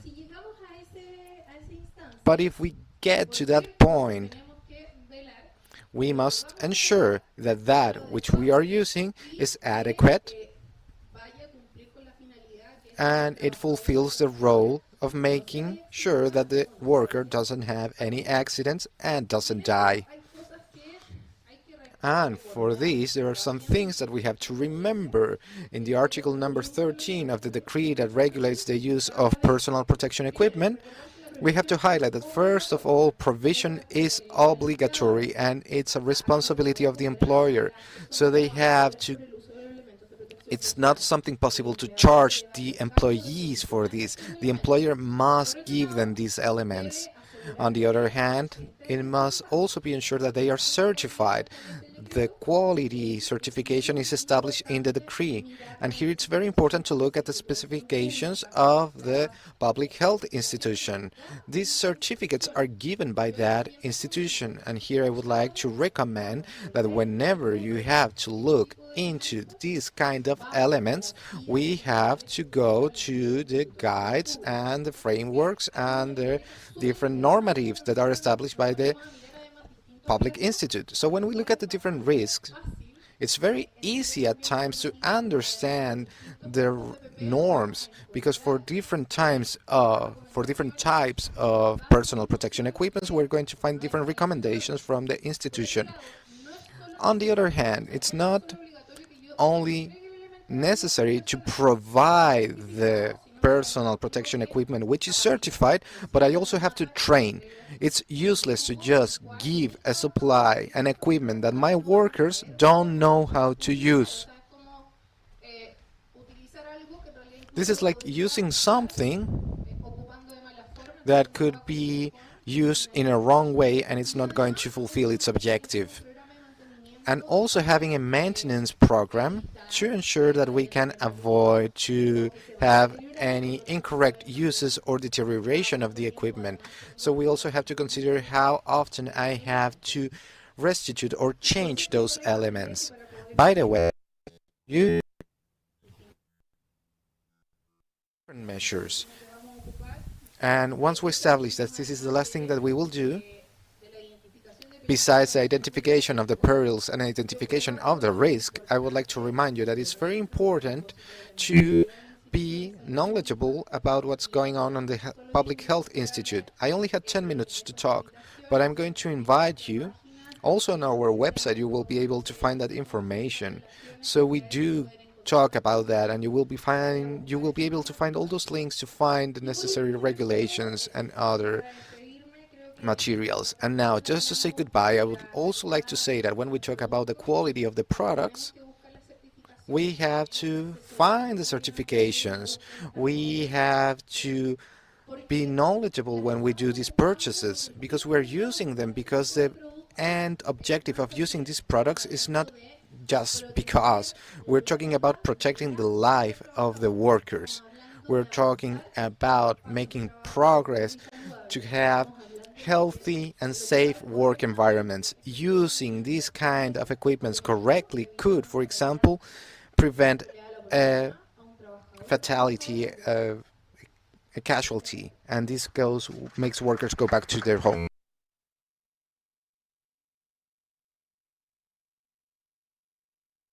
Thank you very much, Camila, for your presentation and your recommendations. Next, we're hearing Marly Lopez. She is an environmental chemist from the University of Chile and also has a degree in innovation from the Universidad Católica de Chile. Since 2011, she has been working as a professional in creating norms in the National Institute for Normalization. Thank you. Thank you. First, I would like to see... There we go. Thank you for the invitation. First of all, I want to greet you all here in the auditorium and also those who are online. Today, I want to talk to you about the main aspects about sustainability related to consumption and what is the role of these environmental tags and labels giving trust and confidence to the consumers. The sustainability challenges that we're facing, they're not a new issue worldwide. Today in Chile, we're talking about a triple environmental crisis focused mainly on climate change, on pollution, and also in the loss of biodiversity. And how is this expressed in consumption issues is that maybe you have seen in the market a statement, for example, like the ones presented in the slide. They're environmentally safe, they're respectful with the environment, respectful with the planet, non-pollutant, green, etc. So consumers face this decision-making process based on information that is available on the products themselves. I want to let you know that these statements are not the ones that should matter. And this is precisely what the technical regulations mean to correct, because these statements really have no accountability of the true impact that a product can have on the environment, or the consumption of a product may have on the environment. So I'm going to show you some data. This belongs to a study from CERNAC from the year 2022, where we made an analysis about the consumption and purchase of products, and this analysis consulted specifically about sustainability issues. And over here, 52% of people consider sustainability very important in their decision-making process when it comes to purchases.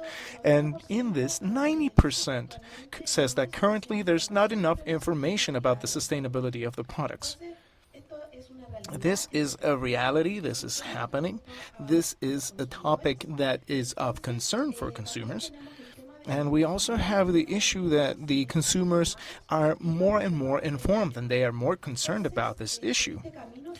Through this road towards sustainability, we see that there are transformations in the way products are being manufactured. Decisions are being made in product design to not affect the environment in the long term, and when it comes to commercialization, packaging, and so on. And on behalf of the consumers, it's also how they consume. So in that sense, communication of environmental information, and in this case, what we're going to comment through these labels, is fundamental. Because in this act of consumption, consumers in general are at a disadvantage because they receive information that is not appropriate, or they're not familiar with the type of information. So to tell you very quickly, there's some precedent of legislation. We have some laws, for example, Law 20,920, that has to do with the issues that they are establishing labeling parameters. Law 21,368, Law 21,455 about climate change. So here we have a broad picture that we need a labeling system, but it's not specified how. So regulation, voluntary regulations, will help us establish this system that will aid us in establishing what kind of communication and what kind of information we are presenting to the consumer for them to make responsible decisions. Also, of course, we can't stop mentioning what has to do with the Sustainable Development Goals, which is goal number 12, and how ISO has made available a series of regulations that are not only focused on labeling, but also on environmental management systems, sustainable purchases. And here is stated how the consumer, or what the consumer can do. And here, what is presented is that they need to think well before making decisions, but for that, they need the proper information. So ISO, through a series of regulations, they have organized this pretty well. And the environmental information is communicated through environmental statements, environmental declarations. And here's the information, and just to make a little comment about how there are many types of environmental declarations. They're the ones that we know the most, which are these self-declared environmental statements, the ones that the manufacturers make about interesting topics of a sustainable nature. For example, the materials are compostable, they're recycled. There are also the eco-labels, the environmental statements of products, carbon footprint declarations, and there's also the second level where they declare quantitative information about the life cycle and other features of the product. Basically, to let you know that this is the current ecosystem related to labeling regulations, that we have them as regulations in our country, and some of the systems that currently exist and that are being used as a guideline, as a baseline.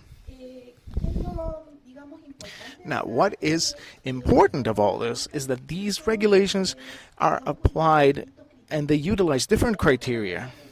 Some of these labelings are focused on a single feature, and other ones on a set of features that analyzes the life cycle of the entirety of the product since the moment it is manufactured until it reaches the final cycle of its life. Now, what are the objectives that are perceived by these labels? That the information that reaches the consumer is precise, is verifiable, that also stimulates improvements towards manufacturing of products, and that minimizes statements that are environmentally without any guarantees, like the ones I showed at the beginning, environmentally friendly and such, and that there's also a reduction or at least a minimization in the confusion that may exist in the market, and also facilitate the exchange of products and services. And that also users and consumers can make their decisions with truly useful information and true information. So in these important points, how the labeling can help is by providing confidence and trust and transparency. And these labels and systems make this possible. Now, regarding sustainability, it's a little bit more complicated. And here I present it in this manner because it's not just these characteristics about transparency and clarity, but also they have to do with the incorporation of additional information, because let's remember the sustainability issue encompasses not just the environment, but also social and economical matters. So over here, we need to be more careful with this information. And what is recommended, and what's recommended by the 14020 ISO, that these statements should only come from verifiable sources and verifiable organisms, not focused on self-proclamations by the manufacturer. It should be part of a program that can be verifiable. So what are the main challenges here that we've analyzed and determined from the point of view of regulations? The first thing is to avoid greenwashing. Greenwashing is this image laundering process of saying products that are environmentally friendly that actually aren't, and also to advance on a labeling system with common terms and that are well known by consumers. Some people think that it could be beneficial to establish a system, for example, like the one they do for food labeling, that could help consumers with common definitions and well-known definitions to identify which ones are the products that will really damage the environment the least. Another important point is identifying what are the attributes or features from the products and that have to do with sustainability, and how they are communicated to correctly inform consumers. And lastly, another important point is education. Educating consumers, make them know this information, make them have the skills to identify the labels, identify the characteristics and features, and that way achieve an informed purchase. Thank you. Thank you so much, Marley. Thank you, Marley. To wrap things up, we'll have a presentation by Mariela Rojas Donoso, who is the Chief of the Authorization of Establishments and Subdepartment of Authorization and Registry of Medical Devices of the National Agency for Medical Devices in our country. As I already mentioned, I come from the public health institutions from Chile, the institute that is in charge of the regulation of medical devices, pharmaceutical products, cosmetics as well, and other technical areas. I come on behalf of the A&D department, which is the National Agency of Medical Devices, and I'm going to talk precisely about that. So my name is Mariela Graciela Rojas, and I've been working for over 20 years in the same area. So I'm going to share a little bit about the current situation. So medical devices are the products that are used commonly in health services. These are products that fulfill their role through mechanical and physical means, which is completely opposite of pharmaceuticals, which achieve their action mechanisms through metabolic or biologic and chemical means. So what are these devices? They can treat and diagnose a disease. We also have medical devices which are in vitro, which is another area of medical devices, which are all those products used, for example, in clinical labs to carry out tests in a sample that was obtained from a human body. So, for example, glucose or other elements. They are also classified within what's considered as medical devices. These medical devices have risk classifications. So from 1 to 4, 4 is the riskiest because they are usually invasive products with a long-term use. For example, a pacemaker. And also, diagnosis reagents also are classified in 4 groups, but they are nationally and internationally known as A, B, C, D, not 1, 2, 3, and 4. So, for example, A, C, and G are reagents of, for example, HIV tests, which are going to have an impact both on the individual as well as in the general population. So, for these reasons, we need reagents for diagnosis that provide accurate results. So, medical devices are a group of products, over 2 million different products as of 2017, but we have it even more now after the pandemic. A lot of new medical devices were created. Now we have medical devices that have software, artificial intelligence.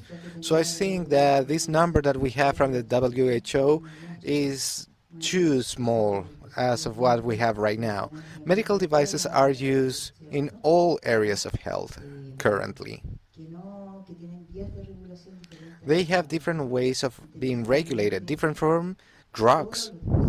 And all medical devices have their own regulations, and drugs as well, mainly because of the mechanism through which they achieve their objectives and their use.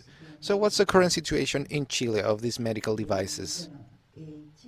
In Chile, we are importers. Over 95% of these products are imported from the United States, China, Germany, and other countries. In only 5 years, we had certificates of imports and use to be used in the country above 50,000 imports. I would also like to tell you that we have a regulation. We have the Article 111 of the Health Code and the Supreme Decree 825, which have to do with the regulation of medical devices. This regulation was elaborated during the years 95, 98, and it's quite limited in terms of ensuring the guarantees for the safety of these medical devices here in Chile. For this reason, a new project was presented to be able to modify this Article 111, and which is within the second pharmaceutical law, and we're waiting for the approval in order to enlarge our functions and also our regulation activities. So the scope that we have. I would also like to tell you that this article and this Supreme Decree are quite limited. We only have some regulatory functions. So, for example, the sanitary filtering, only when there's a local certification of these products, independently of having had this certification made abroad. This article or decree also mentions the presence of a certifying organism to carry out these local proofs. I'm not sure if I'm not saying this correctly, or give me one moment. So, regarding the supervision, which is also one of those regulatory tasks, right now we don't have that function. Another organism, which are the Ceremis, is the one that is in charge of that. Also, post-commercialization surveillance is also not considered within this decree because it's quite limited to only those products that are within the scope of the sanitary control. What do we have currently? Only 9 products. That's all we have.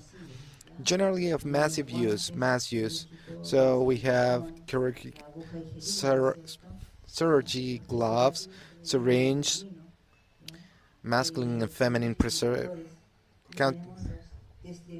counter-consumption methods, and also DEAs. So these are some of the many products that enter the country and are commercialized. What is recommended by the international organisms such as, for example, the WHO? Well, they recommend that in order to have effective regulatory mechanisms to ensure the quality and performance of these medical devices and contribute to public health, they recommend following these norms, which are the benchmark for medical devices. These guidelines mention all the requirements for a regulation that's mature and complete, both pre-commercialization, post-commercialization, and also the legal requirements. So, we took these guidelines, we did some self-evaluation, and were able to identify some of the gaps that we have as a regulatory organ. These gaps lead us to having a work plan and asking with urgency to have these changes, these modifications of the Article 111.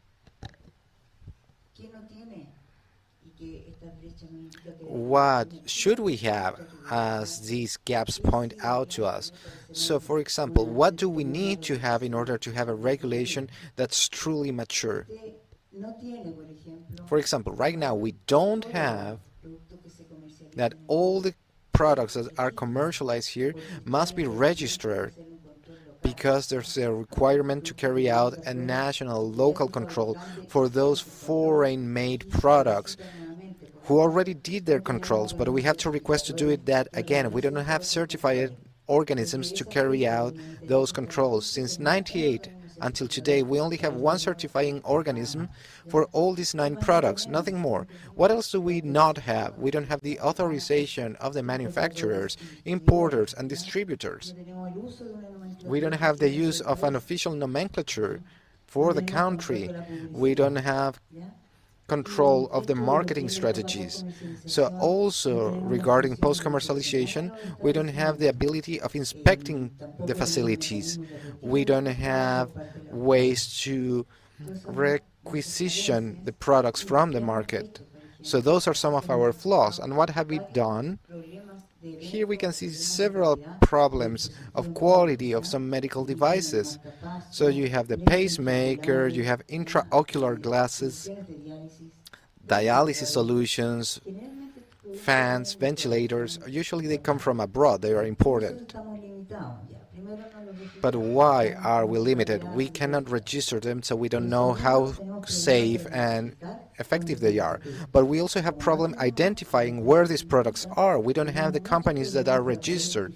So we have a lot of problem in order to be able to make sure that these products are requisitioned when they have flaws.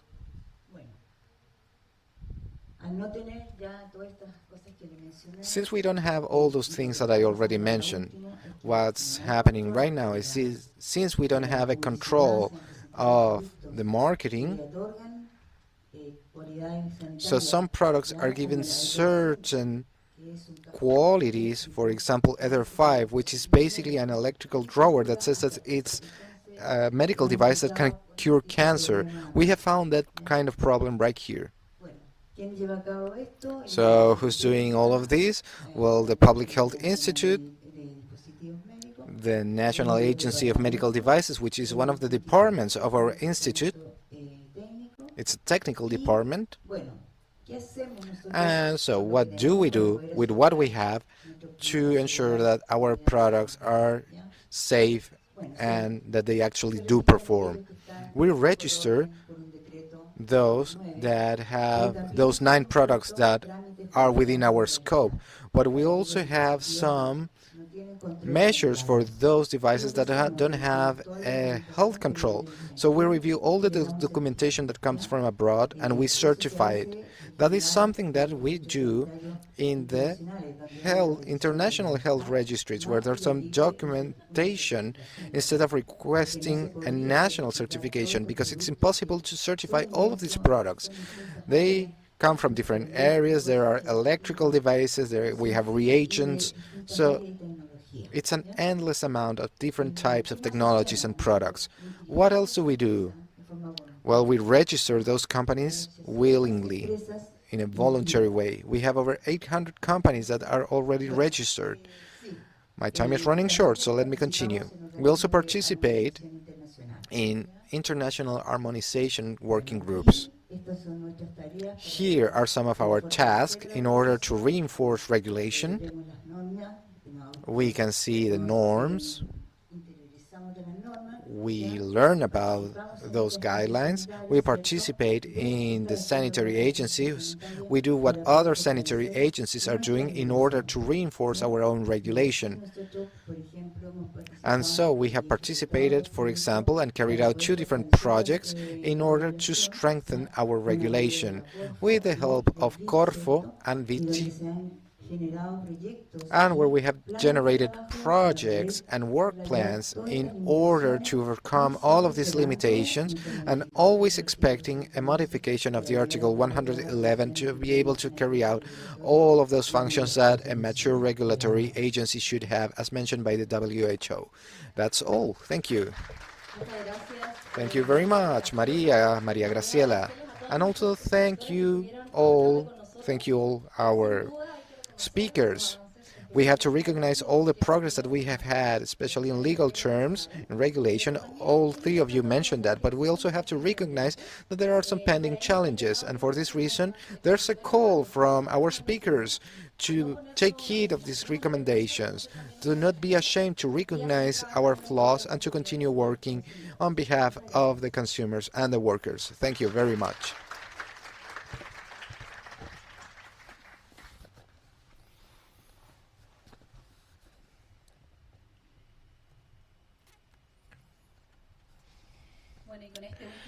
And with that last forum, we conclude the International Workshop of the Consumer Safety and Health Network. We want to thank everyone who participated here and everybody who participated in all the other forums throughout these 2 days who were representing their countries and organizations by transferring their knowledge and experience in matters of product safety. I want to tell you also that we've received many questions in the forums, but because of time constraints and as we commented before, this will be answered and published on the product safety website for you to consult and also see the answers. And now, to give a closing statements to this day, I want to welcome Andres Herrera, the president of CERNAC, who is also the president of the network now, to give some closing statements.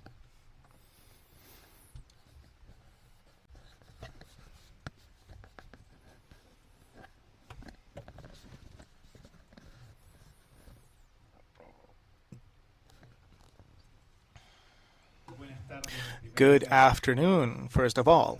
Esteemed representatives of the member countries of the Consumer Safety and Health Network from the OAS and its technical secretary, distinguished national participants and international participants of this workshop, and also of the preceding meeting that we had yesterday.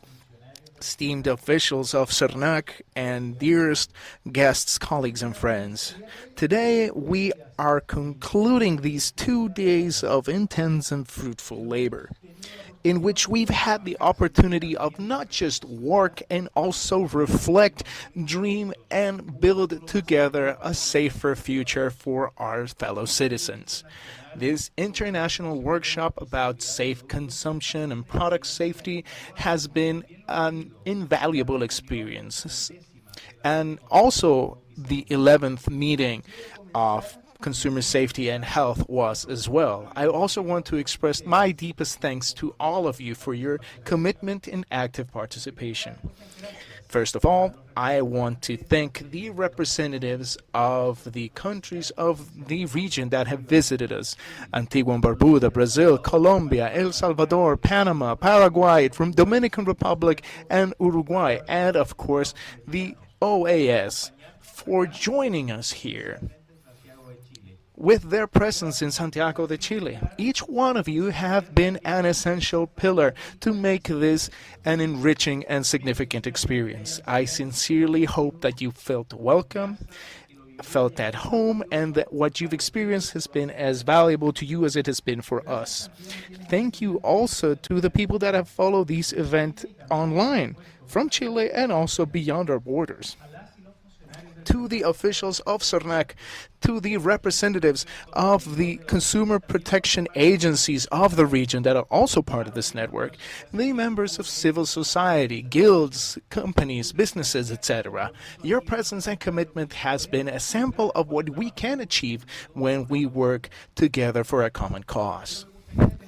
I would like to also pause for a second on something very important: the effort and dedication of our officials. This workshop has been the reflection of a collective work, of a planned work with a lot of effort, and of what we are capable of achieving when we join via passion and conviction towards a common goal. Seeing so many of our people and officials in different roles transmitting their knowledge, their passion for what they do, their commitment with consumer safety has been a matter of pride. Thank you wholeheartedly for being the engines that make this possible. Concluding this day, I can say with absolute certainty that we have given gigantic steps towards a safer future for all the inhabitants of our dear region.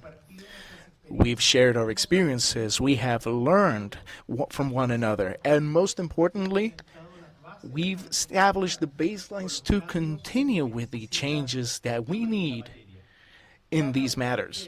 Each one of you, from your role and particular perspective, have left a mark that not only has enriched us intellectually, it has also connected us like a true community that is committed with the protection of consumer rights and their safety. We've spoken of crucial matters like the digital transformation, withdrawals and recall of products, illegal commerce, medication and falsified medical devices, the challenges of cross-border trade, and the impact of changes in consumer behavior, plus also the future challenges in all these topics. These are not just technical issues. These are matters that affect the daily lives of people, of families, of our children, of our senior citizens. And that's why we can never forget that each decision that we make and that we will have to make guided by the network we need to fulfill our mandate and comply with the deep responsibility that we have as institutions. We are talking about the safety of products that people consume every day. We're talking about their health, their well-being, their future. This is why we must continue working together as a support network where each one of us from both the public and private sectors are willing to contribute and share knowledge and be available to act coordinately, swiftly, efficiently, to do what it takes to protect the most vulnerable in particular as well. In that sense, regional cooperation is more than fundamental. We understand that the protection of consumer rights and their safety is not just the work of a few. It's a shared responsibility between all the actors that are gathered here today. Public actors, private actors. And in that, I am convinced that with the goodwill of everyone, we will achieve additional changes beyond those that we've already managed to do. This workshop is only the beginning of this journey that we will travel on together. The recommendations and ideas that came from here will transform into tangible decisions that will make changes on people's lives. And in that journey, CERNAC continues to be committed with teamwork and adding efforts and creating new alliances so consumer safety remains a shared priority. I also want to share with you a news that fills us with hope and joy at CERNAC. In 2025, CERNAC will also assume the presidency of the Ibero-American Forum of the Trustworthy Consumer for the period of 2025-2026. This new challenge also motivates us very deeply and drives us to continue working to widening our cooperation networks and promoting the well-being and safety of our consumers throughout the region. Our works and the work of all the other agencies does not end here. Starting from this workshop, we are still committed with the protection of the rights of people, the safety of the products that reach their hands, and ultimately the safety of our region. This is a cause that should inspire us every day, drive us to action with more passion and more steadfastly. In name of the President of the Republic, Gabriel Boric, and the government of Chile, I deeply thank you for joining us here, for sharing your knowledge, your experiences, and your genuine commitment with a safer future for everybody. Let's keep going forward. Let's keep going forward together, working responsibly, collaboratively, and with passion, with the steadfast purpose of ensuring a safer tomorrow for the citizens of our dear America. Thank you so much, everybody.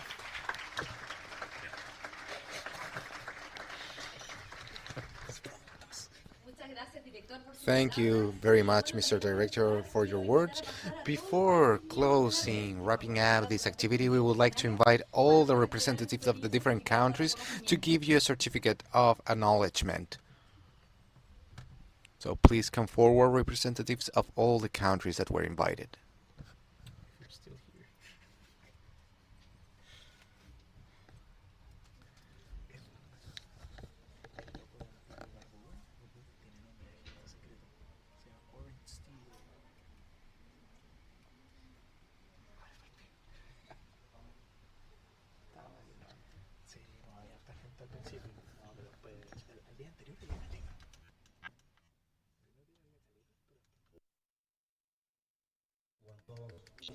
So we ask you to come forward one after the other and to say on the stage, Orange Steele, please, Director of Prices and Consumers Affairs from Antigua and Barbuda, please come forward.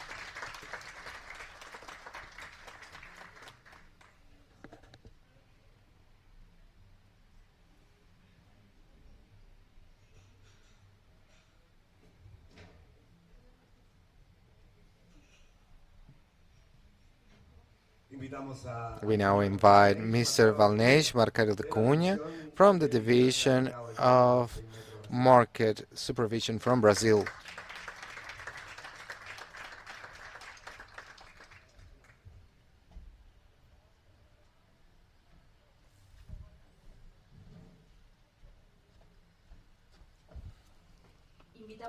We now invite Mr. Paulo Oscarelli, in charge of technical cooperation of Inmetro Brazil.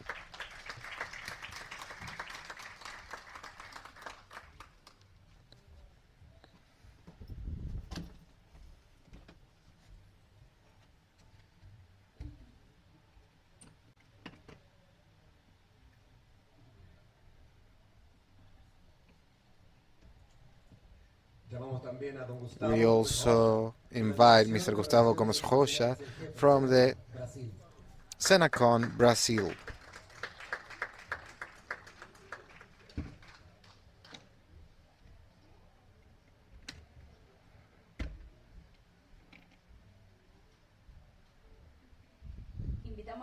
We invite to the stage Maria Carolina Garcia, Superintendent Delegate for the Protection of the Industries, Colombia.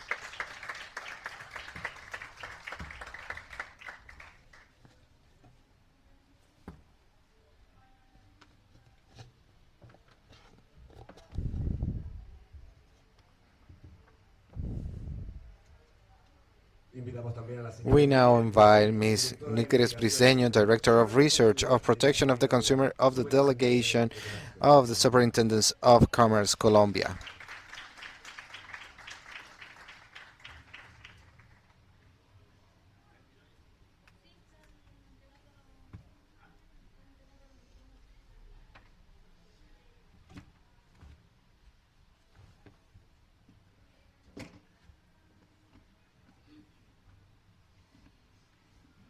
Up next, we invite Mr. Ricardo Arturo Salazar Villalta, the President of the Defense of the Consumer of El Salvador.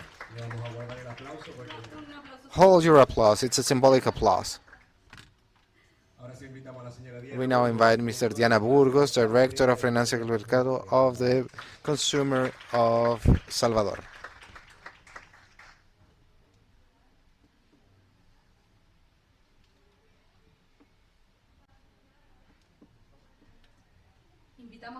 We now invite for his recognition Saul Jaramillo, National Director of the Protection of the Consumer of Acodeco, Panama.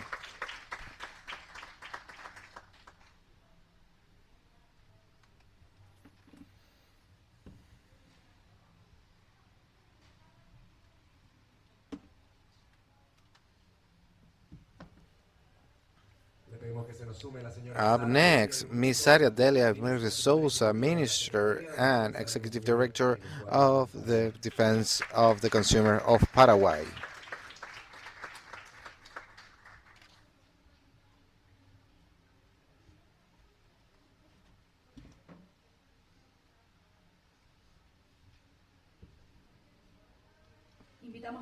We now invite to the stage Gustavo Benitez, Director of Legal Issues of the Protection of the Consumer and the User of Paraguay.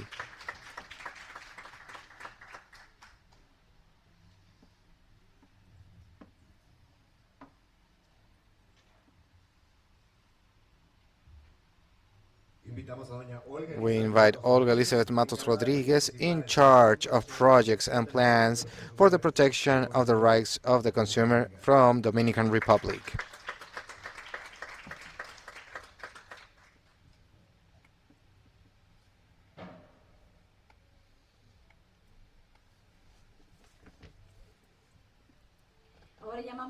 We now call to the stage Mandin Suriel Haynes, Technical in Safety of the Products from Proconsumidor from the Dominican Republic.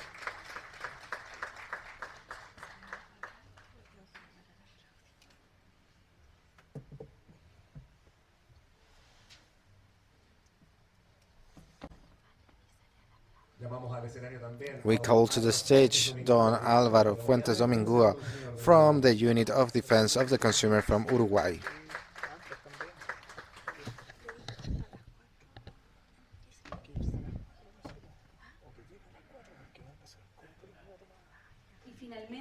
And last but not least, we invite to the stage Mariette Vidal, Specialist and Technical Secretary of the Safe Consumptions Network of the American States.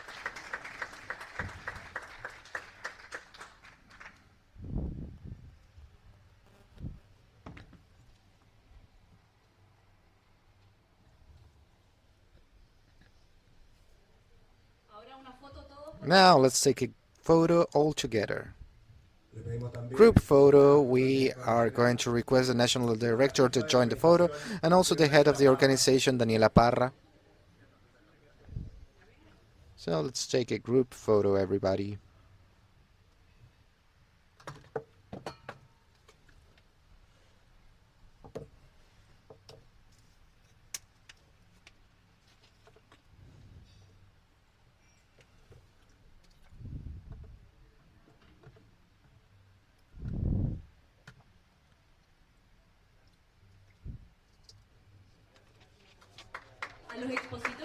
To the speakers, we would like to invite you to come to the stage as well, to the speakers from the forums. Come to the stage. All of you together. Come forward. We can't have enough photos.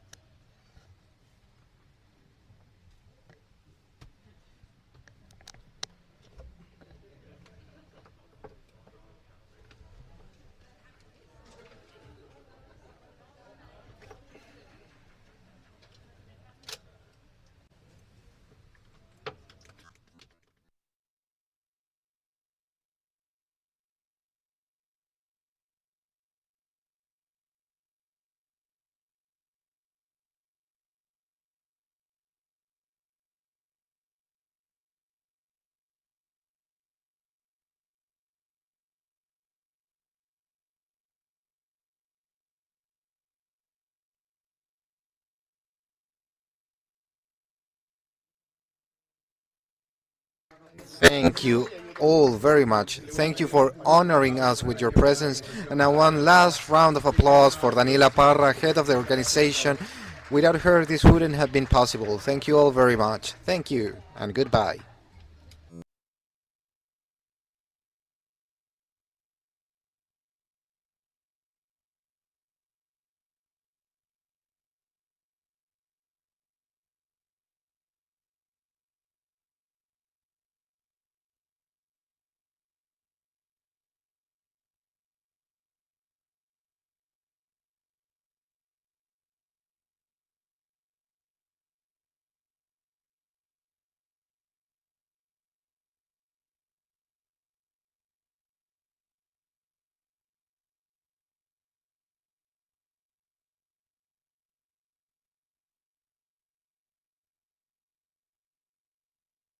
This event. We thank you all for this event, for your participation and your commitment to this activity. We would also like to thank all of those who joined us remotely via streaming. So, a greeting to all of you. Having made this workshop, we reaffirm our commitment to the safety of the products and we establish our role as leaders in the region. This leadership undoubtedly will have an impact on the international agenda and generate bonds with the different countries and to demonstrate our leadership in the region. So one final round of applause to all of us who are present here and have a wonderful day.